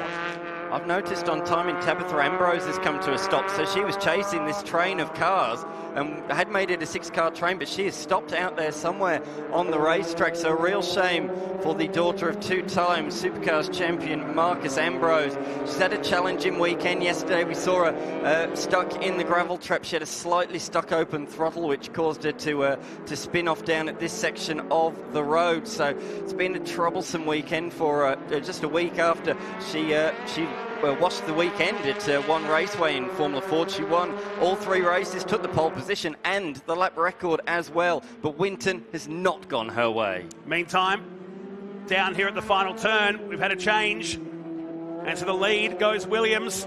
So has made the move. Fawcett now has 5.5 minutes to change this. And Williams staying to the driver's left, has to move across or he'll wash off all that speed in the middle of turn 1 and 2. These two have been incredible to watch all weekend. So excited to how this season goes with these two stars. Tries to the outside to get the cut back for the inside down the hill, but again, not a long enough run into that one. This section of the track is the tight, twisty stuff. Sector 2, there was Tabitha on the outside there. I just saw her of turn number 4 coming to a stop. Looks like no damage, looks like a mechanical one for me. Look at Kobe looking to the apex of the corner and hits the nice late apex. You want to try and straighten it up before you head to the gum tree. It's all about compromise here. You can try a little lunge, but that'll affect your next corner. So if you take a compromised line, it will affect you going forward. So it's a great piece of road. It's a unique circuit in Australian motorsport, Winton. A tight technical circuit, but it produces unique racing in its own way. That's cool. Even on the short track. Maybe we should go at the short track for Formula Ford, just for one weekend only. I'd be up for that. Yeah, absolutely. The Formula Ford Festival, it was, come back to that, Ethan Fitzgerald's second moment of the race in car 56. And that's down at turn 7. He needs to be careful with the dirt and dust on the tyres. He doesn't have another moment of a change of direction on his own here. Is it just a simple case of too much pedal? Yep. Loops it around. I think he was about a wheel's width too wide as well on the marbles when you got on the power. That's all you need here today. That's right. That's right. Oh, look at Kobe fighting the tail of his Ford through there, and he's coming under increasing pressure. You can see these guys now are pushing even more. I think the tyres have reached their limit. They're beginning to drop away. Speaking to Fraser High yesterday, he said the best way to describe the tyres at this stage of the race is driving on marshmallows. They just feel soft and lumbersome. It's a very strange feeling for these guys doing these longer races here this weekend, and I think we've reached that point now because the cars are looking more unstable. We've seen that spin from Fitzgerald and that huge slide from Kobe Williams through turn number 2. I thought it was going to leave him vulnerable to force it at turn number 3, but it didn't. He managed to keep the minimum corner speed up, and he was able to hold position quite easily down into turn 3. But this is not over. We got 3 minutes left. The intensity's been turned up a notch. Yeah, it's far from done. And with the marbles coming off these tyres, it's the chunks of rubber that scatter the outside line. The passing opportunities become limited. If they weren't limited enough already at Winton, you be careful when you get off the racing line. So force it. Can he do it? With 2 minutes and 35 seconds at the line. Tucks in behind the ACM Finance car, who's glued to the mirror, waiting for him to pull out to make the move. It won't be this time round.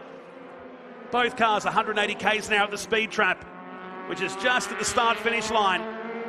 Into another lap. Fawcett in the Build Fourth construction car, looking everywhere to make his way past. In the 2 races previous, he had led a majority of the laps, but it was Williams that came home with the W. This time it's on the other foot. It's Williams that's led a large majority of this race, but Fawcett wants to turn the tables. He wants his revenge. He had to watch his rival take the victories yesterday, and he had the pace. I said to him, you had the pace yesterday. You got to take some proudness from that. And he said, yes, absolutely. We got the pace. We got 2 good results, but we want the wins today. Fraser High, 6th position, the 7th and 8th, Evanet and James. Looks like that smoke is still there on the 88 of Evanet, who was inside the top 3 yesterday, looking to make the move on the 11. Fraser gives him enough room. They don't want to tangle these wheels, but he's got the better run. For turn 10, Evanet trying to move him across. They stay side by side. Great driving from these 2. Oh, they just have, and they do eventually tangle wheels. And they're going to be both out of the race. In fact, Fraser's stopping pretty much where he did yesterday. Yeah, it's broken the drive shaft on the back of that car, so he is done. Evanet might be okay if there's no significant suspension damage on that car, but he is facing the wrong direction, unfortunately, and he is right in harm's way on the circuit. Hopefully he'll get that move before the leaders head back around there. So we still remain under green at the moment with less than a minute left on the clock, but will we go safeguard? Will that car get out of the way? There is the high machine off on the side of the circuit. That is absolutely fine. And here's a replay of what happened. So it started down here, coming out of the turn 9 region. Fraser let him move into the position, stayed side by side. And you see Evanet thought about pushing him across the track, not literally, but trying to psych him out. They gave each other enough racing room through here, but then the wheels would tangle, and across the top they rode. And the car of James was the big winner out of that. He got 2 positions, but could have been tangled up in this as well. Yeah, he had to take to the grass, as we can see at the bottom of the shot, to avoid the incident. But he'll be happy. He's inherited 2 places up inside now, the top 6. And also moving up is Imbrogno and Johnson. So it's been a big bit of shuffling in the tail end of the top 10. But out in front, Kobe Williams is coming around the final corner, and he's going to greet the checkered flag. It's 3 from 3 so far this weekend for Kobe Williams. He beats Fawcett to the line by 3/10. Rowe gets position number 3, overtaking Lowing late on in that race. And then beyond that, Salvatore, and here we are, Brad James. A great race from him, as we saw, making 2 places up late in that one. The sole Marcus Ambrose car that survived today's race gets a top 6 result. And the field, these 2 have just been superb. The ACM Finance car collects another win, while Ethan Fitzgerald will come home for 10th position today. And the last car to finish this race with Evanet High and Tabitha Ambrose out of today's race. So 0.3 of a second. And the third victory of the season going to Williams. Fawcett and Rowe gets another top 3 finish. 3 races, 3 barnstormers. Yes. What a season it's already turning out to be. And this is round 1 of the new era of the Formula Ford Stars and Renegades series. Brilliant performance once again from Kobe Williams. Again, Fawcett had the pace to match him but couldn't find his way by. So 2 second places and a 4th, of course, yesterday after his off-track excursion. But it's certainly turning into an interesting season already. A couple of DNFs in that one, Fraser High, Lachlan Evernet and Tabitha Ambrose. And here are the results. So Williams 0.3 up the road in this third race of the Formula Ford Stars and Renegade Series in round 2 of 2025. Rowe home for third with Lowe in, Salvatore 5th. James getting those 2 positions in the last couple of laps. Giuseppe Imbrogno gets a top 7 finish after not qualifying early today. Jack Johnson, Caleb Bellack and Ethan Fitzgerald, the 10 cars that finished in race number 3. This result setting the grid for the longer race later on today. Yes, you say about Imbrogno, coming from the back twice in 2 days to finish in 7th. I'm looking forward to seeing what he can do starting from that position later on today. It's a big help, isn't it? It is. Rather than starting from the back. So that's Formula Ford doing what Formula Ford does in race 3 of the weekend. Williams by 0.3 of a second, and that is the biggest winning margin of the series so far. We had one down to a 10th. Yeah, it's almost light years as we take a look at the highlights of this first race of round 2 today. Down into turn number 1, it was 2 by 2 at the front, but 3 by 3 further back down the field. They all got through there unscathed. The top 2 pulled a little margin early on, and Kobe Williams went on the attack and took the lead in the early stages of the race. Fawcett, though, he responded. He came back through. It was a ding-dong, as it has been all weekend. This was the first of a couple of off-track excursions for Fitzgerald. He was followed soon after by the youngster Salvatore, who was keen to make up for lost ground and make his way back through Fraser High. We did see a fair bit of smoke from Lachlan Evernet, but he didn't make it to the end. He was involved in that collision late in the race. But how good was this in the mid-stage? Yeah, 4 cars scrapping through turn 5. This was Lowe finally getting down the inside. He must have been frustrated seeing that JCB car for so many laps. He would ultimately go on to finish in 4th position. But this was the moment of the race coming up, with Evernet looking to go down the inside of Fraser High. He's a Fitzgerald, his second moment, looping it. Just getting one wheel width out on that marbles or the dirt was enough to send him around. Back up at the front, though. These guys, I think they just ran their own series. You know, the cars around them, they've been so good to watch. And this, the big moment of the race. Evernet and Fraser High. Wheels tangled, damage to both those cars. And both parked on the side of the road. But out in front, Kobe Williams, another victory. 0.3 of a second. Head of Fawcett and Jamie Rowe finishing the top 3. As we head down to Dewalt Victory Lane to hear from our top 3. Well, the JCB entry has been brought home in 3rd place by Jamie Rowe. Congratulations. It is a punish out there. No space for a cool suit, just sucking on the water. Tell me, it takes a toll on the body, doesn't it? Yeah, for sure. It's a long race, 20 minutes, goes forever, it feels like an hour. But yeah, Joey and that were too fast today, so we'll try again in the feature race. Looking to consolidate and bank valuable points. Well, you've done that. Congratulations. Thank you very much. P2, Joe Fawcett, fastest lap of the race as well, but couldn't quite get him. Yeah, I had him for most of the race and I made a small mistake and he got past me and then I just couldn't get back to him at the end there. Not very forgiving, is it? You've got one more chance today to fix that. Yeah, I got one more chance. Kobe's as fast as me, so we'll see what happens in the last race, I guess. Yeah, it's been close racing. Yeah, definitely. Thank you. Well, the ACM finance machine right here on the top step after race 3. There is a big buffer of points between yourself and Joe Fawcett. Over 40. You must be happy with that. Yeah, certainly. I just capitalised on the small mistake he made there and got past him and was able to defend it to the end. It was a close thing. I mean, we've seen how violent the altercations can be when cars tangle wheels. Done a great job to keep your nose clean. Let's take it into the last race. Yeah, thank you. Nice job, our top 3 in the Formula Ford Stars and Renegade Series. They will reconvene for the final race later today. The Innovation race cars are getting set for their 4th race of the weekend, the Hi-Tec Oil Super Series.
Innovation Race Cars have taken to Winton Motor Raceway for their fourth and final round of the Hi-Tec Oil Super Series round number 1 here in country Victoria, and they are getting the tyres warmed up. The cars are getting ready to go out and fight out to see who's going to be on the top step of the podium for this race. Dan McCarthy, these have been exciting to watch. There's a couple of changes throughout the field. I do believe as well as we might see Darren Curry jump into the Danny Stuttered car as he had some gearbox issues earlier in the weekend. John Goodacre will lead us out of this race in the Gap Solutions number 66 with Jeffrey Taunton behind. Timothy Lathhead will be in the second row of the grid alongside John Crossing. Then it'll be Grant Donaldson and John Hollinger, and Darren Curry on the last row of the grid with Jeff Emery alongside. So Jeff Emery's been super fast. We saw he had a drive-through penalty after a bit of contact last time, lost the bonnet off the local search car, and they had a little bit of bar work there they had to fix. It was actually, he was disqualified in the end, so he did finish the race. He did go back out there. The stewards disqualified him post-race. So Jeff Emery, our race 1 winner and 2-time pole sitter, will be starting all the way at the very back of the field. It's been a brilliant start to this new series. We've had 3 different winners in the first 3 races. We got one starting from the back. There he is, Jeff Emery. The other 2 are starting on the front row. On pole position in the white and green machine, John Goodacre, and alongside him, Jeff Taunton in the red Mustang. Taunton been on the podium every race so far this weekend. It'll be good to see Darren Curry back out there. Unfortunately, got one of the earlier model cars there, had some gearbox issues this weekend and really was out in race number 1. So it's great for Danny Stuttered to let him drive his car throughout this. That one sustained a little bit of damage in the rear and delaminated a tyre in that last race as well. Also, Donaldson had a drive-through penalty there after turning John Hollinger around in that last race. And here we go, the lights have gone out and we put the pedal to the metal and have a look at Taunton. Big drag race down to the first corner, but have a look at the background. Donaldson with a massive dive, the 111. Can he pull the Mustang up? I don't know how he's done it. Only 2 wheels off onto the dirt, but he's going to slide into 3rd position after a massive dive. Oh, yeah, as you say, I thought that was off for all money, but no, here comes Emery now. He's going for a send up the inside, moves past John Hollinger at turn number 3. And had to make it stick at turn 4, did so just, but I don't think he saw him until the very last moment there. I tell you what, Curry, he's not driven this car before, but he's moving through the field at some rate of knots, isn't he? He's already up into position number 5. It's been a fast start for the man in the black and white machine that we can see on the screen right now. The fastest cars are the ones you don't own, that's what it is. They always go a little bit faster than the ones you do own there. That sustained a little bit of damage to the back, and we wonder what delaminated that tyre, but there's a tiny little bit of tin work just under the back that holds the bumper on there, and that just got bent in. It was rubbing on the tyre, so that actually unfortunately meant that Danny Stuttered had to retire from the last race with some damage to that. As we see a big dive down the inside here, it looks like Curry might get himself another position as the car gets turned. Just having a look on the left-hand side of that window, might just be a couple of bugs showing up there. You never know what the weather's going to be like here in country Victoria. It's been super warm. We're seeing the cloud cover now, though, and you actually feel the temperature difference, don't you? Yeah. It's starting to cool down out there. That UV just goes off the track for a moment, so this could be some very fast racing as we just go a little bit wide and kick up a bit of dirt there. As it looks like Emery going to follow Curry into turn number 1 as they're in 4th and 5th position. Leithhead's dropping down the timing, so he's dropped to 7th, so he was the one that was ahead of these 2 at turn 10, so in the space of about 4 corners he's dropped 3 places, but he has reset, he's regrouped and is in position number 7. Down the road from these 2 though is Donaldson, and a lot further down the road from him. The front 2 have pulled 5 seconds on the rest of the field on 1 lap. Taunton and Goodacre have bolted. The question's going to be, are we going to see Curry and Emery work together, potentially try and make that distance up? We'll have to see how this fight continues. Let's head down to pit lane now, though, with Mel. So, yes, plenty of action in the last race. You were just talking about that delaminated, very unhappy Yokohama here. And here it is, very much worse for wear. Yeah, the result of that collision between Danny Stuttered and Jeff Emery, and I saw Jeff Emery's boot, which they obviously retrieved from the track, back on the car, and also looking a little bit worse for wear, but out there having a good race now with a different driver. Down there in the pits through the lunch break, and I was having a look at some of the repairs that they've done to that car, and yesterday Studdard ran up the back of Emery because Emery had issues with the car on the start, didn't it? It lost power. Yep. And he bent the front and actually hurt the radiator. They lost some of the cooling system.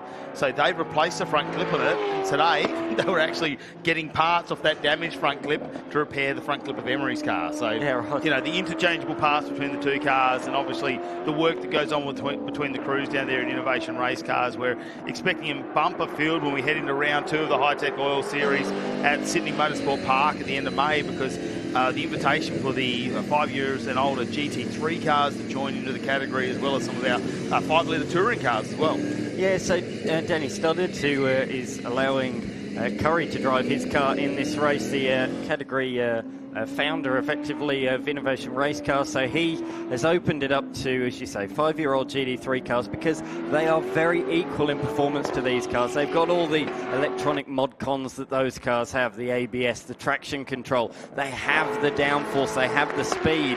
So those cars are going to be eligible to enter. And as you say, 5-litre touring cars. So that's from cars from 1993 through until 2012. So the birth of the 5-litre era through to the end of Project Blueprint, before supercars moved on to the car of the future chassis. So a 20-year period. And now here we're going to hear some, we might see some really good retro cars out there with a lot of supercars history. And it'll be great to see those cars out there. So we could potentially have 3 different classes out there next round in Sydney in a couple of months' time. Well, Curry's continuing to try and fill that front radiator up with a whole heap of dust of the Emery machine every time they come out of that final corner, number 12.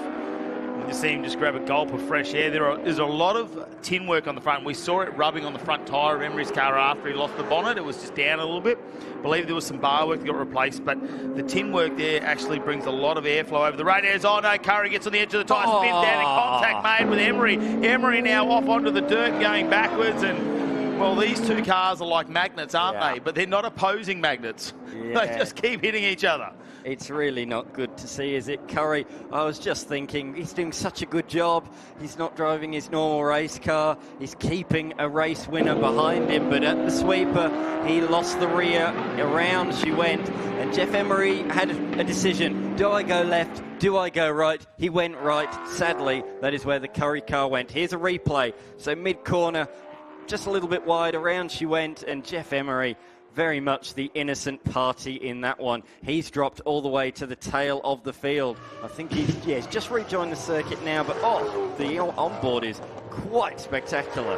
Yeah, I didn't think I suppose the contact they made was as heavy as that, but from on board you really saw the car move around, and I wonder whether those cars have sustained too much damage or whether it's just artificial on the outside, some panel damage there. Hopefully we're going to see them rejoin, and yes, it's getting around. So no, although there's panel damage, yeah, oh wow, quite a bit on the front. That's where obviously it's made the most impact. They should be able to bring that car in depending on what's going on, but no, it doesn't look like they're going to make it, or potentially they'll try and bring that home to the grass. I think that's the steering arm that's been snapped in the impact there, so that front right wheel is not really moving in the direction that you would want it, so that is a real shame. Emery taking significant damage to the front of his car. A weekend that started so well for him. Race victory in race number 1, and from there it has been an absolute disaster. He has dropped tons of points over the last 3 races here this weekend.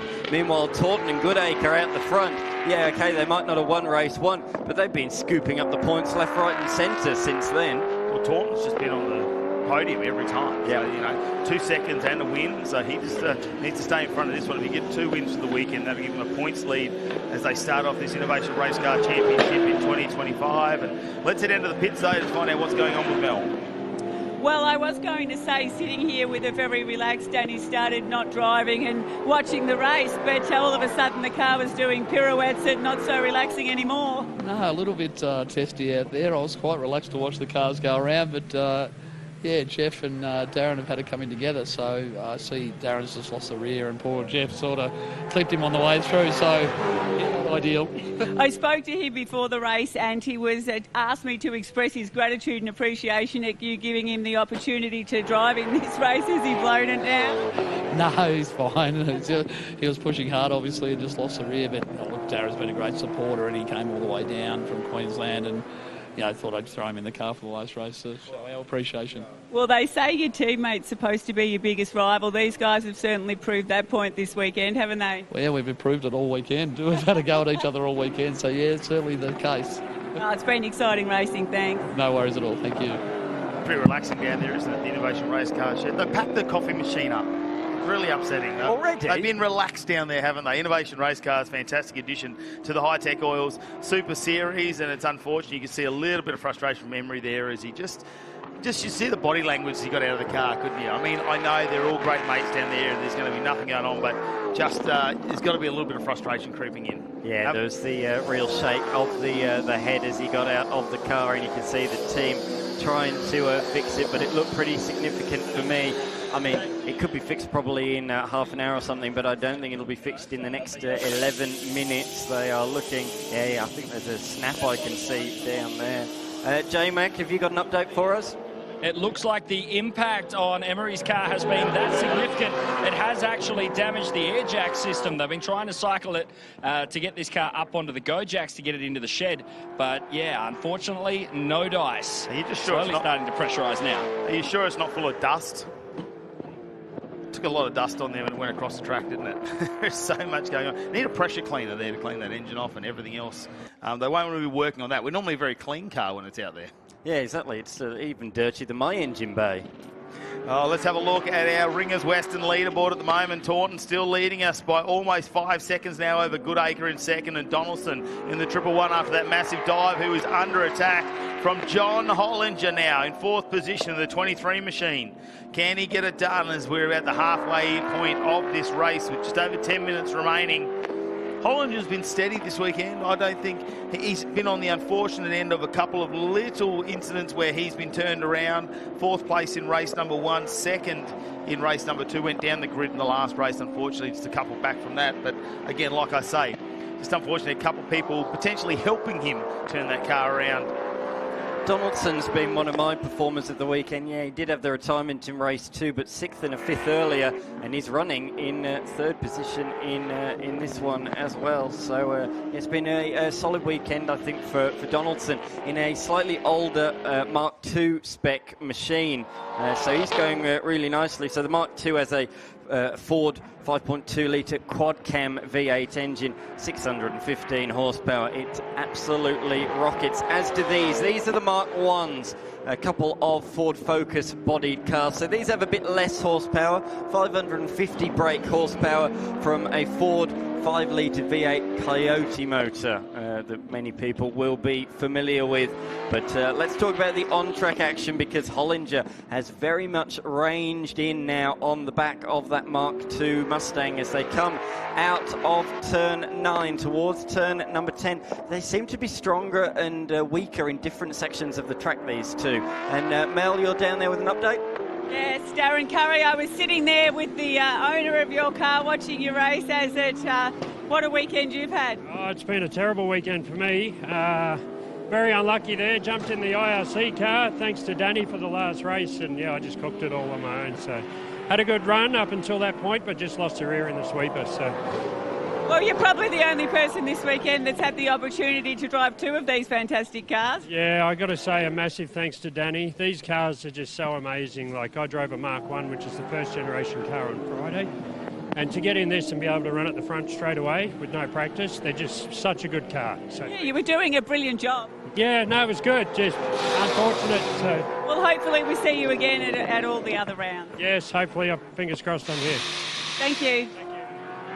Yeah, very unusual to see a gearbox issue out of his actual car that he owns, and we've seen how strong these cars have been in other categories. And most of the time you'll see a lot of these cars running in endurance racing, don't you, Dan? Like, we'll see them in the 12-hour, the 6-hour. They go and race these overseas in Dubai, Spa, places like that. Like, it's predominantly not sprint racing, and this weekend is actually one of their sprint rounds at Winton. Yes, so you come on to that point. So rounds 1, 3 and 5 are going to be the sprint rounds. That's going to have its own championship, the Sprint Championship. From next round at Sydney Motorsport Park, then again at Queensland Raceway, and the final round here at Winton, rounds 2, 4 and 6. They will be the endurance rounds. So there won't be quite as many races, but we will have 2 driver 50-minute endurance races where we will see these drivers swapping over. So there'll be a 3-round sprint championship and a 3-round endurance championship. So there's going to be some new names for definite at Sydney Motorsport Park as some of these drivers get some new co-drivers on board, and the intensity is lifting out here on the racetrack. I reckon there's a couple of drivers down there in pit lane after watching him here this weekend that might be putting their hand in throwing their hat in the ring for a bit of a drive in one of these. Well, I did notice earlier on in the weekend one of the guys down there did hand Melinda Price a notebook going, would you like to drive one of these? Maybe. Don't get her excited. We need her down in pit lane. That's what we need, all right? Here we go. It's Lathead now in front of John Crossing. This is the battle for 5th position. These earlier generation innovation race cars, more commonly known as the Mark 1 cars out there. Really, still plenty of horsepower under the bonnet of these cars. Take nothing away from how quick they are. Obviously, as you go through the generations into the now new innovation race cars, just the technology starts to increase in terms of that traction control and ABS. It's just a little bit better, doesn't it? The balance of the car comes out as we're on board with John Goodacre at the moment. Just getting around in 2nd position. He's almost 8 seconds behind the leader of this race, Taunton, at the moment, who is going to come out of this weekend with a championship lead if he can manage to maintain that position.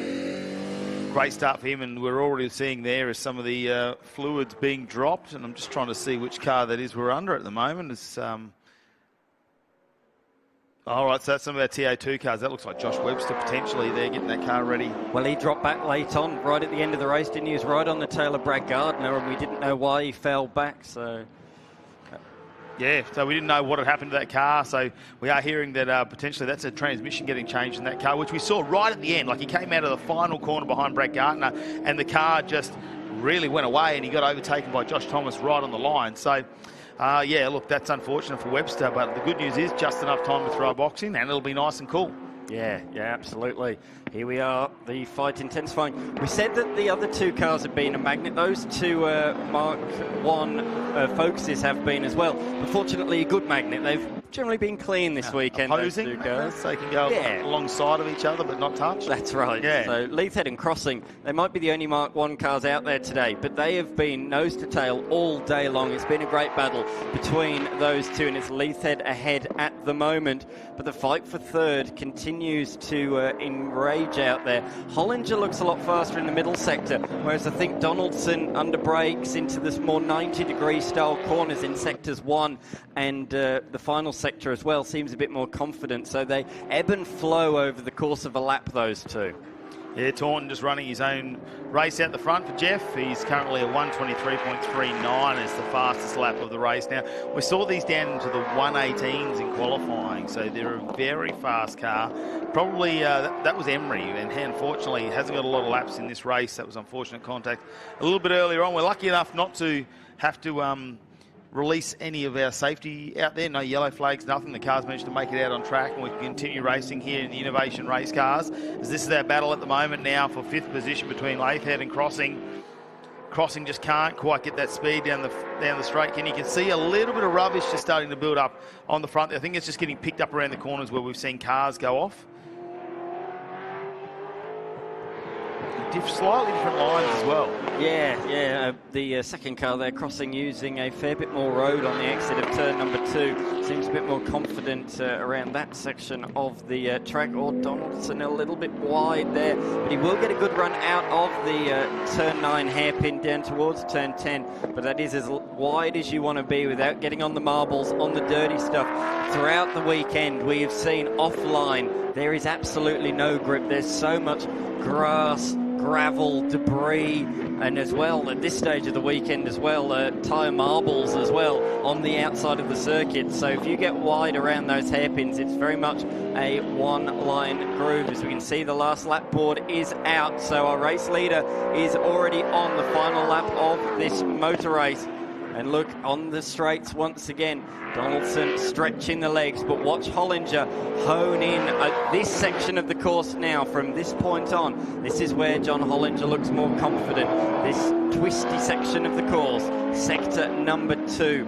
So distinctive. It's been around this track for so many years, over 60 years, well over 60 years now. Winton Motor Raceway, first opening in 1961. And it's such a well-known, one of the oldest circuits in the country.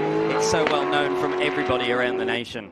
Well, one check of our Ringers Western leaderboard at the moment. Taunton just coming down to the final few corners with a dominant lead of almost 11 seconds over Goodacre in the 66 car. Then it's Donaldson and Hollinger battling out for that third position, and they're going to have to sort that out in the final few corners. Back to Leithhead and crossing with Curry and Emery already in the pits after that little altercation before, which unfortunately brought those cars to an end as the checkered flag is out, and the number 95 of Taunton will cross the finish line and get 2 wins out of 4 race starts here this weekend and a podium every time. Yeah, and notably as well, the inaugural Innovation Race Cars Australia round winner to go with it as well.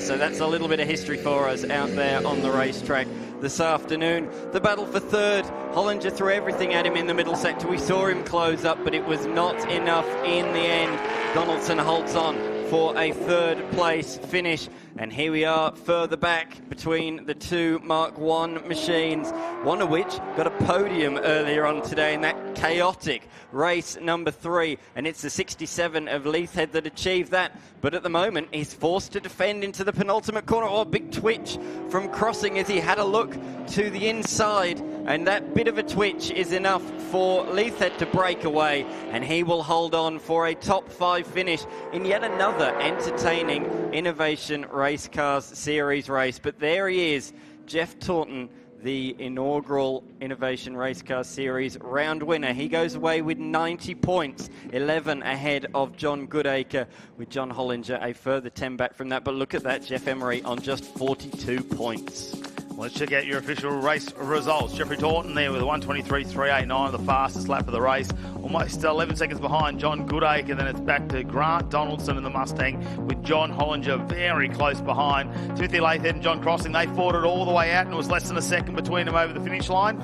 Darren Curry and Jeff Emery, they started the race well, but unfortunately within the first couple of laps they had to retire with some mechanical damage to both those cars, with Darren Curry driving the Danny Stuttered vehicle in this race. So great to see we can have multiple drivers. I mean, like he said, I don't drive the latest version of Innovation Race Cars. I can get in it, I can go out there, and it was very, very competitive. So it shows the level of these cars and the drivers with a lot of GT background and also Porsche racing background as well.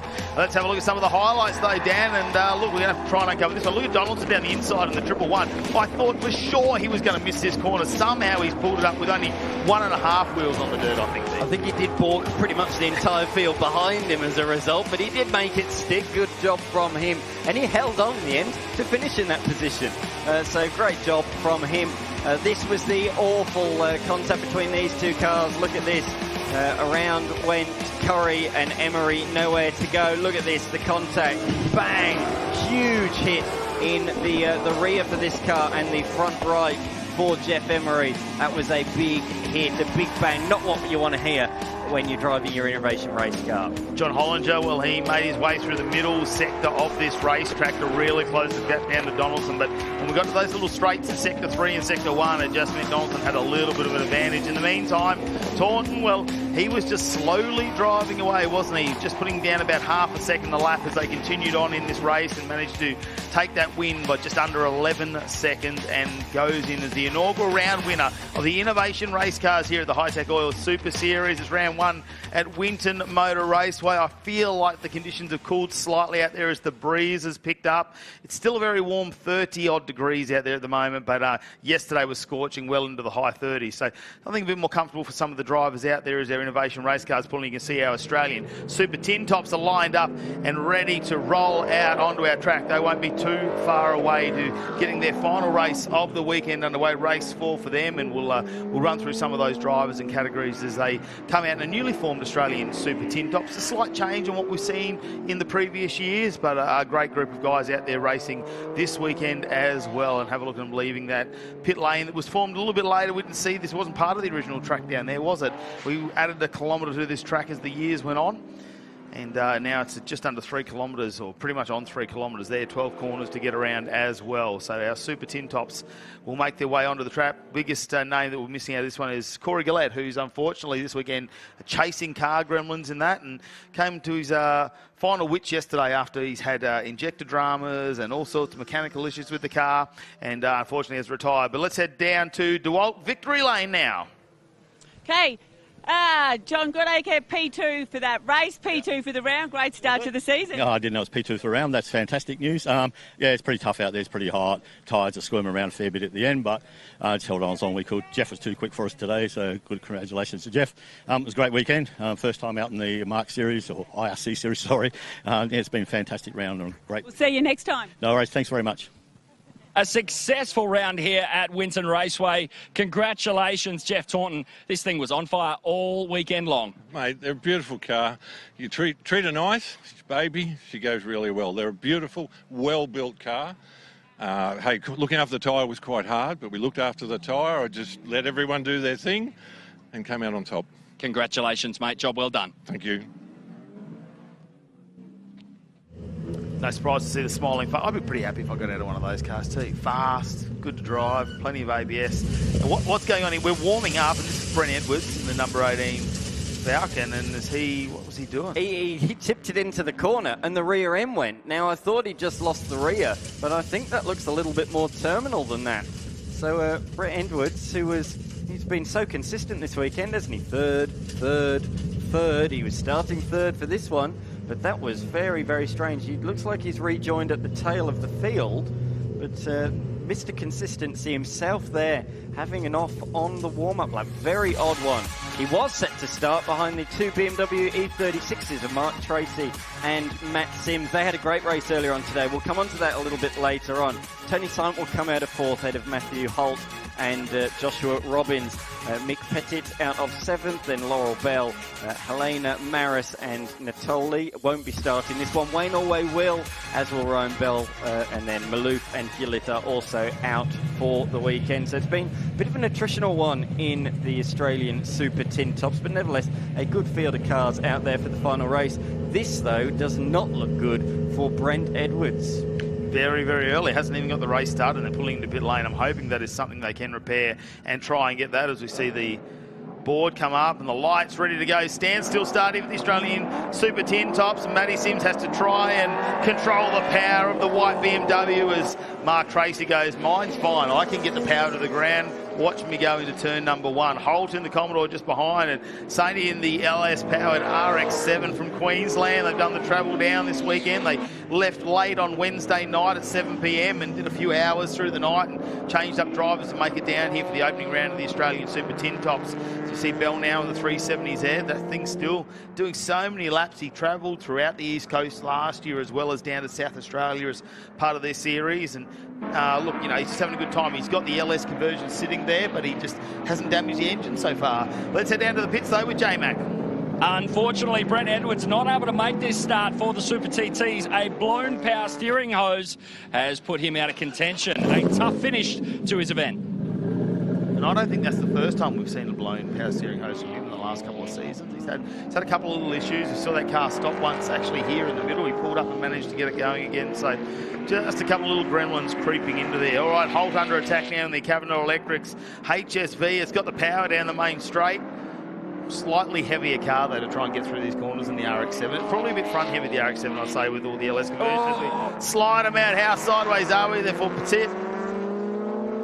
He just about kept it facing in the right direction. I thought that was gone at one point, but good save, good catch. And he's managed to hold position on the back straight. I noticed while you were speaking then, a couple of 5-second penalties popping up. We've seen this throughout the weekend, but these guys aren't having a rolling start, they're having a standing start. So 5-second penalty means they weren't quite in their grid box, or they've jumped the start. So Sims, 5-second penalty, and also Saint in fourth, so second and fourth, a 5-second penalty. Now, I've got to talk about Sims. In the race earlier on today, it was a great battle between these two. For much of it, it was like this, but late in the race, Sims managed to get past, and he led until the penultimate corner of the race. Unbeknownst to him, further down the road, Allway in his little RX-7 had a diff failure, spilt oil all over the road. The race leader arrived there, went off the road, threw the race lead away, the race victory, and it was a very dramatic end to proceedings. So Tracy inherited the victory with just one corner to go. I've got to say though, Allway, great job from him to get the new diff in time for this race,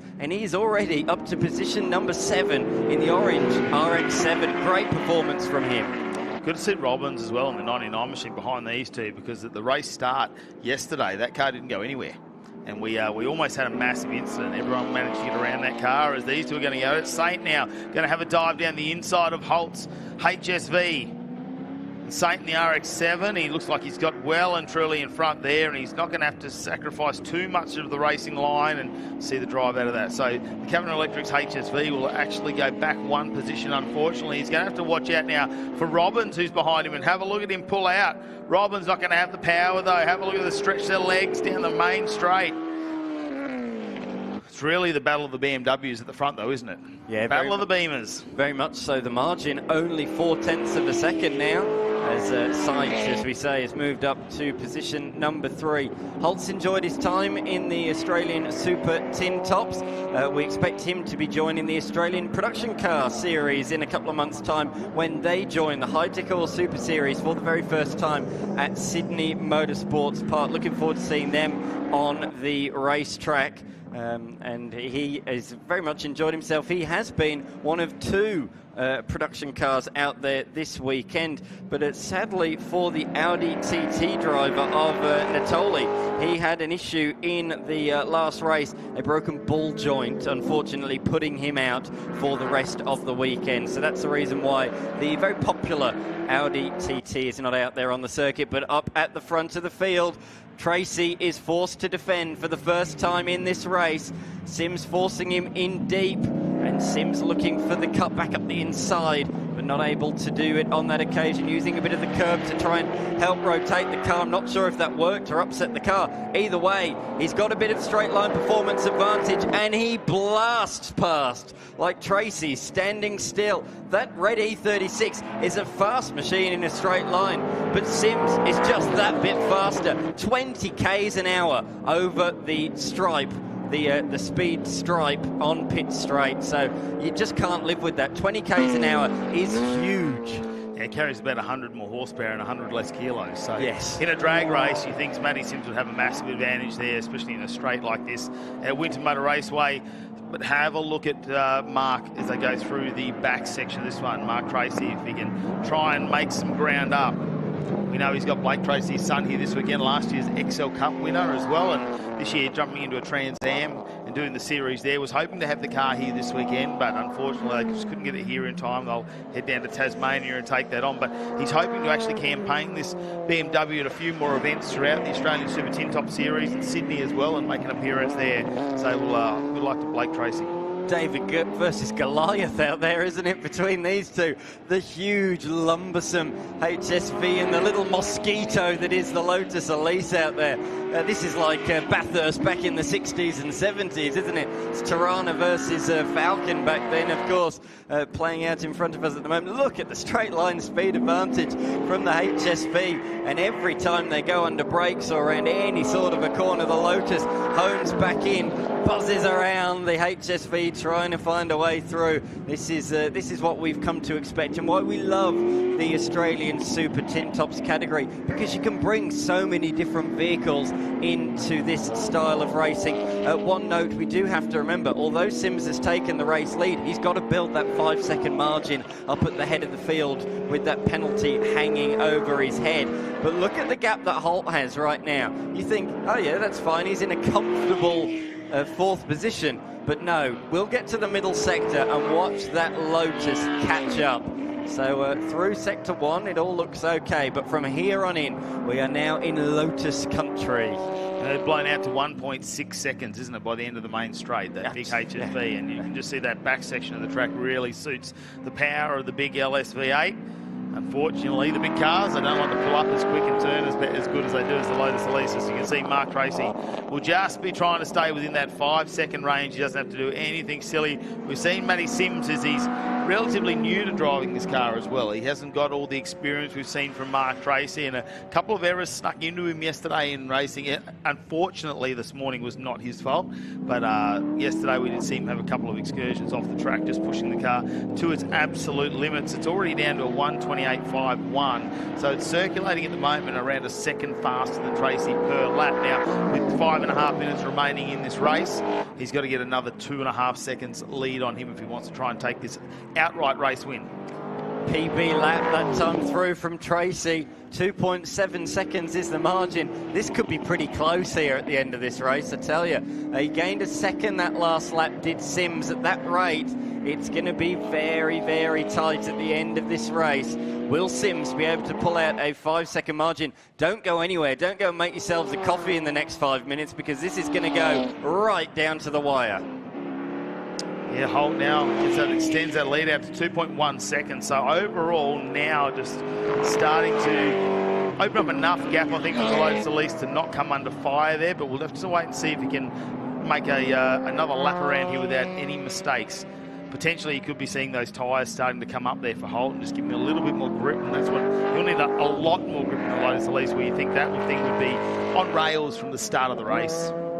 Just trying to look at the sector time. So Tracy lost 2/10 in sector 1, matched him in sector number 2. So Tracy at the moment, but this is the strugglesome sector. Sector number 3 with the 2 long drag strips down towards turn 11 and down the start-finish straight as well. This is where Sims' car is at its absolute best. This is the pivotal sector. How much is he going to lose in this one? That's going to be the telling factor in this race. The answer as they come across the line is 0.6 of a second. So that's 0.8 that lap. The margin out to 3.5 seconds with 3.5 minutes to go.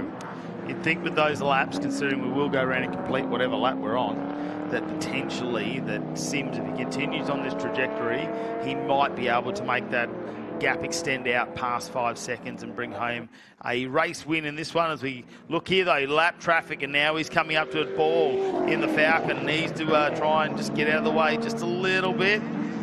Sims lost a lot of time there, I reckon. I reckon Sims got badly balked at the wrong time. So how quickly now can Tracy make his way through? At the sweeper, I can't think of a worse place to catch a car ahead. But this middle sector isn't a great place to catch a car either. Where is he? Goes to the inside. So I think that was a bit better for Tracy. We'll see at the end of this straight what their middle sectors are. A 32.7 in the middle for Sims. A 32.2, importantly, for Tracy. So he's gained half a second back, but he did lock up there. I think I heard the tyres protesting under brakes, and he just ran a little bit wide as they head down into turn 7. The brilliant fight between the little Lotus and the big bulky HSV. This is the fight for 4th.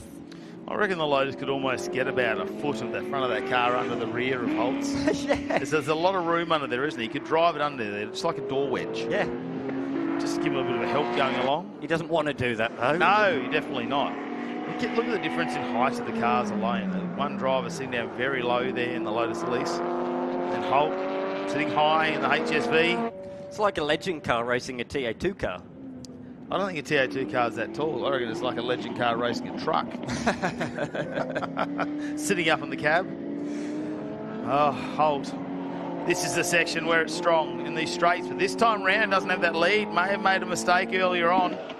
That looks absolutely ridiculous on pit straight, doesn't it? Yeah. They come across the line. He's been able, though, to keep with him, I think, a little bit closer on this section of the track this time. I think Holt might not have maybe got the traction out of some of the corners. He didn't there. I think the tyres are shot on the HSV. The Lotus has it up the inside. He's better under brakes, and finally he's able to make the move. But he's got to try and scamper away now. This is where he's faster. He's got to try and break away from the HSV. But those tyres, I think, are shot on the Holden.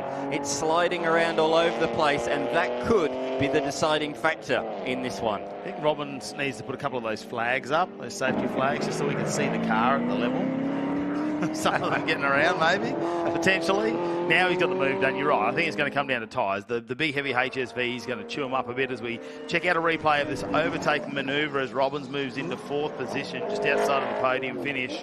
Holt, nothing for him at all. I think you're right. No drive out of those as Sims still contending with some backmarker traffic at the moment. The RX-7 here. That'll be a nervous moment. No, not that RX-7 again. That cost me the win last race. Yeah, exactly right. So, fortunately, no diff failure in front of him this time, and he's been able to move on through. But again, he's caught him at the worst possible moment midway through turns 1 and 2. Lost all his momentum, and look at the margin. It's down to 2.2 seconds. So all of a sudden, it's very much advantage Tracy, because there's just over 1.5 kilometres left in this race. The traffic has not been kind to Sims. No, they've all come at the wrong time, and Tracy's been able to see the traffic, and once the traffic knows that the front runners are coming through, they're going to be more aware of the cars around them as well. So it's probably gone in the favour of Mark Tracy there in the red BMW, but it's been this battle all weekend between the two Beamers, and it's come down to this final race. Mark Tracy might end up with this win with a 5-second penalty to Matty Sims still hanging over his head. And he's got a 2.47 second lead. It's not going to be enough as they come around the final couple of corners to complete race number 4 here of the Australian Super Tin Tops at the Hi-Tec Oil Super Series. And the checkered flag is ready to rock. And here it goes. Matty Sims will take the race win at the moment with that 5-second penalty over the top of his head. We'll see where that makes him end up with Mark Tracy in second. We do believe that means Tracy will take the race win. Saint, he'll be in there for 3rd position with a 5-second penalty looming over his head as well. And it looks like he's got a massive gap there to Robbins. And oh no, Robbins is caught right up here. Certainly has. Robbins is only 1.8 seconds behind, so looks like we might have a change for 3rd position as well. They're on the other side of the track. There's half a lap between 1, 2, and 3 and 4. So these are a few of our lapped runners coming through at the moment. One of which is the number 17 Falcon of Ball in the old sort of Glen Seaton for performance colours of the early noughties, but there goes across the line Saint with Robbins in the Lotus just behind, 2 seconds the margin. That means that they'll flip. Robbins will take 3rd position, snatch it from him at the very end of the race. Holt coming across the line just behind as well. Well, here's your official results for the Australian Super Tin Tops.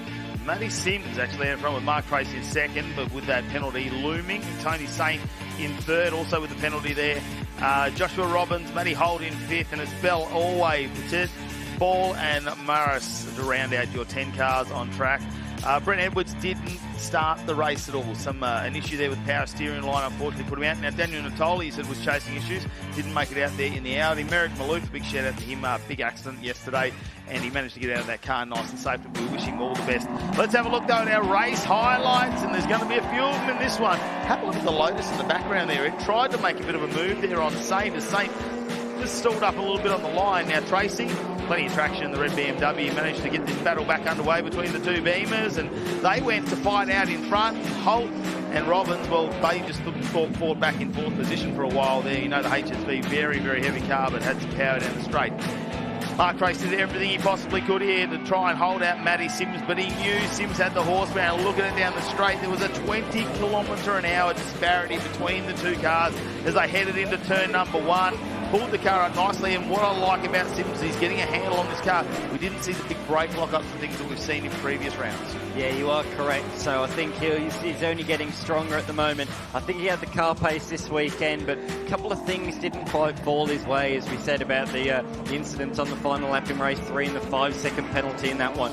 But don't worry, he'll come out round 2, all guns blazing, as around the back section of the course. This was a brilliant battle between the HSV and the Lotus that went on for lap after lap. But after a little sideways moment for Holt out of turn 2, Robbins finally swung up the inside and took that position. And in the end, caught up to 3rd as well. So he took that position. Out in front, it was Sims that crossed the line first, but it was Tracy that takes the win with the 5-second penalty. Well, there we go. Our race highlights is next up. It's our TFH Hire Legend Cars Australia. They are lined up all the way back to where they're pitted, all the way through pit lane and around in the staging area.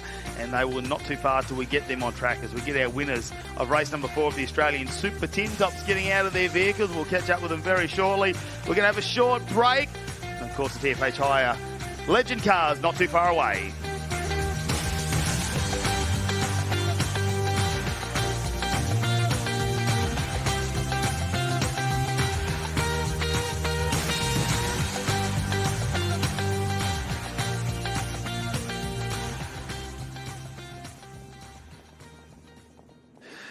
Well, here we go as we can see our TFA Tyre Legend cars starting to make their way on the track. 36 of them started this weekend. We've had a couple of retirements. Unfortunately, Bird out of South Australia working hard. That little 1200 didn't really like it. While they get out and form up, let's head down to our winners of the Australian Super Tin Tops in the DeWalt Victory Lane.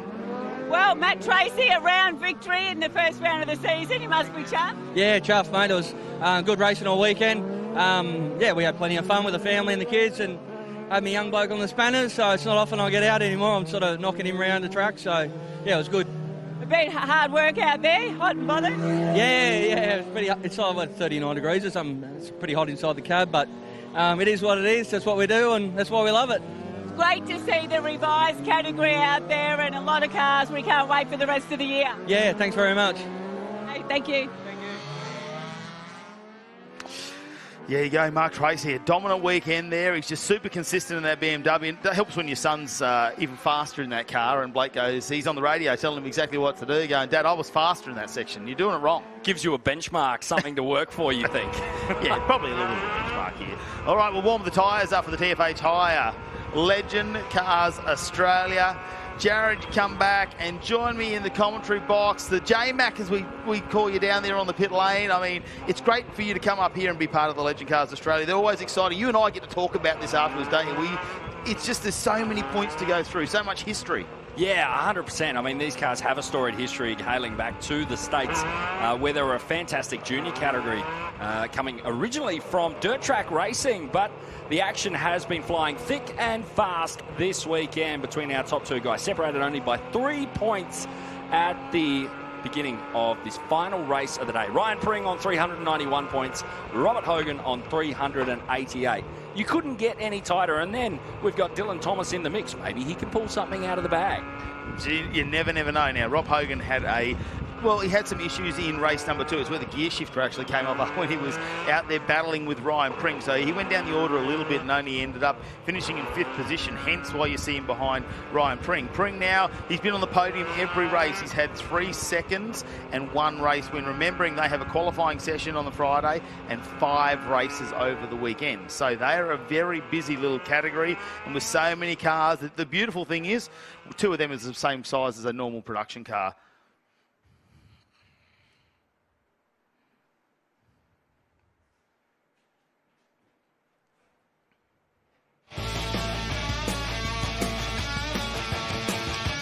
Well, the TFA Tyre Legend Cars Australia are warming the tyres up out on track behind our Hyundai safety car, and look, these little pocket rockets as they get around. So I suppose that's what we like to call them, don't we? They can be in the 1200cc 4-cylinder format or the 3-cylinder format. The Robert Hogan's going to be leading us out of this one with Ryan Pring in second and Dylan Thomas. They're the 3 names you need to watch.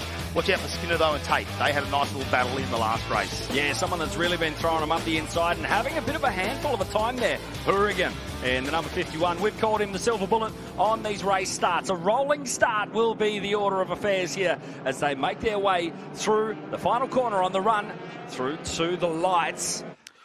Oh, it's been a calm start to some of these races compared to what we saw in 2024. And Legend Car Australia will Pring get around the outside. Will Hogan get the jump with this one? Hogan's looking good into turn number 1, and he's on the inside run. Pring, they might get a drive. He's got some tenacity really there to be so late on brakes. Dylan Thomas shuts down a hard-charging Riley Skinner. And have a look at the back. Brendan Hourigan has made 2 positions already, and the silver bullet is under brakes, has done fantastic to slot into 5th. Hourigan was a real performer there. I got to say, Thomas actually had a pretty cruisy run through turns 1 and 2. Not really going wheel to wheel with anybody, but looks like somebody dropping a wheel. That might have actually been Thomas.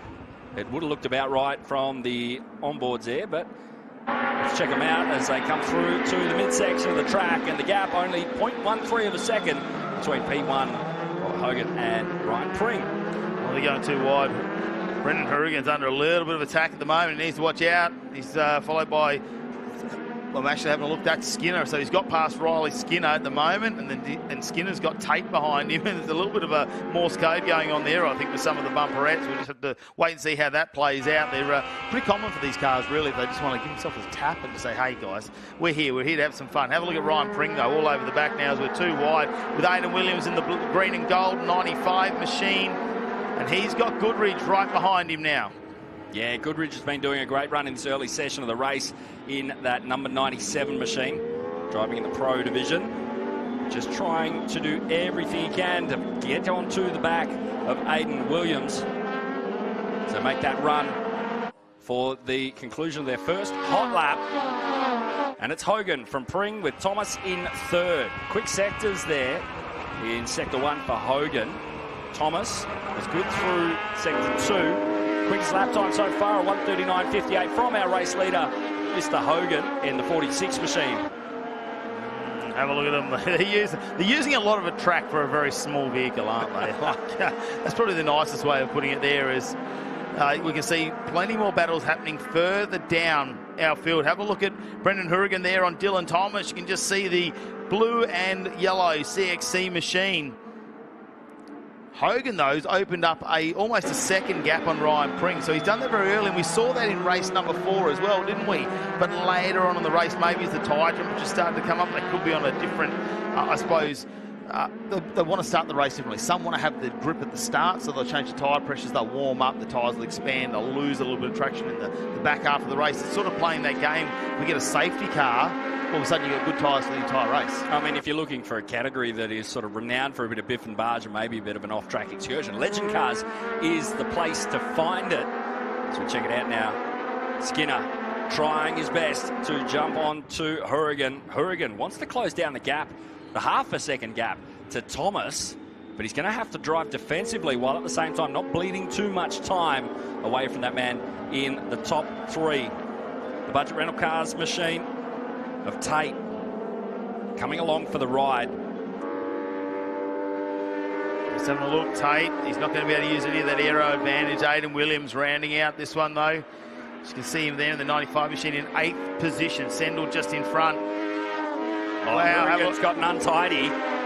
Yeah, Skinner's going to take advantage. And have a look at Tate. Gets in the toe. Can he get down the inside? It's hard to close that gap when they're that close, but unfortunately Tate can't maintain it, and Hourigan knows that he's got to shut that door and make sure he gets in the gap. Last thing you want is a row of cars coming down the inside, and you just can't make your way back in. They won't let you merge at all. Early days yet, still 11 minutes of racing before we see the checkered flag. And just look at how much they need to muscle these pocket rockets, taking a decent bite of the curve as it looks like we were going to see a little bit of action there from Tate up the inside of Hourigan, but decides to back this one out and drop in through that left-handed sweeper. Right on the edge. You really don't want to have someone feed you a wheel on the back corner. It's just going to unload you, and it just gets real ugly from there. Yeah, as we have a look at our Ringers Western leaderboard, Hogan still leading this over Pring, Thomas, Skinner. Hourigan now in a battle there with Skinner, with Tate, Sendell, Williams and Goodridge not too far behind. We go back to Morgan, Reed, Duckworth to round out our top 12. Have a look at them come down here. Who's going to be the one that's going to have a risk under brakes? They all seem to be braking at the same point, just settling into this race at the moment. A little bit of curb there from Tate, though, in the Budget Car Rentals entry. You don't want to really unsettle the car too much. Have a look at Dylan. And now he is on the inside. Getting some fresh air in that car, which I thought might be a little bit surprising. Potentially he knows something we don't about cooling the brakes down. Asker Sendell, all kinds of untidy on the run into that 1-2 complex. He's under pressure, going to have to drive so defensively up against Aiden Williams. Williams tries to sneak one up the inside. He's got a half a car length on him, but Sendell closes the door. Sendell still actually managed to close the gap down to the guys in front.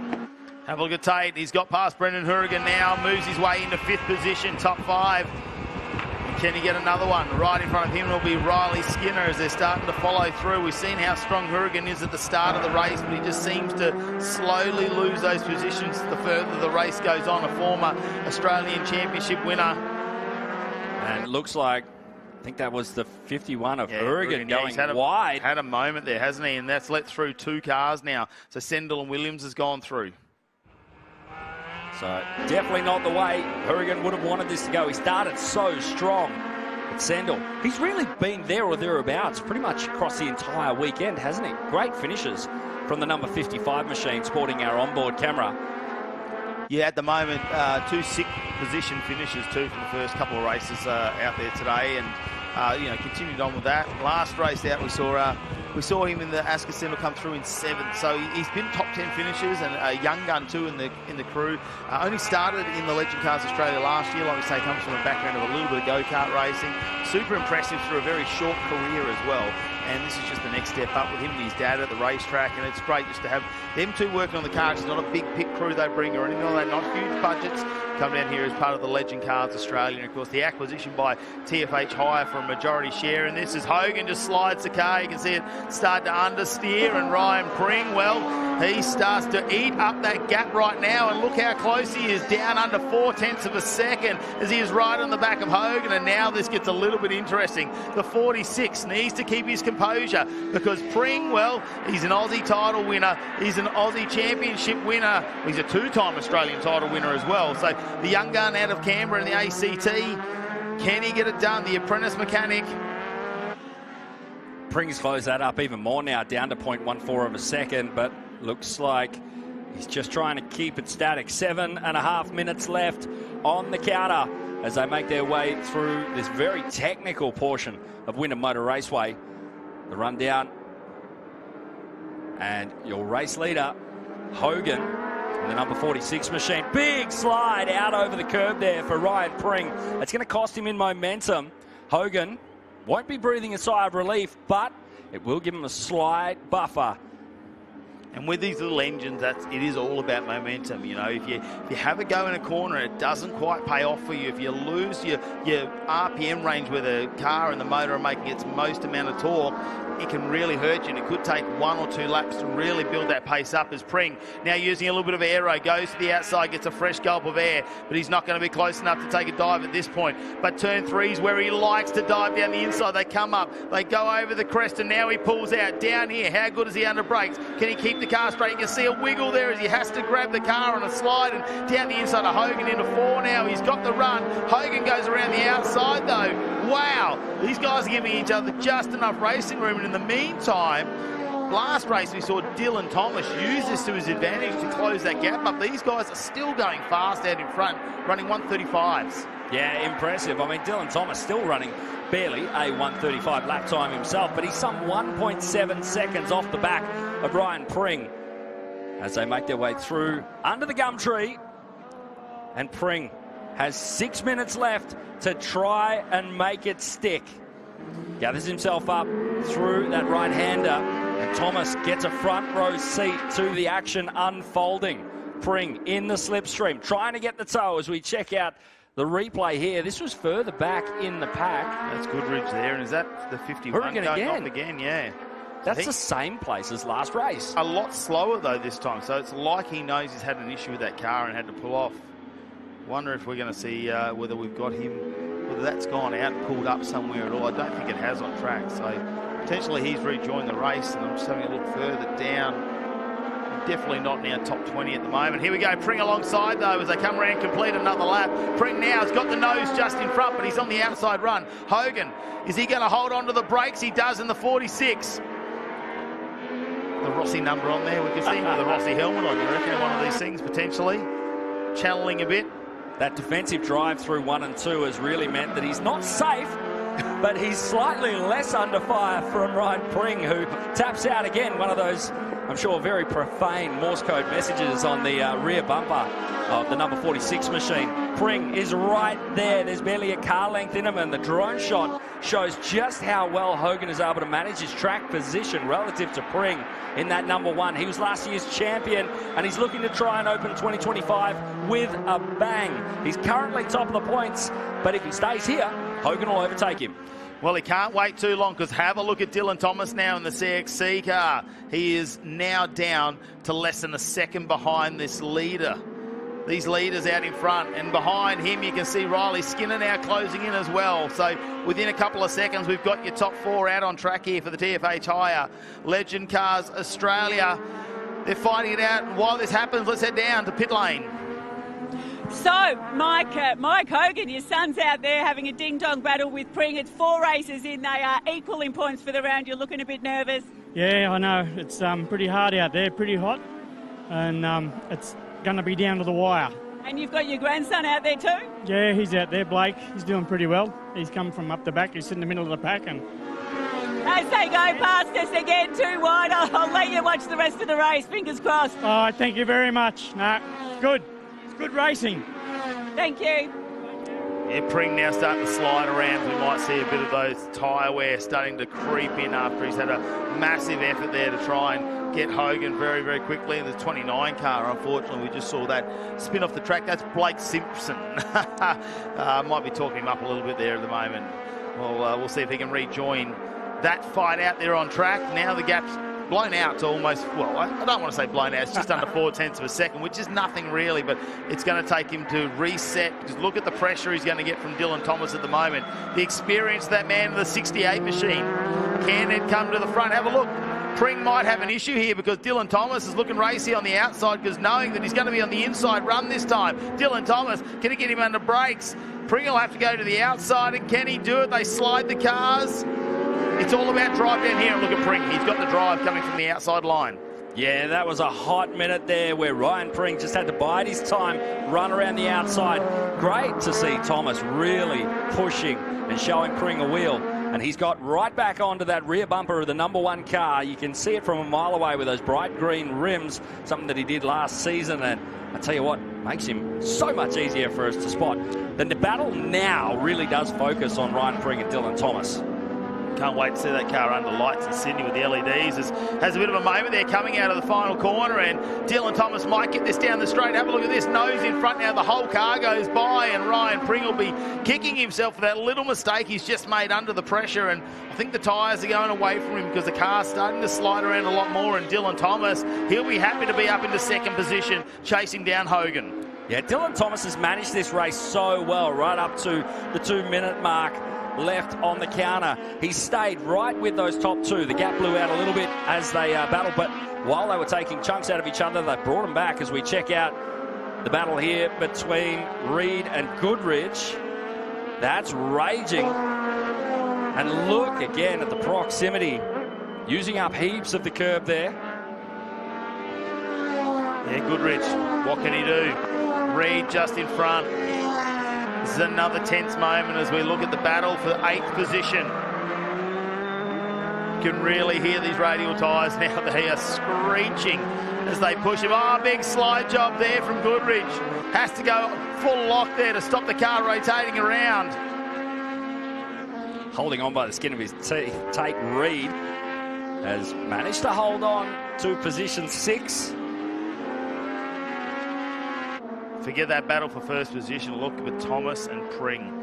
That's what's happened there. Can Pring fight back? In the meantime, this is the battle now for 8th position, and Reed has Goodrich all over the back, but Goodrich just trying to maximise the acceleration out of the corners. The car wants to slide around. It's plenty of entertainment for us watching.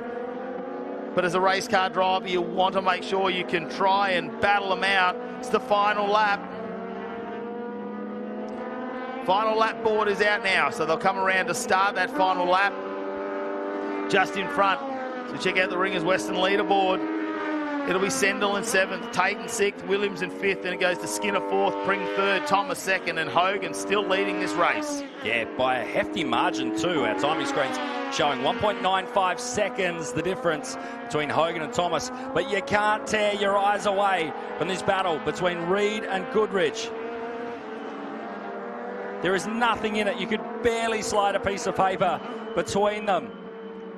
It's good close racing. Take a look at some of the times. Pring on another run, trying to get there. Not the fastest in the first sector. Dylan Thomas now is the man to watch, but Hogan leading the race, knowing it's the final lap. He needs to keep his composure. Dylan Thomas has been in lots of these pressure situations. He'll have no drama bringing the CXC machine home. Hogan clear through turn number 10. There's just a couple more to go. Oh no, and an incident. It's on the final lap as well, and that looks like the 15 potentially, is it? Robert Coulthard, the Wollongong Auto Parts entry. I think there was a 15. One of the cars turned around there. That's unfortunate. We will get to see the checkered flag though as it gets ready to be shown as they come across the finish line. Checkered flag out. Robert Hogan will get himself another race win and lead the championship. After that final race, here at round number 1 of the TFH Hire Legend Cars Australia. 5 races they got through this weekend, including that reverse race for number 3. So we flipped the top 10 around, so they've got to fight their way back through. Have a look at this, though, as we get down to the final moments of the race. I'll tell you what, they take it right through to the checkered flag as they fan out 3 wide. Everybody looking for the clear air, and the run to the finish line. It's Benode, and he's going to go through, trying to find it down the order for 11th place. What a finish down the order. 17 thousandths of a second between Hayne and Locke across the line. 17 thousandths of a second. So that's not even a bumper bar, the bar width, I think. That is like a couple of bits of paper put together. Let's have a look, though, at your final results here. Rob Hogan will take the win. Just under 2 seconds to Dylan Thomas, then Ryan Pring. Unfortunately, the car went away on him then. Riley Skinner did really well in 4th with Aidan Williams in 5th. Then it's Tate Sendell, Reed, Goodridge and Scotty Morgan rounds out your top 10. So a fantastic finish there to round out the event for Hogan. A brilliant job. Well, I'll tell you what, the Legend Cars Australia always turn it on for us. But, of course, we've still got a couple of races to go here this afternoon. We'll be back not too far away. Our Formula Ford's back out on track this afternoon.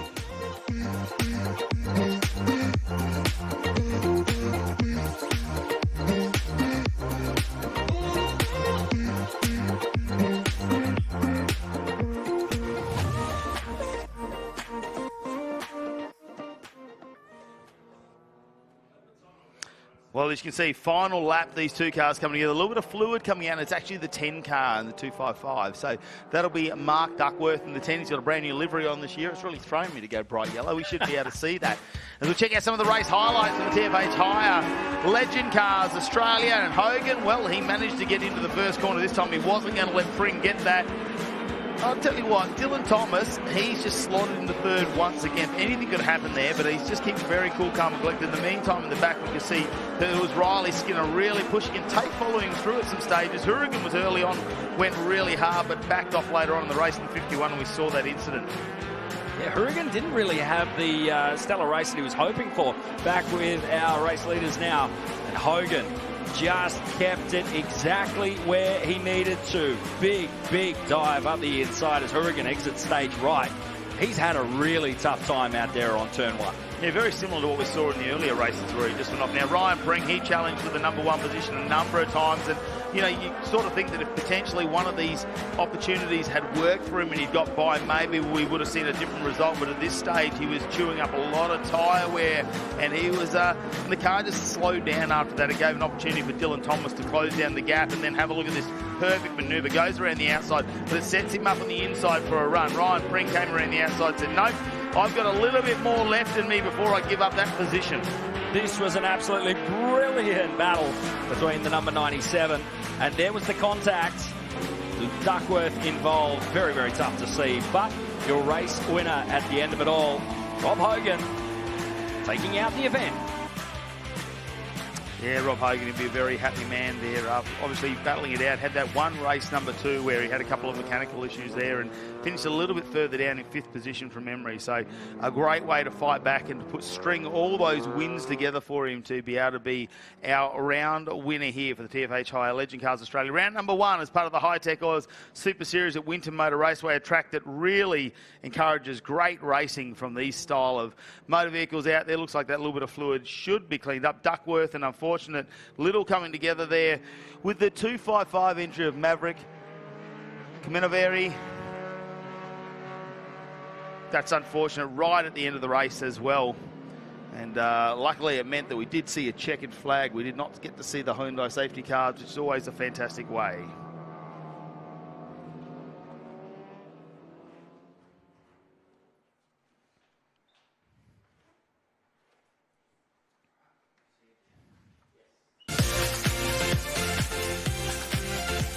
After the 5th and final race for the TFH Hire Legend Cars Australia, they have been run and done. Rob Hogan doing a fantastic job there. Let's head down, though, to DeWalt Victory Lane to see our winners.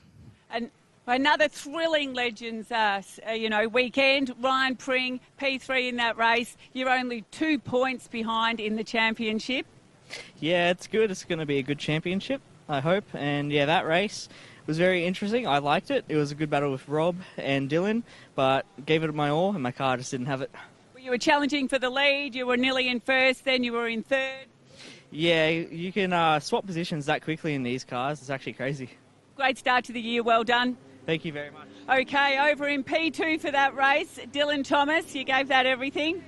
Yeah, we did. We still don't have the speed of the front two boys. Unfortunately for Ryan, I think he had a little bit of an electrical problem, so bad luck to him. But yeah, I just want to thank the Super Series, the girls that all put this on. Kaz told me to say that, by the way. So yeah, but thanks to everyone that's put it on, the officials that have been out there. You know, my crew, we didn't have any problems all weekend, so you know, better probably say thanks to CXC and to Central Coast Kitchens as well. Well done, thank you. And to our round winner, race winner, Rob Hogan, great start to the year as always. Yeah, thank you very much. Yeah, it's good to get a round win straight up in the year and yeah, try and stay consistent for the rest of the year and yeah, see how we go. I thought Ryan was going to get you there, but he didn't. Yeah, it's a bloody tough race. I knew he was going to come about mid-track, so yeah, battled it out with him for a bit. Then luckily, Thomas caught him, and then yeah. Your dad was up on the fence biting his nails. Yeah, I bet he was. Well done. Thank you. Nice job, Robert Hogan, picking up the Win the Legend cars here this weekend. 5 races and a massive field of over 30 cars. The category's certainly on the rise. The Formula Ford Stars and Renegade Series are getting formed up for their final race of the weekend. You may have heard of a guy called Marcus Ambrose. Back in the day, won 2 championships before heading to the States. Well, the next generation star is on the rise. Pulls up in front of the grandstand, the champion. Now also like to present, and Stone Brothers Racing have worked their backsides off in 2000. A clean sweep for the main man.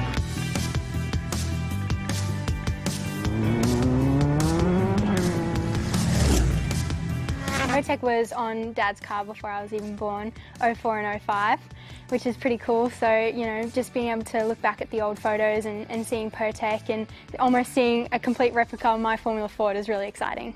My personal expectations for the year is just to try my best and just to be competitive. Being competitive is, you know, the best part about being out there. I just love the challenge of it. I love getting in the car every weekend or every third weekend at the moment, 3 weekends in a row. But yeah, it's just so fun and I just love being out there. Dad's really easy to work with. I love working with Dad.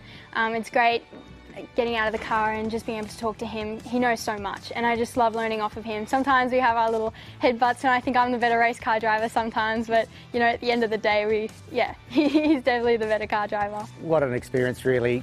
The success I had with Hi-Tec back in the day at Stone Brothers, V8 supercar in its halcyon days, and to recreate some of that, you know, with Tabitha, my daughter now, 20 odd years later, it's just incredible.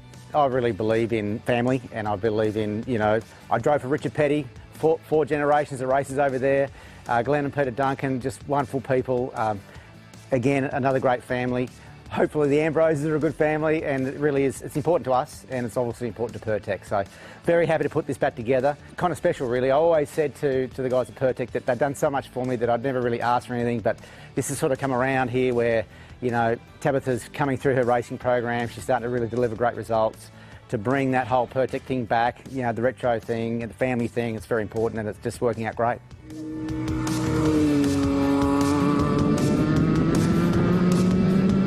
Bit of a homecoming, isn't it, for the Ambrose family and Hi-Tec.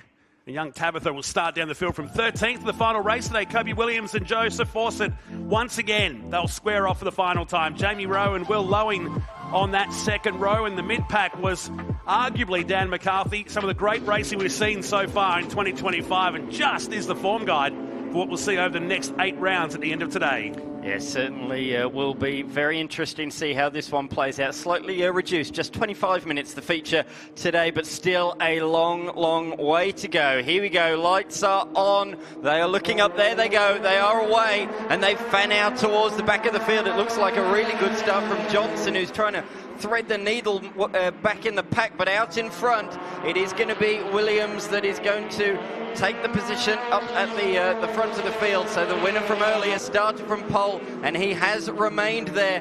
William Lowing is up to second position. Rowe down to position number 4, so a change for 3rd and 4th, and Salvatore slotted in behind as well in 5th. But the front 2 have broken away, and already Fawcett showing the nose of the black Formula Ford around the back section of the course. No Lachlan evident for this final race. Too much damage with the 88 machine from the earlier contact with Fraser High in race 1 of round 2 earlier today here at Winton Motor Raceway. So round the Gumtree we go for this 25-minute race, the final race of the weekend, and the field no doubt breathing a sigh of relief. A nice blanket of cloud over the top, which will take some UV and give these tyres a bit of a break. They've had a workout. Oh, they certainly have. Everyone was talking tyres during the lunch break. How are we going to get these tyres to the end of the weekend? Well, we're nearly there now, and we can see those top 2 as we have done all weekend long. Look at him close under brakes there, Fawcett. But of course, that is the accordion effect you get. You close up under brakes, but Kobe Williams will pull a little bit of a margin again once they get back onto the power. And those 2 have gapped the rest of the field by a second on the opening lap of the race. Lowing will be pleased with his start. He's dispatched of Rowe early in this one. It took him several laps to do that last time, and then he did end up losing that position again at the end of the race. So this time, Lowing has clear air in front of him, and those 2 are ahead. It's those 2, the same 2, Williams from Fawcett, then Lowing, Rowe, Salvatore across the line at the end of the opening lap. Further down the field, Tabitha Ambrose has made up a couple of positions, notably overtaking Caleb Bellack. Fraser High just ahead in the 11 machine. So on to turn 7 we go in the second lap of the race. These 2 have been just so good to watch. From the moment they rolled out for race 1 yesterday afternoon. Of course, it's a 10-round series where each day is a new round. So we qualify and then have 2 races to wrap up a round. A series that's been brought back to life by Marcus Ambrose and Jeff Gregg, legendary team crew chief back in the day with the Holden Racing team, and big name teams after that was actually at the helm here at Winton Motor Raceway for a while as well, but really passionate about getting Formula Fords moving. Both these guys had a lot to do with that category in the halcyon days. Yeah, absolutely. 2 figures from the noughties, the 90s and noughties in supercar competition. There is Lachlan Evernet. So he's on the outgrid. He looks like he's in the car ready to go and everything. He's just got to pull away. Maybe he's got a red light at the end of pit lane as the faster cars come through. Interesting, because with 2 laps into it, and he's looking patient to get out there. We'll keep an eye on what's going on with the cam entry, car 88. Remember that he was blown a lot of smoke there in that last race. They were worried about engine heat with this car yesterday. Now he's released. So at least to get him out and get some points at the end of the weekend. So a couple of laps down, but he rejoins, or joins race 4, the final one of the weekend in Formula Ford Stars and Renegades for 2025. Jamie Rowe, fastest first sector of the race so far. That's the first little look I've seen this race from Fawcett. And he just showed sort of half of the nose up the inside there. Lowing's trying to go with him, but at this stage they are continuing to be dropped, both Lowing and Rowe. Lowing actually an interesting way into Formula Ford. He started off in the smaller engine Kent class and raced that for a couple of years. Stepped up to Duratec last year, and notably as well, he went over to the Formula Ford Festival at Brands Hatch, and he was running top 5 in one of the races over there. So to do that in the Formula Ford Festival shows the calibre of driver he is. J-Mac, you got an update for us? Yeah, Lachlan Evernet not able to make it to pre-grid by the allotted time, so was held in pit lane. Unfortunately, this is going to put a damper on his overall position, but he's still out there to try and salvage some points. Meantime, at the front, change the lead. So Fawcett goes up into the lead on Kobe Williams. Thanks, J-Mac, for closing the loop on that. We're wondering what was going on there too. So he'll get out and get some points. But Fawcett, can he get a win today? He's certainly going to be determined, isn't he? He's been the bridesmaid a couple of times already this weekend, and he almost had victory in his grasp yesterday until he made that error. But no error there. A clinical move up the inside. No messing about. He has his head forwards. He is after the W to finish off the weekend. He's been so close on a couple of occasions. Can he do it in the final race, which will be good momentum going into round 2 in a couple of months' time at Sydney Sydney Motorsport Park. A very different circuit to this one. This very stop-starter technical circuit. Sydney Motorsport Park, a lot more suited, I feel, to a Formula Ford machine. The fast, flowing, European-style circuit. A lot of slipstreaming down that main straight as well. When we head to Sydney in May for the next round, the Hi-Tec All Super Series will feature there, a night competition. Looking forward to racing under the bright lights there at SMP. A long way to go in this one still. 19 minutes roughly. So Fawcett leads the lap. There was 3 lead changes in the previous race earlier today. A 126.6 to a 127.0 with fresh air for car 23 as he takes us up into turn 2 and past the old start-finish line. Through they go. Fawcett not sliding in the rear out of turn number 2. If you do that, you will always leave yourself vulnerable to the car right on your rear gearbox as they come out of turn 4. It's a tricky one, that one. The road falls away from you. You've seen it catch out the best in the business. It might look simple on paper, but the likes of Chaz Mostert have been caught out at that corner in years gone by. Very technical track, very cool. And great for this category. You're right about it being stop-start, but it's so technical with a couple of straights now chucked in. I still think we should lobby for a short track race later in the year. What do you think? Yes, I'm absolutely up for that. Well, we are coming back here for the final round of the season, so why not? We've got time to pressure. Powers that be. Down towards turn 10. So just inching away once again from Will Lowy, who's now got Jamie Rowe back in the JCB car, the white, yellow and black 48 machine, and then this battle pack starting to turn into 4 cars with Fraser Hine on the back of Jack Johnson, who had a spin earlier today in car 14. So Williams, it's about the drive out of here that dictates the pace, tucks into the slipstream, can gain 2 or 3 kilometres an hour in this tow, heading down to complete another lap, speeds of around 180 kilometres an hour. As they break for this uphill S's. A bit of banking on the inside and outside, clip of the curb. There's a nice tyre wall waiting for you on driver's left if you make a mistake. Yeah, I've seen many incidents there as well this weekend as well in the Australian Drivers' Championship, the Hankook Australian Drivers' Championship. Should say as well that the winner of this championship gets a drive in round 1 of next year's Hankook Australian Drivers' Championship. So there's a great little incentive on the line for a free drive early on next year for the winner of this series. And there's also a test for the man or lady who finishes 3rd in this series as well. There's plenty of prizes on the line. The winner of this series also gets a test in a Marcus Ambrose Motorsport TA2 machine. That's one of the great initiatives that this championship has taken. In this day and age, you might win a championship. It might look good on a CV, but you don't get anything else. With this, there are prizes, both money and tests and race drives as well. Yeah, it's a big help. We go back to the early days when the Formula Ford champion was given a Drive to Europe program where they'd get a test with the Duckham's team over there in the UK. Certainly did make the racing go much higher, didn't it? Yeah. Racing for sheep stations back in the day. A couple of our great Aussies went over and contested at the British Formula Ford Festival. Through to another lap. So nice and calm so far with that blanket of cloud just over the top.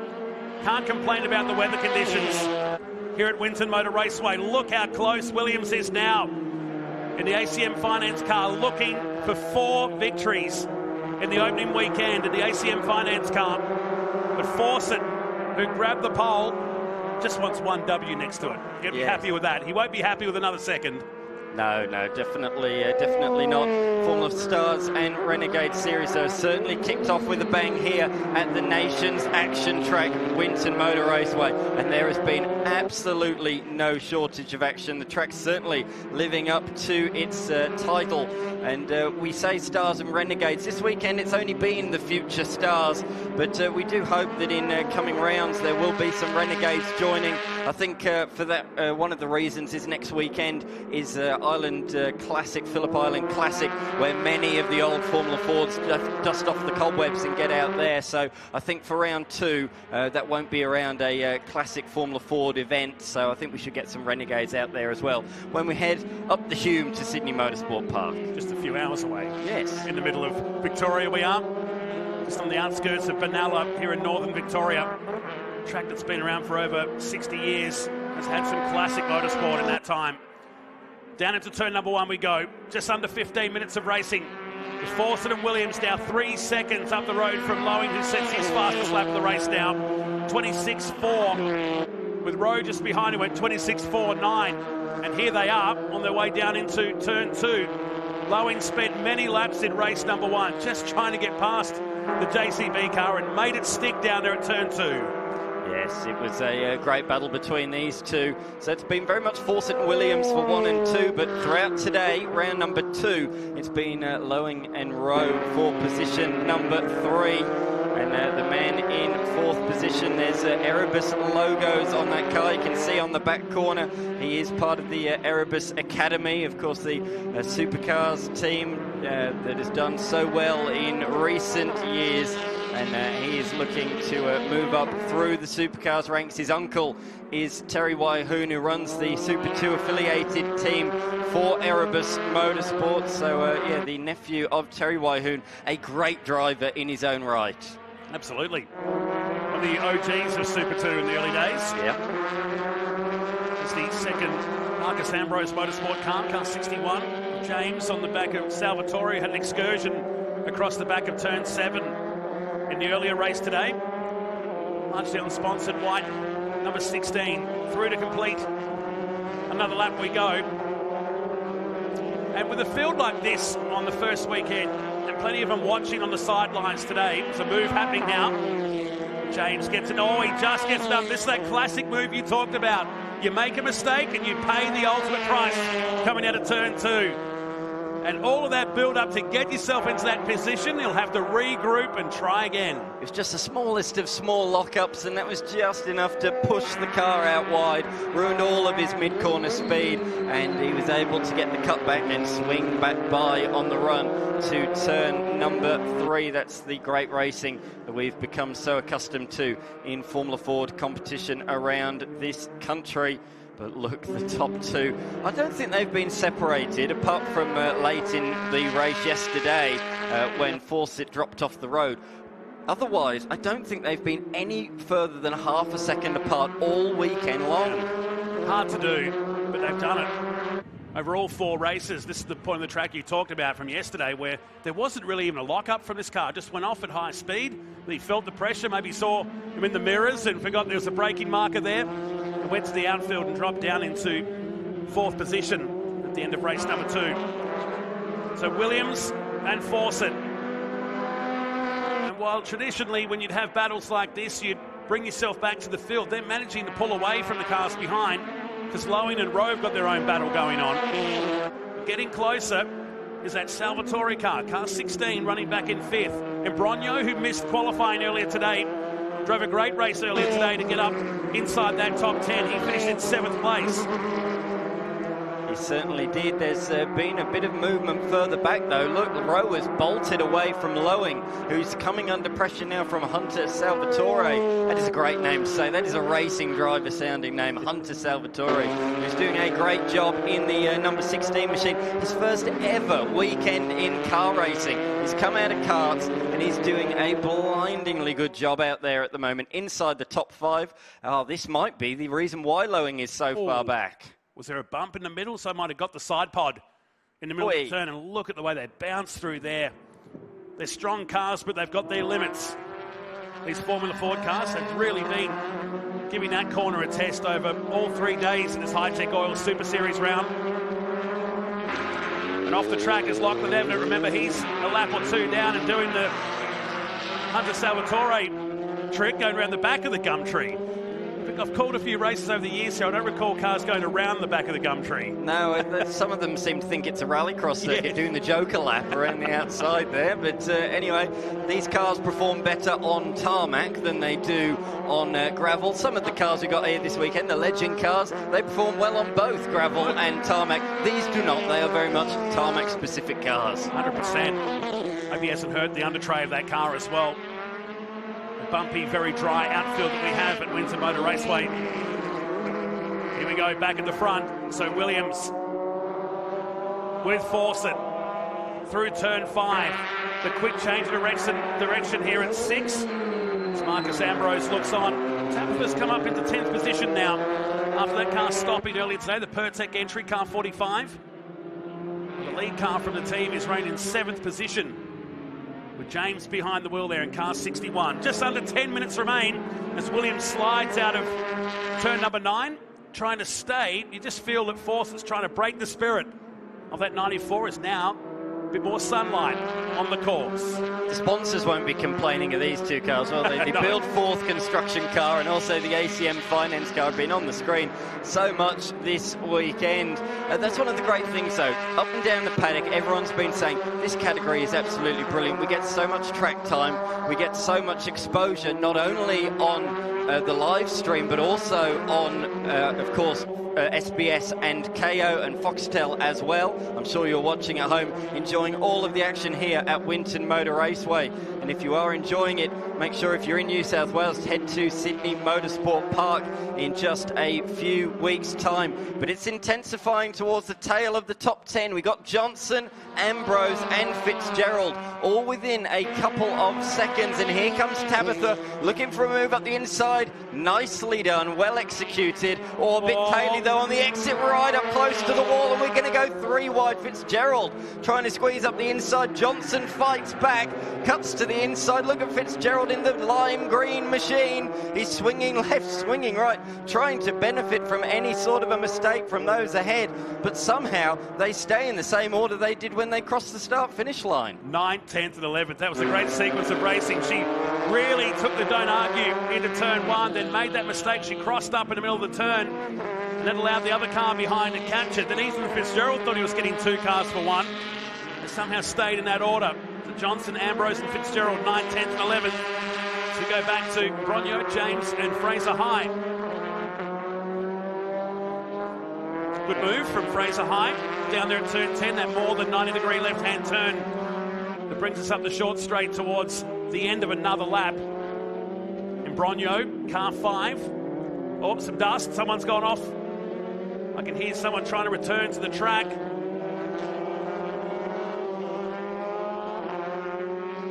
Try and pick up who that was. There was certainly some dust kicked up at the final turn.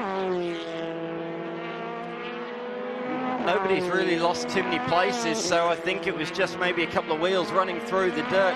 It's so easily to be fooled by that this weekend. You only need to run a couple of wheels wide, but because it's been so dry here in country Victoria, a bit of a mistake from High, that's going to leave the door open, but that proves exactly the point I was just making. If you just run 2 wheels through the grass, it looks like there's been a big incident out there on the racetrack. Oh, here we are, we're on for the race lead, Matt. Again, so through the gum tree.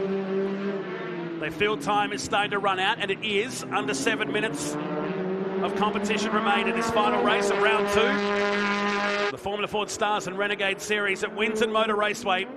TA2 muscle cars to follow this, their final race. It's been a great opening weekend. You can't take your eyes off these front 2. You want Fawcett to get the win because he's worked so hard for it. But you get the feeling Williams is just waiting for that moment to pounce. Again, like we saw late in the race earlier on, the intensity has been turned up. The week has certainly been enlightened, so this is going to be on here in the closing stages. 6 minutes to go. I think for Williams, he is all out attack now. He's going to try and make his move in the next couple of minutes. He doesn't want to leave it too late. If he's got the superior car pace, you want to do it sooner rather than later. You're only going to bake your tyres, bake your engine, make everything hot in these sweltering conditions here at Winton as they go around the iconic sweeper, around the outside of the skid pan that is around the centre of Winton into turn 7. The first of 3 consecutive hairpins, so around to the right, back around to the left. Williams getting a little bit sideways out of the corner there. He said to me yesterday, despite taking the win in the feature, he felt that his late race pace wasn't as good as those around him. It appears to me that that is certainly not the case today. The changes that they made overnight have definitely worked. Yeah, big difference to yesterday's car setup for sure. Meantime, here's in Bronio. And Fraser High. A couple of DNFs for the 11 machine over the weekend here at Winton Motor Raceway. 17-year-old from Mitcham in Victoria. Racing in a rather older Spectrum chassis. It's over 10 years old, this car now. It was on the national scene last year. staying with Imbrogno. Drama for him in qualifying. He's about to lose his position. Leaves the door open enough there for the 11, who makes sure the position is stuck. And the 5 drops back another position here into 8th. Here come the leaders down into turn 2. Don't want to put the curse on the race, but we've had some very clean races. Very limited safety car windows all weekend long. Oh, speaking early. I just want to test the theory. Let's see how it plays out in the next 4 minutes of racing. Using a fair bit of the curb there, Kobe Williams. I think he was thinking about a move there, but Fawcett was just a little bit too far ahead. Oh, Tabitha Ambrose has run off the road, so her hard work in this race has sadly come unstuck. She'd made her way inside the top 10, but is now down to 12th position at the tail of the field. Well, tail of those on the lead lap anyway. Remember, Lachlan Evanet is still lapping out there a lap down. At least getting points. Yeah. And getting laps also out there. So Ambrose back in the 12th position, puts Fitzgerald up into 10th place and Caleb Bellac in 11th. And James in the second MAM car, running in 6th, and on a fast lap here incidentally too, as he tries to go after Salvatore. Time's going to run out, you'd think, with 3.5 minutes remaining. That gap is nearly 5 seconds.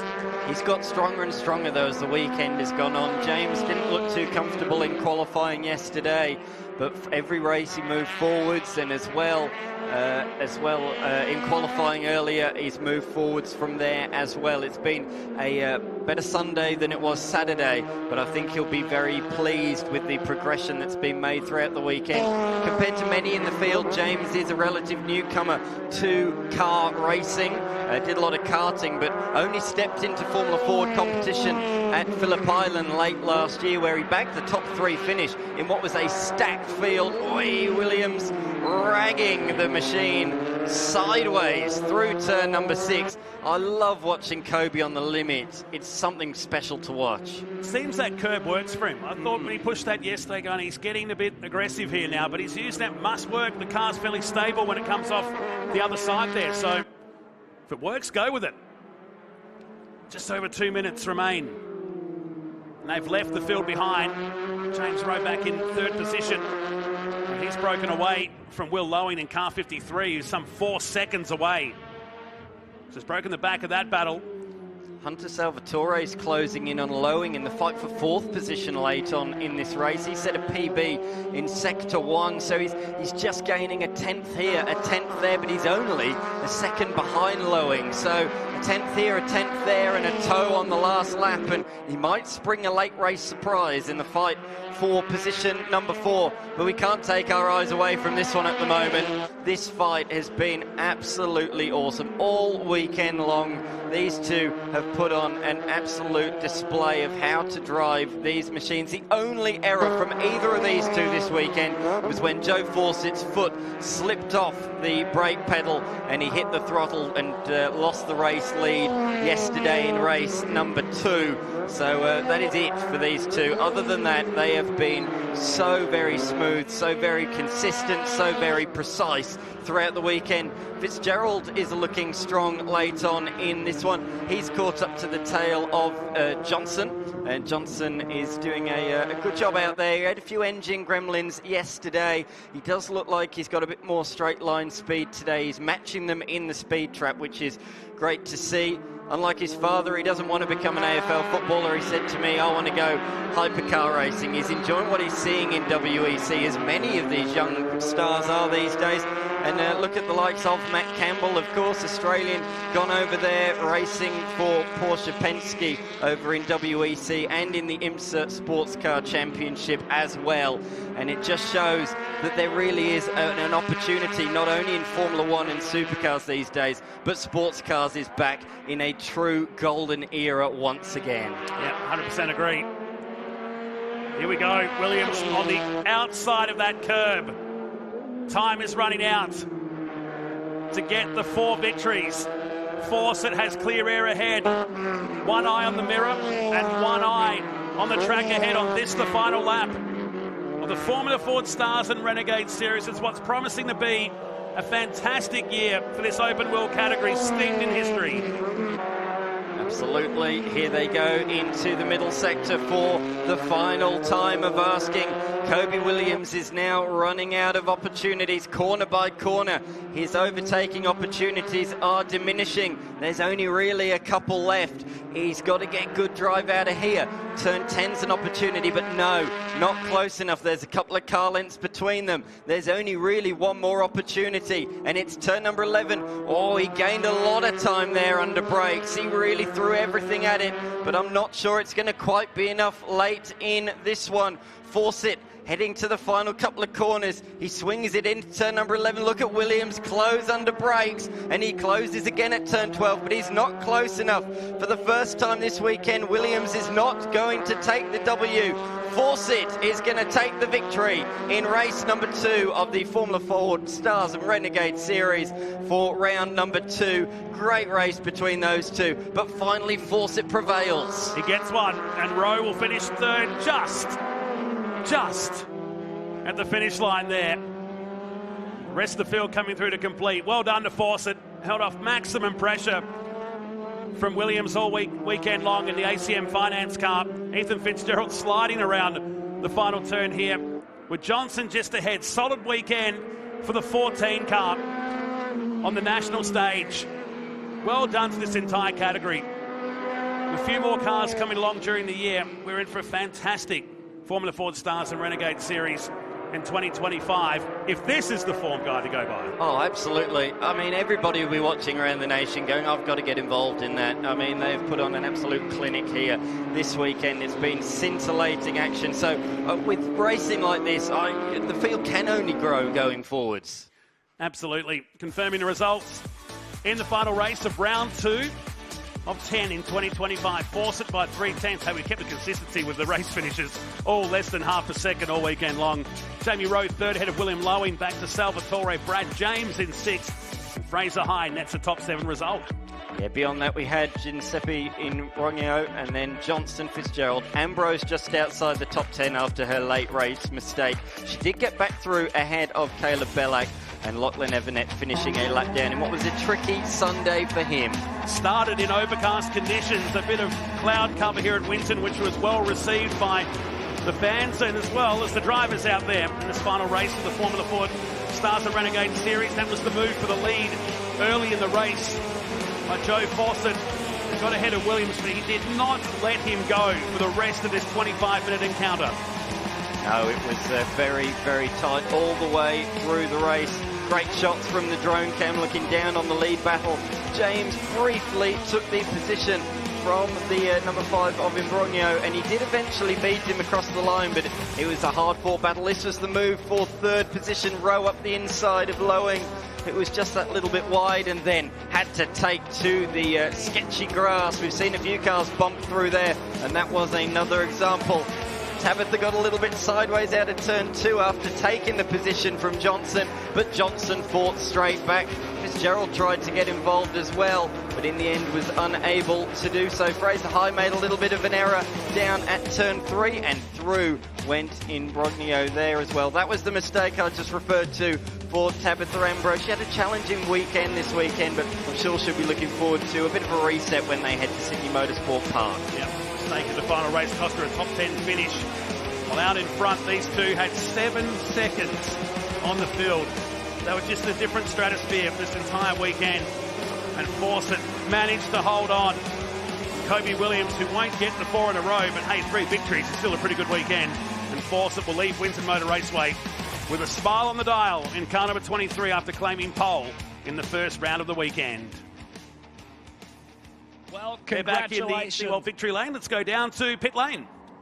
Third in the race, third for the round. Congratulations, Jamie Rowe. Job well done. Thank you very much. Yeah, it was hard fought, very hot out there, and Kobe and Joe were just too fast this weekend, so got to tune it up for next time. It's about to get loud here, but you managed your tyre as well, and these guys only just ahead. Mate, what's your takeaway from this? What needs work? Just myself, really, just learning the tyre and stuff and how to make sure, get the best out of it early on in the race. I struggled with that. I was good late, but just really struggled with the early pace and let them get away, and just couldn't really, too far away, couldn't make it up by the end of it, so. Be happy with the result. You have earned it. Well done. Thank you very much. Kobe Williams, P2 in that race. Round win though, congratulations. You guys were stuck together with glue that race. Yeah, it was really, really close. Joe was just so fast in the areas I was struggling in, so it was really hard to try to get past, but he drove a really great race, no mistakes, and yeah, well done to those guys. Yeah, he just didn't put a foot wrong or give you any chance at all, did he? No, I tried once and just struggled to get past him, and then that was about it from there, so yeah. Well, fantastic start to the year. Great to have you guys on the calendar, and we can't wait till the next round. Yeah, I'm looking forward to Sydney. It's a strong track of mine, and hopefully we'll go well there. Fantastic, thank you.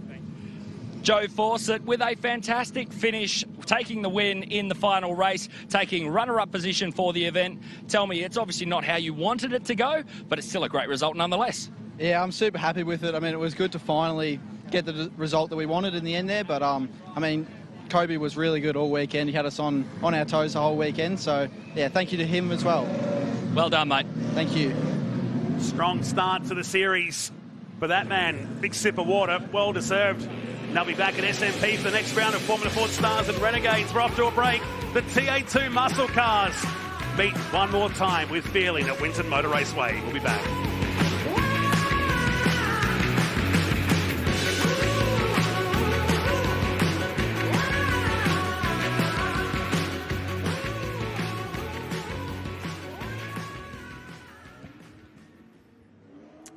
So out they come onto this Winton Motor Raceway course for the final time this weekend. 23 minutes of racing and some new names that have just dominated the TFA Time TA2 Muscle Car Series. A tale of woes for some cars that won't make it out for the final race today. We'll take a look how it all went down in race number 1 earlier today. So much so, Matt Kavanagh, that the race was still under investigation about an hour ago with some mid-pack scrambles, but out in front it was the usual suspects. Yeah, we saw here there was Brad Gardner in the 22 tried to force a point there on Diesel Thomas, who lost a little bit of traction. He managed to maintain onto here, but as we went over the crest, Mark Bailey got pushed to the outside by Mark Crutcher in the Jack's Tyres and Autos entry. And have a look at the field of cars as they dispersed around him. I don't know how they did not make contact with him at the time. And then we saw there was just Diesel Thomas there having another little spin out there. And unfortunately, that put him further down into 15th position. Up at turn number 7, this was Hayden Jackson, who we thought had got the gremlins out of that 81 car. James Simpson went to the outfield and then went back into the pits in the number 2 Dodge Challenger. This is Webster on Cameron Laws, who was forced up onto the curb here in the Autofix Ford Mustang. And the fiery end to the Hayden Jackson car. A weekend to forget for the 81 team. He climbed out and a small fire underneath on the dry outfield was quickly extinguished. They brought the safety car out to settle the field down. And away we went again. This was the lose for Cam Laws at the top, who got the big sawtooth curve and sent him on a loop on the outfield at turn 7. Gomersall stayed with Hughes, and that's been good to see because Hughes has been breaking the spirit of that unit racing car all weekend long. Yeah, that's right. Gomersall managed to get the advantage here. Now, this went right down to the wire, wasn't it? Brad Gardner in the 22 Hi-Tec Oils entry. Webster right behind him, and all of a sudden, Pace gone out of the car over the final corner, and we saw Josh Thomas actually get that move done and made up into 4th position. Hearing a gearbox issue there, so had to change boxes between rounds. Yeah, tough break for them in that 200 machine. Still managed to get a top 5 result. Brad Gardner will carry one of our in-car cameras. The result of that race from earlier today sets the grid for this final race, and maximum points to this guy, 180 so far, 60 points for a win in each of our TA2 Muscle Car Series races. Hard to look past this front row. They've been dynamite since practice here on Friday. We look at Gardner. He's finally happy with his Hi-Tec Oil Chevy Camaro, and Josh Thomas just needs a result.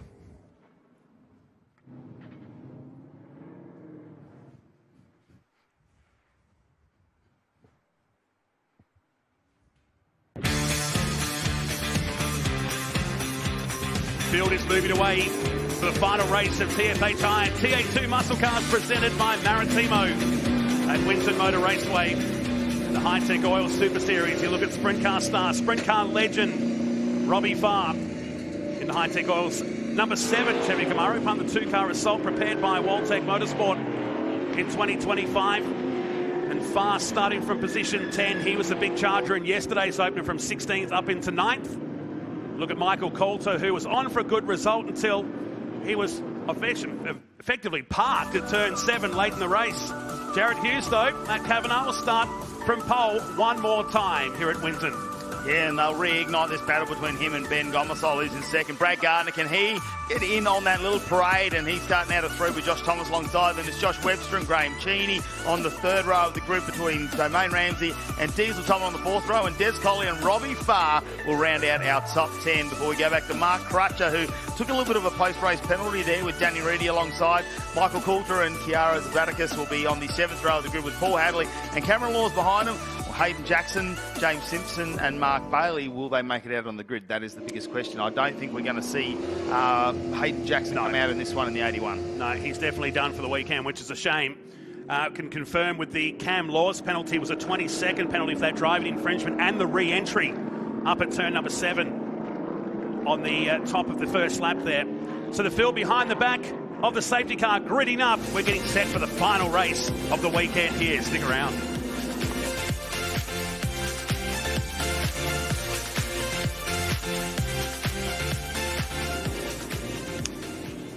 They'll go through their warm-up sequence out there at Winton Motor Raceway as we are behind the safety car, getting to this rolling start, not too far away for the final race of the TA2 Muscle Car Series, presented by Maritimo, of course. And yes, we're on board with Josh Thomas at the moment. He is a little bit further back than probably he wanted to be, actually in the 2nd row. We saw he was 3rd fastest in the first qualifying session yesterday, so plenty of pace in that car, but he just needs to string all of that together to come into this race, and hopefully he can get a finish. He was very lucky to get 4th last time after Webster had a gearbox issue there and just lost a lot of speed at the tail end of that last race. Well, Mark Crutcher in the yellow and black Ford Mustang had a wild start to the day. If the penalty in the last race wasn't enough, this is how it started today. The steering wheel coming off midway through turn 7 and just pulled that car up in front of the gum tree. We thought it might have been something more sinister like a gearbox issue or jumping out of, or an engine drama perhaps with that car, but lucky it was just the steering wheel. He whacked the pin back in and cruised back to the pits. A good showing in that first one today. However, he was given 5 seconds for a technical, and for the contact with Bailey up here in the last, the first turn. I'll get my words right. Let me try this again. He's going to get 5 seconds for the contact down here at turn 2 on the Jack's car, but he got a 3-spot penalty for a technical infringement post-race in car number 4. So that's why he's starting back in position number 11 alongside Danny Reedy here today. Good to see Robbie Farr actually in that top 10. I wonder if he can try and progress through. He's had a little bit of bad luck this weekend, just cars in front of him. But again, he needs to have that aggression where he overtakes those cars. He's probably had a little bit more pace than what we've seen from Robbie Farr. And what a transition it's been from last year, where he came for the last few rounds of the year just to see how he was going to go in one of these TO2 muscle cars, what he's learnt throughout that and how he's adjusted his driving style as well. So he is definitely one to watch out for in the Serco Masterclass. Getting used to changing gears after driving a sprint car for so many years. He was not complaining of a sore shoulder, but he was quite sore last night when we caught up with him in town here at Benalla. So there he is alongside one of the TFH cars for today's race, Des Collier. It's just, if he can get qualifying right, Des Collier is going to be unstoppable. He's charged through the field on more than one occasion in the TFH car. As around they come in the rows of 2. Gardner in the Hi-Tec oil Chevy Camaro, looking at the pole sitter, Jared Hughes. Ben Gomersall, well, if he's going to make it happen, it needs to be now. The charge to turn number 1 as the lights go out here at Winton Motor Raceway. The TFH High TA2 Muscle Car Series presented by Maritimo. The final one is underway. Watch Gardner put the nose on the inside and almost hasn't bitten off. Cars going everywhere in the background as the field make their way up into turn number 2. There's dust and debris going everywhere, and it's Josh Thomas who went off the track. And Graham Cheney too, they were squeezed. Cheney got sandwiched in there. He took a big dive down the middle, didn't he, on the start, and nowhere 3 cars wide. It's not that big a track here at Winton Motor Raceway into turn 1. 2 is hard enough getting through turn 2, let alone 3 or 4. Up at turn 7 though, the leading group of Hughes, Gomersall and Gardner. Gardner thought about it, didn't he? Gave it a really serious consideration on the inside of the 35 at turn 1, but had to settle for 3rd with Webster in 4th position in the auto-fix Ford Mustang. Then it's Diesel Thomas in 5th position. An outstanding run for the rookie in car number 18. Domain Ramsey is 6th position today. Great to see in the C&H Trucking Chevy Camaro. Behind him is Robbie Farr, Des Collier, Danny Reedy and Mark Crutcher. That did change up some of those positions that first corner skirmish. Yeah, unfortunate there for Graham Cheney, who's been on the back end of a couple of little hits this weekend that have forced him a little bit further back. I did see him coming out of 6th position at the start of this race and knew that potentially he could make an impact, probably behind the top 3, really, where we've seen the speed come out of him, even the top 4, because Webster, we saw how close he was to Gardner at the end of the last race. I would love to know what the tyre bank was coming into this one and who's got the best rubber. We'll find out soon. Oh, Hughes, that was his first mistake. I would say for the weekend, that car came in hot. You could hear the Goodyear tyres chirping, begging for mercy. So look at a replay at the start here.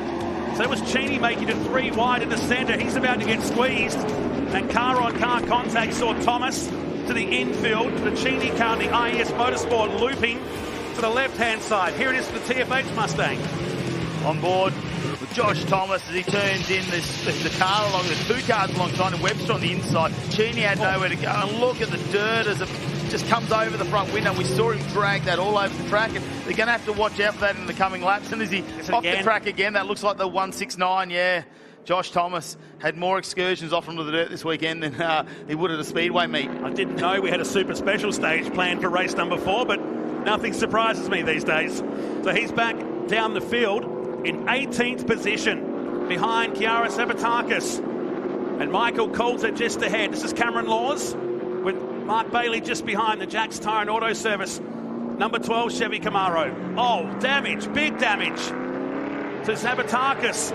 Bonnet is up over the windscreen. Yeah, very hard to try and get that car back as well. You would be much vision out of there, just trying to look out the side and follow the track around, but that's probably going to be a retirement from that car. Maybe they can try and pull something out and tape it together. It will not help when it comes to trying getting up positions, but potentially get out there and get a few more points. Let's have a look at a replay of what's happened. Contact with the 169, so that's how it all started. We came back when the 169 was leaving the scene, and Michael Coulter doing the friendly-like thing and making sure his friends are okay up there in car number 11, back in 16th position. So damage to him, and Gomersall coming in hot now in the unit racing car. The Ford Mustang. You know, some pretty evil handling cars out there in the early stages, and there's still 20 minutes of racing to come.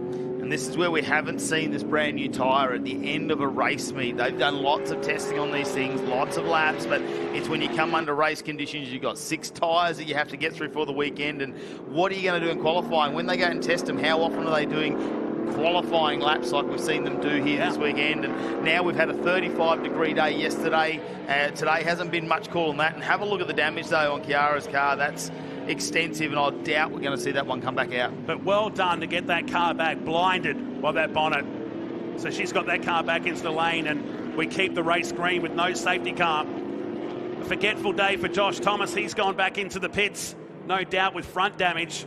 I wouldn't be surprised if the radiator's crying enough for one weekend. So what was promising to be a good weekend for the 169 has ended up back in pit lane. Meantime, Crutcher and Danny Reedy, 4 on the 5, and Cameron Laws wants a piece of the action too in car 29. Oh, they climb over each other through the middle of the turn. They're strong cars, they're very robust, but I hope that wasn't tyres being connected down there, and they cut one of these down. Doing all sorts of bother. Down through turn 2 they go, and towards the turn 5 sweeper. Mark Bailey already up into 12th position after starting at the rear of the field. Obviously had a couple of issues throughout this weekend. And last time out, we saw him pull off into the inside of the track after spinning out, and unfortunately couldn't rejoin the race. So he's got a big fight back very, very fast. You can see the damage now on Chiara Sabatakis' car, and I think they might have a bit of a look at this. You can see the race tape coming out. We might try and tape this out if they can, but just make sure. I think the radiator is what they're probably going to look at, because they want to make sure that that's getting cool. Last thing we want to do is damage the engine, especially when we see so much debris in the front of these cars cause some massive temperatures in the cars. More worried about that 169. I think that more punishment on the front too of the Josh Thomas car. So the teenager, just 17 years of age, and a big step up after running in Tarmac Rally and New South Wales Road Club competition the last couple of years. She's back in the lane, but just wants to get some laps under her belt. The TFHI TA2 Muscle Car Series presented by Maritimo. Here are the leaders down at turn 3. Hughes and Gomersall, both stars in Super 2 competition in 2025. Gomersal's had a great 7 days. This time last week he was spraying the champagne at Sydney after scoring a podium in Super 2 for Triple Eight. He's teamed up with young Jackson Walls this year. Triple Eight returning to Super 2 for 25. So round turn number 7 they go. Let's go to pit lane. Here's Mel. So Josh Thomas, a very, very dirty, busted up number 169. What happened then? Yeah, a bit unfortunate. I got caught up in a bit of... I got pushed off the track at turn 1, lap 1. So, yeah, ended up right at the rear of the field from that, and then was coming back through and went in under brakes at turn 3, and yeah, something just let go. Must have been from coming off and just threw the car sideways, and unfortunately, yeah, got into Michael, and then obviously Kiara followed up. So bit of an unfortunate end, but hey, it is what it is. That's racing. You've had a little bit of an on-road, off-road kind of a weekend, haven't you? Yeah, I have, honestly, and it's such a shame because I feel like I finally had a good car. Like even when I was coming back through, it felt okay, and then yeah, it just let go. So. Well, you've been super fast, so that's good, and we look forward to seeing you next time. Thank you. Cheers. And the 169's day and weekend is done for Josh Thomas. It certainly showed the car has got pace. But watching on from pit lane with 15.5 minutes remaining. Meantime, the mid-pack scramble, as we like to call this one now, with Ramsey, Crutcher, Laws and Collier, who makes the move down the inside of the rookie. Oh, he's taken a big bite of the curb, and that'll send him across the other side and back behind the 29. He might just lose another one because here comes Mark Bailey in a number 12 Chevy Camaro. Crutcher on Ramsey and goes around. Oh, that's not what he wants after the day he's had as well. Robbie Farr, a bit early in that, just got past the main Ramsey, so he's starting to open up a little bit of a gap too. Look at that Crutcher though, returns to the race. He's only lost a few positions. Let's have a look at this one though. Des Collier come in hot into turn 1, didn't he? Just couldn't quite pull the car up. You see Cameron Laws will just get that position back. Now this is Crutcher down the inside on turn number 3 and main Ramsey. Well, there's been a couple of panels coming together there. I don't think there's anything too much in that one. Unfortunately, pushed him back a few positions there. And now his teammate Graham Cheney not too far behind the IES Motorsport machine. Just went past Reedy, taking no for an answer. Turn 7 in the IES Chevy Camaro car 51. Meantime, down at turn number 3. Gardner and Webster battle for 3rd and 4th position. They're some 6 seconds away from the lead pair as they complete another lap. Winton 6th one now at Winton Motor Raceway. Punch of flame from the Webster car with gearbox issue with that one in race number 3, but not much time between races to get that sorted. It'd be very hot to pull the existing one out, wouldn't it? New one to go in nice, but they were getting out into that car. Yeah, only a couple of hours to turn these cars around between races, and he was right on the back of Brad Gardner once again. Let's see if he can do it this time. Let's head down to pit lane, though, with J-Mac. Unfortunate retirement for Kiara Zabatakis. A split radiator and heavy damage to the front end of the Camaro means she is out, and it is a tough, tough thing to watch. She's had a brilliant rookie weekend, and we cannot wait to see her at future rounds. Yeah, sad end, J-Mac. Thanks for that down in the pit lane car 121. So not going to get the laps that she wanted to. Continue learning the world of TA2 muscle cars. Oh, Gardner and Webster starting to get feisty here around the Gumtree. Change of direction. The long, slow process. Out of turn number 9 they go. Webster was trying every single possible line you could think of. But Gardner making his Hi-Tec oil Chevy Camaro as wide as possible, a South Australian who runs in 3rd position. I think you'd almost call this his home track, though. He does a lot of the Winton 300s here and other sports. HQ racing as well. I know he's come down done a little bit of that here at Winton Motor Race. So we see a little bit of tyre smoke there. Might have just grabbed a break there for the Gardner 22 machine. He's going to have to watch out. Webster was looking very, very quick at the end of the last race. Probably a lucky moment there with gearbox issues. You see him starting to streak away now, Gardner. Got a good run out of that final corner. Looking strong through this section. Needs to keep it clean, not too much curb. That ominous tyre barrier on the outside as you come out of turn number 2. Have a look in the background. Diesel Thomas, the rookie when it comes to the TA2 muscle car racing, is just looming in the background in the 18, the number 5 position. Hasn't gone all his way this weekend. He's had to fight it hard. He's had that moment where off the start a couple of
ended up in the wall, then hit by several cars at the penultimate turn of the Adelaide Street Circuit in November. So Webster trying to force the issue now on Gardner, but it's bringing Diesel Thomas into the party of three as they wrap their way around the Gumtree at Winton Motor Raceway. While Hughes has 4 seconds back to Gomersall. These cars covered by less than a second. Have a look at Diesel Thomas. Can he keep his cool? Webster, well, he's got a voice in the back there. Marcus Ambrose giving a little bit of coaching here this weekend. Well, giving a lot of coaching, really. So he'll be keeping him very calm at the moment. I know that Brad Gardner is not going to let him pass. He's not opening the door one bit. There is no gentleman about this. He wants to get on the podium once again. Yeah. He said he was racing for his granddad here this weekend, who he lost a couple of weeks ago. So it's a big emotional weekend for Brad Gardner and the family. He was lucky to make it here, actually, to race. Almost didn't happen. It's been a very tough couple of weeks for the Gardner family down there in the southeast. Heavily into their motorsport, whether it's speedway or off-road racing, have been for decades now. And it's important here for Webster because this could determine a podium outright position between these two. Hughes and Gomersall, well, that's set the way it is now. They can't be beaten first or second, but third is certainly up for grabs. Diesel Thomas likely to wrap up the rookie honours, and well-deserved. Quick in both qualifying sessions. And Danny Reedy off the track in the same spot as yesterday, and a fair bit of dust and lawn clippings in the front of the Chevy Camaro. Hopefully that won't hinder the engine temperatures, certainly not as much as what there was in Robbie Farr's car yesterday, where it spiked to somewhere in the 170 degree range. These cars are quite happy between 110 and 120, but once they start getting up to that, they don't tend to like those conditions. I don't think there's a radiator left in the race truck either at the moment. They've all been used as we have a look at a replay of Danny Reedy. No one around. He might have gone a little bit deep into turn number one. Hard under brakes in there as well if you miss your braking markers. He hasn't gone through the big ditch though. No. He's been watching. And polite enough not to take the signs out as well. And it's very nice. Our sign makers will go, thanks, Danny. Less work for him to do. They got wiped out completely yesterday down there during one of the races. Now, what point do you think with Webster there behind? The temperatures in that car surely aren't optimal being behind Brad Gardner for this long, because you haven't seen him pull out, take any fresh air for the brakes or anything like that. So that car's got to start to be warming up. It's got to be playing on the tyres as we're now 15 minutes into this race already. And Brad Gardner, he's not making it easy for Webster to get by. But where is the point of the track where Webster can make this assault? Where can he take a lunge and try and pull this off? Because right now he's looking in the mirrors. He's got Diesel Thomas right behind him. Yeah, he's going to be careful. Throwing the car up the inside here at 7's been his favourite place. But Gardner's awake up to it now. He pinches the brake, door is open. And just as he say that, Gardner pinches the brake, and that allows Webster to make the move. Gardner trying to hang on for dear life on the inside of the Gumtree. Now it's come to life. The mistake was forced. Gardner was watching to see what Webster would do. He knows he puts the car up there on more than one occasion, and now puts Webster up into position 3 and gets himself onto the podium with that move. Let's have another look at this overtake.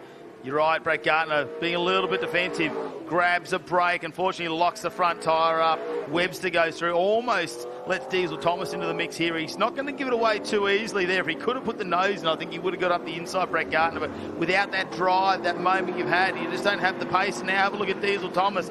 He is now covering the windows of the Hi-Tec Oils 22. Can he hold him back? I wonder if he's hurt that tyre enough with that lock-up. It was significant at turn 7, but it's let Webster off the hook. After in that position earlier today, it was costly. I mean, he only lost one spot with that gearbox drama at the finish line, but he had to work super hard to get himself back onto the podium. I wonder how damaged that tyre is. Does it feel like he's running over a ripple strip all the time now? Exactly. Big flat spot on that tyre for sure. And be mindful of the fact that if he cut a tyre down yesterday in that race, he'll be thinking about that now. Up to turn 7. Still comes in hot and gets a knock. One knock from Diesel Thomas. And I'm starting to think he's in some tyre dramas here now. Because look how quickly Webster's got away from him. Coming out of turn number 9. From the drone cam down this short straight towards turn number 10. Just over 2.5 minutes.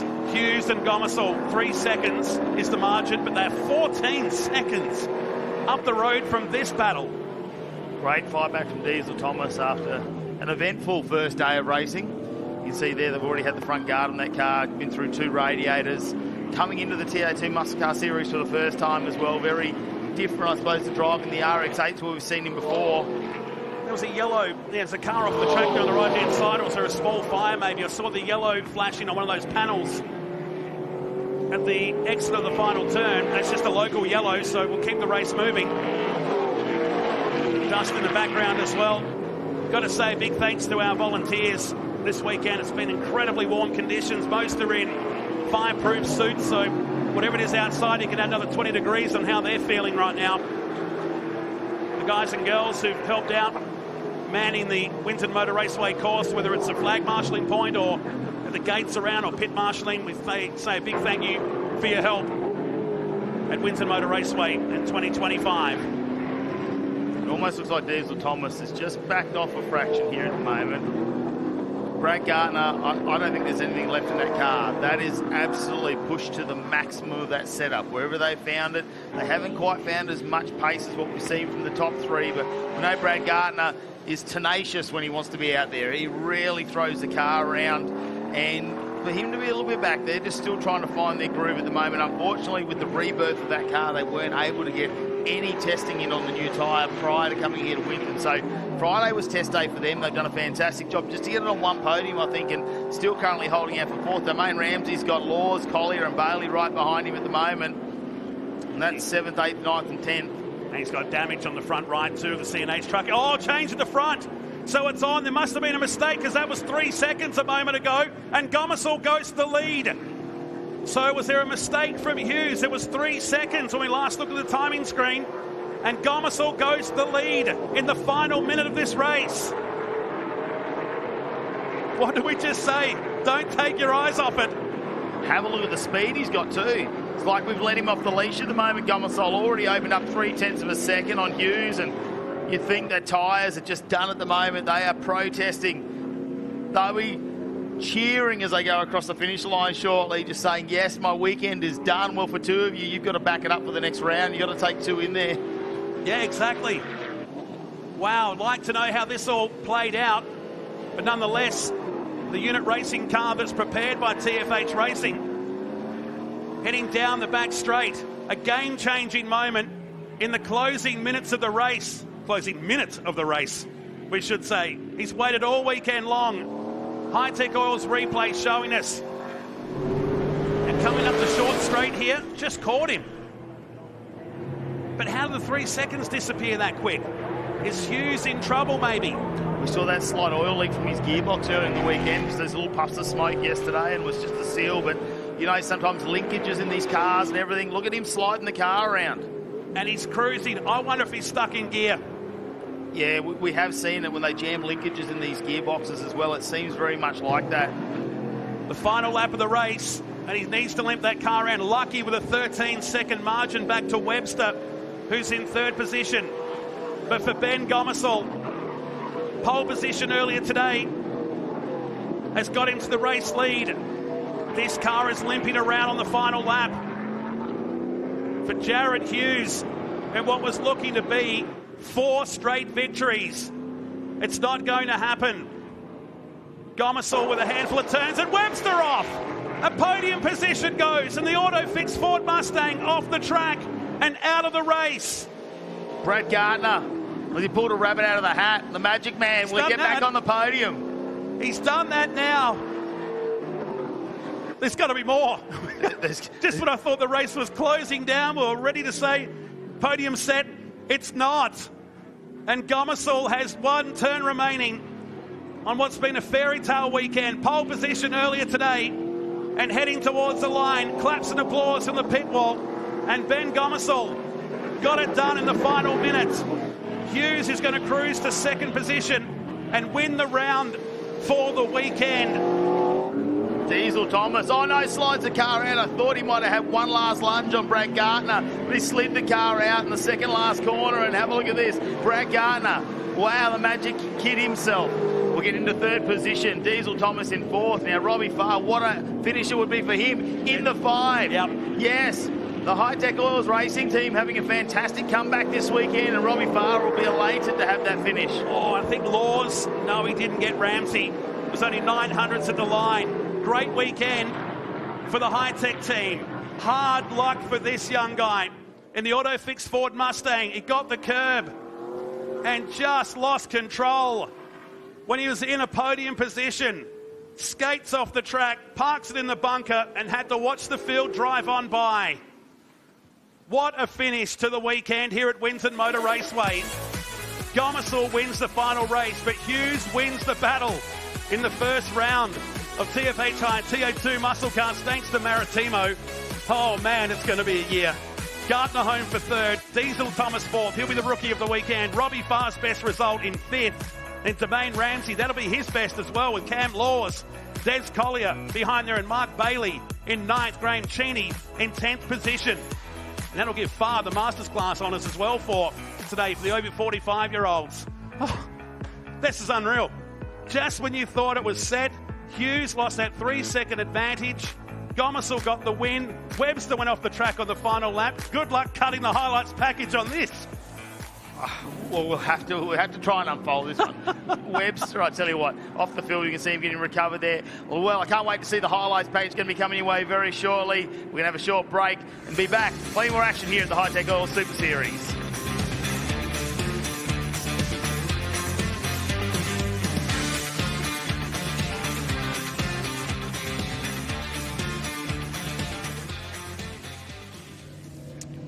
Gardner cruising back into the lane.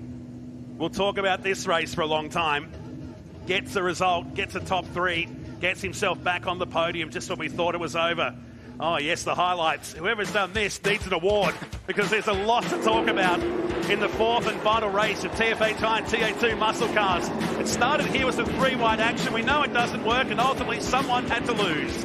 Domain Ramsey even put his name in there too. He made a very early lunge down the inside there. Got alongside Robbie Farr, but yeah, this is on board with Josh Thomas, who ends up going into the dirt. We know this ditch right here as the dirt comes all over the front window and already a little bit of damage sustained. And later on, you can see there just going past Coulter and he spins the car out and Sciarra comes around, nowhere to go, and look at the extensive damage on the front of that car. They did say radiator, unfortunately put her out for the rest of the race. This was Collier making a move, tried to make the move, tried to straight line the S's down there at turn 1. Diesel Thomas making a move back up through the field in the TFH car.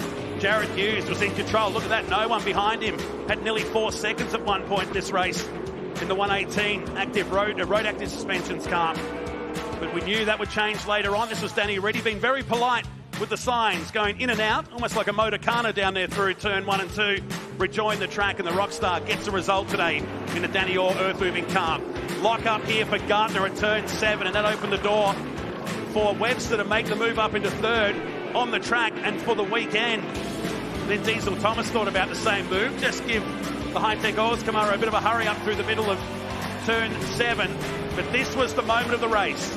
Yeah, and it's happened there before turn number 1. You can see how slow the car is. A bit of a loose movement there as he gets on the brakes. No drama. We suspect potentially some gearbox issues for him there. He had a moment earlier in the weekend where they had to fix this, but this was the talking point. Had third position there, just had to finish the lap off on Webster. Just overdrove it, came out into turn number 7 on the brakes, off the ripple strip, gets out into the kitty litter and slides the car out and gets stuck there, which unfortunately gives him up a podium and a great finish of the weekend. It means Gomersall, well, he crossed the line first. Jared Hughes had enough gap to get home and Brett Gardner in third. Hey, let's do it again in Sydney. That was good fun. We'll get to do it under lights the next round. They're down in Dewalt Victory Lane as the Australian Drivers' Championship gets set for the final race of the weekend on the program. I don't know how we're going to do this. This was just cool. The opening round, there's going to be some hard luck stories. And we head down to hear from our top 3 very, very soon. And sets the round up nicely and sets the series up for 2025. We head to Sydney at the end of May. We'll take in 2 rounds at Queensland Raceway. We head to Malala in South Australia and back here for the final round at the end of October at Winton Motor Raceway to wrap up this year's series. Cannot wait for that, and it cannot wait to see how happy they are in Victory Lane.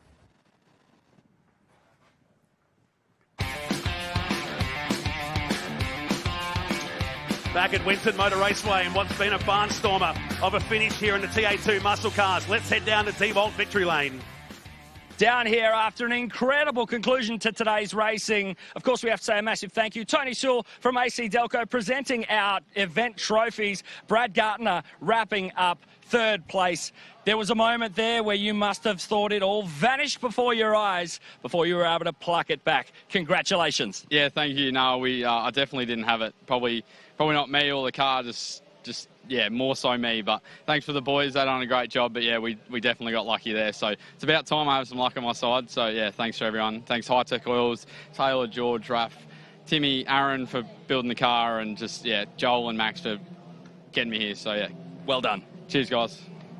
So our second place round trophy presented again by Tony Sewell from AC Delco. To Ben Domisel, congratulations, and you've had your first race win on your first weekend in the category. That's incredible. Yeah, no, the unit racing Mustang's been mega all weekend. Like, rolled out of the gate pretty strongly, and we've been slowly chipping away at it. So, no, I'm really happy where we've ended up, and it's awesome to come home and take the win. We were sitting there watching, and it was right near the end of the race, and we couldn't believe our eyes. Yeah, unfortunate what happened to Jared there. He's been the quickest car all weekend, hands down. So not sure what happened, but unfortunate for him. But we're in a good position, close enough that we could actually capitalise on it. And proud dad smiling on over there. Yeah, no, he's been my biggest supporter since day one, so I can't thank him enough for everything. Fantastic weekend, great job. Thank you. We are working him hard. Tony Sewell again presenting our winner's trophy for the event to Jared Hughes, coming home in the final race in P2, but taking out the round. What went through your head? A lot was going through my head at the end there. No, we were in a really good position, saved tyres all weekend, and we're able to give it some jandle in that first part of the race, and we're looking pretty good. And then I came down the straight with a couple laps to go, and the whole car started going left and right. So I think we broke something in the front right suspension, which sucks. It would have been a clean sweep, but that's all right. Still awesome to come away with this. The boys have done an awesome job, and yeah, just unreal. Pretty cool. Congratulations, mate. Hey, thanks, mate. Yeah, big congratulations to Jared Hughes, who will take out the round win in the TFH Hire TA2 muscle car presented by Maritimo Boats. And look, massive weekend for him, and looks like something maybe in the front. We suspected possibly gearbox, but he's thinking maybe suspension in the front. But I'm sure he'll be back for that one, and great to see Gomasol as well finally get himself a race win after he has been following around Jared Hughes all weekend. And Brad Gartner, I think, just happy to get the car on a podium and take third for the weekend as well. So big race in there for the TFH Hire TA2 muscle cars. We've got one last race to come here for the first round of the Hi-Tec All Super Series. It's the Australian Drivers' Championship presented by Hancock. Hayden Crossan will lead us off this one with Damien Sterling on the front row, then it's Stazzy and Crook, French and Leighton, Nolan and Treptow, Caitlin and Ewan to round out our first 5 rows of the grid before we go back to Zook, McKercher, Lewis, Caradias, Peters, Summons, Vantagiato won't make it back out, I'm hearing, either after some issues with the car. Mechanically, they cannot get that fixed this weekend. So he's a little bit down in the dumps about that, but I'm sure he will be back bigger and better. Here we go then, the Hancock Australian Drivers' Championship. New naming rights partner with the championship this year. Great to have them on board with what is a truly blossoming series. Record number of entries this weekend, 20. Boy, oh boy, do we have some cars in this one. Here they come then, around the final corner. Rolling starts in these machines. Looking at the lights, there's a few out of line here. This could be a potential for the stewards, but we're underway. Roaring down towards turn 1. Very equal start between the two of them. Crosland with the inside. Holds on to the race lead, but look, already Crook is up to third position, and around goes one of our rookies. That was Zook in the 41 machine, and he's facing the wrong way. He's banging on his steering wheel. He's not happy with that at all. Nico French now trying to move up the inside of Lucas Stasi, but to no avail there. But the front 3, the top 3 for much of this weekend have broken away early in this one. Yeah, so Nico French being very, very aggressive to start this one off, trying to put the car up one more position. You can see Crook already into third, Leighton into fourth, Stazzy into fifth, and that's our Ringers Western leaderboard at the moment. Crossland leading this in the number 6. Came down the inside. Big kick of oversteer there from Crook on the exit of the turn, number 9 hairpin. And he's trying to keep up with Sterling ahead. Now, traditionally, Crosland has always been strong late in the race, but I was down there in the lunch break and they were saying to me they've really tried to improve the car early in the races, and it's clearly working. Look at the margin he's got on Damon Sterling. That just doesn't happen in the Hankook Australian Drivers' Championship, but this round it is happening. Crosland's found some some real speed on cold tyres in the first couple of laps. Already run a 1:24.7 as well, so open that gap out to just over 1 second now between our leaders. And yes, we haven't seen that at all last year or this year, just how much he's driving away at the moment. Sterling and Crook in second and third. A little bit of a gap back to Leighton, Stazzy and French then. They'll have a little battle going on for fourth position, as well as you check out our ringers Western leaderboard on the left-hand side of your screen.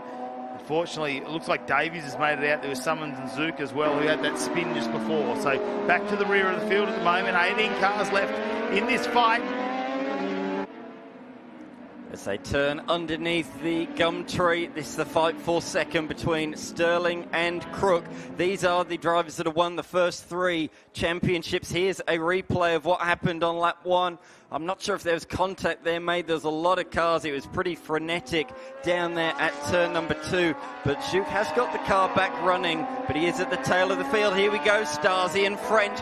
These two are fighting for a podium position in the round overall, so this could be crucial. French around the outside of Stasi will have the inside now for turn number 11, and he's made it stick. Good pass. Very nicely done there. But he had a wild race early on today, didn't we? We saw that race early on today. He had a few off-track excursions. He's pumped in the air. He's pleased with that one. He is back on the round podium with that move.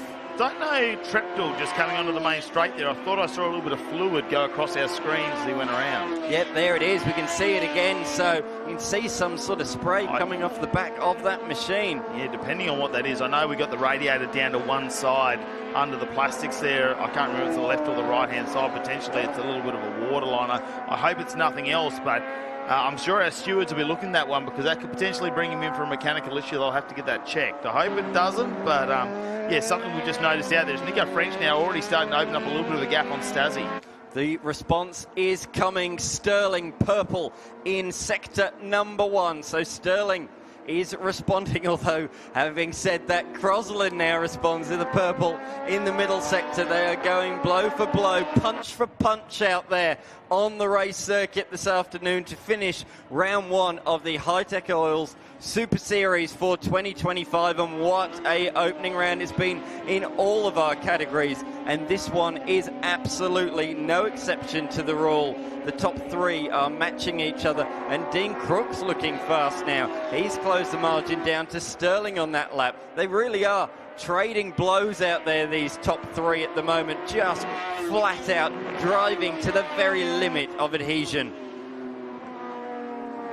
Yeah, Dean Crook, I think he's just waiting for his time. Remembering he came from rear of field last race as well after the car had a DNF, so fought his way back in, starting off the second row of the grid in this race as well. So it's a much cleaner race for him. I suppose he hasn't had to do as much work, but we know sometimes these drivers like to do that. As Nico French, he's getting overtaken now, and that's McKercher, is it? And Ewan going at it. Yeah, so that's Nicholson, who's just moved into the top 10 with that one. So a bit of a rookie battle out there. Nicholson moving through into the top 10. I had a chat with both of those two. Nicholson's been really pleased with his pace. He's just made a couple of mistakes being the first round for him in the Hankook Australian Drivers' Championship, but he really has had a good performance this weekend. Great car pace, definitely the fastest of the rookies, but maybe not got all of the W's of those rookies out there this weekend. As for McKercher, man, he's competitive. First time racing on 4 wheels after formerly racing in motocross. I spoke to him and he was saying, I really wanted a 13th. That was my target this weekend. I've come away with 12th, but 10th was only just down the road. He is such a determined man. As we look further down the field, the number 12 of Summons there might have a problem, running a little bit slowly. Yeah, definitely off the pace at the moment. and potentially mechanical. We have seen a couple of cars this weekend get a little bit of mechanical fatigue out there. Obviously running the Hayabusa engines in these custom-made chassis, these purpose-built race chassis, but simplifying it. Hayabusa engine, you can go to your motorcycle wrecker, you can basically buy a wrecked Hayabusa, use the gearbox, the engine, some of the wiring loom, computers and things like that. So that is the power plant that they run under these things. Power to weight though, and with the aero that they've got on them means that they are super quick. We did see them into the 118s win the qualifying sessions earlier this weekend. Currently in race pace, we're a 120.57. We're looking at the battle on the track between Treptow and Nolan. These two have been around for quite a number of years in this category, so they are very familiar with this track and these Hyper Racer X1 machines built by the Crook family. John Crook, a former Australian Formula 2 driver. Dean Crook tested the car, but a mistake there from Treptow in too deep at turn number 10. You don't see that too often from Bastian, so we saw the smoke coming from the car, or the steam early on. I'm not sure that car's quite running on song, you know, because he lost a lot of time on that back section of the course. But look at this, they're closing up at the front. 2 laps in a row now. Damon Sterling has set the fastest lap of the race. He has really closed the margin down. It was well over a second before. It's now down to just half a second, and he's dragging Dean Crook along with him. This is scintillating stuff.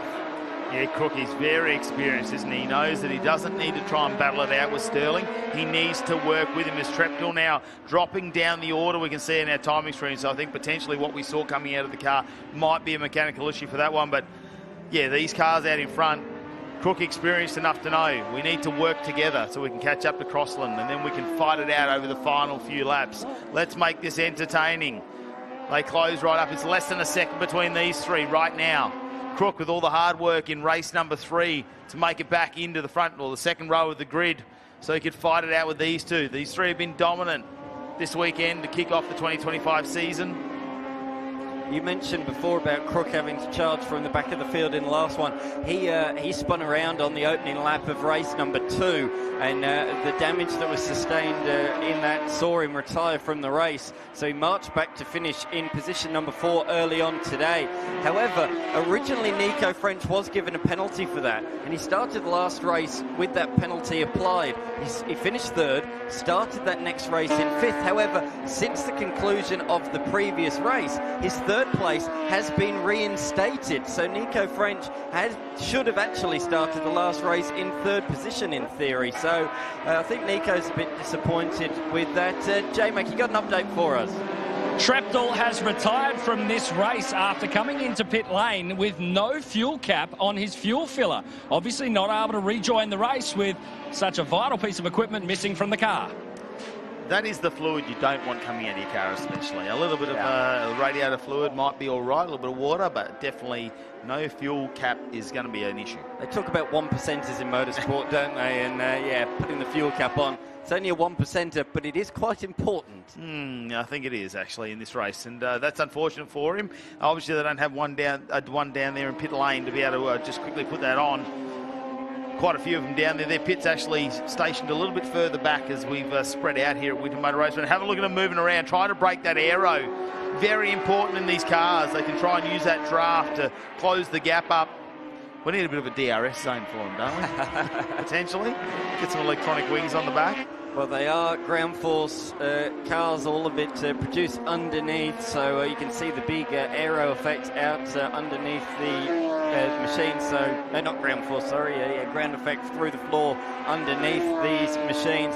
For Hayden Crossland on Wednesday, he wasn't even taking part in this race meeting. He was a very late entry. They just about got the funds together to be on the grid this weekend. And it's great to see him out at the front of this field. But man, is he going to have to fight to hold on to this one if he wants the round victory. Oh, but Crook could play a factor because he had a little bit of a look there on Damon Sterling. These have been the three fighting for the last 12 months, and it's great to see them fighting at the front in this one. Can't wait to see this season evolve over the next few months. Well, this will be the final couple of laps. The time to take the gloves on and let's get this match underway. These three need to fight it out. Crossland, Sterling, Crook. How can they go? We'll wait to come around and see if there's a board hanging out of the starter box. I'm waiting to see. if we've got a couple of laps left or potentially, checkered flag is out. And have a look at him, moves around. Crossland will take another win. Sterling in second, Crook in third. Well, I just don't think they took the gloves off early enough. No, that's exactly right. It came as a bit of a surprise there on the final lap of the race. Crossland, you could see how elated he was, punching the air as he came across the line, and with it takes the round victory as well. That is his first round victory, I should say, in the Hankook Australian Drivers' Championship. And there are his team.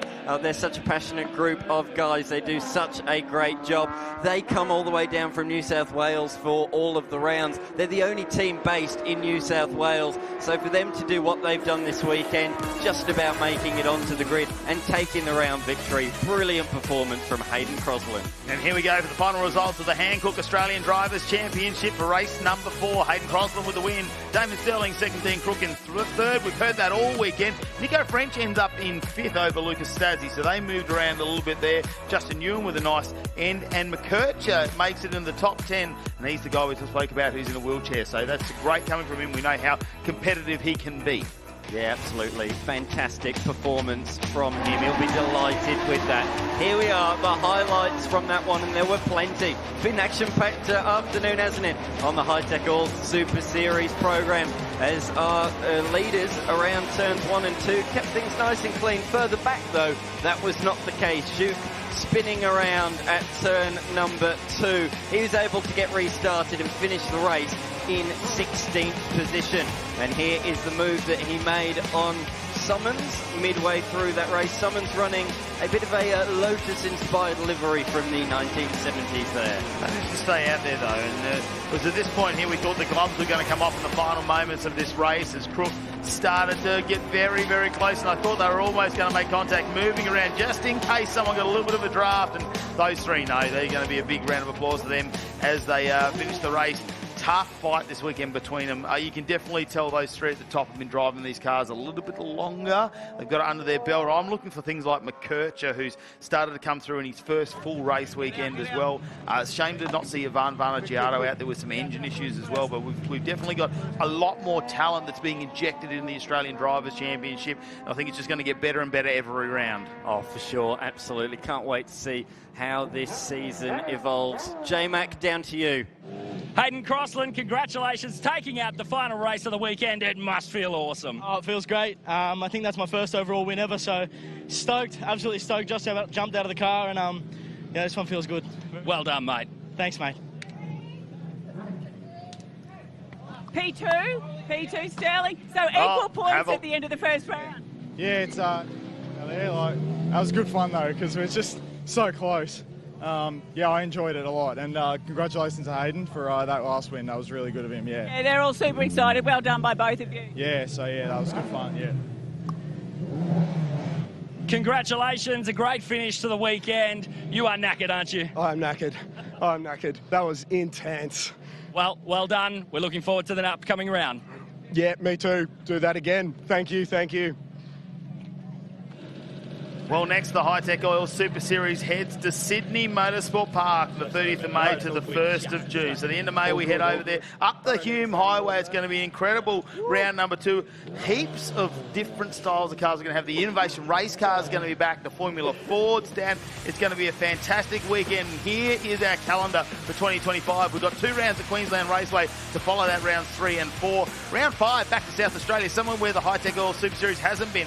Malala Motorsport Park, and then we finish it off at Winton Motor Raceway, October 31 to November 2. It was very hot this weekend. It's going to cool down by then. Can't wait to see you at Sydney Motorsport Park for round 2 of the Hi-Tec Oils Super Series.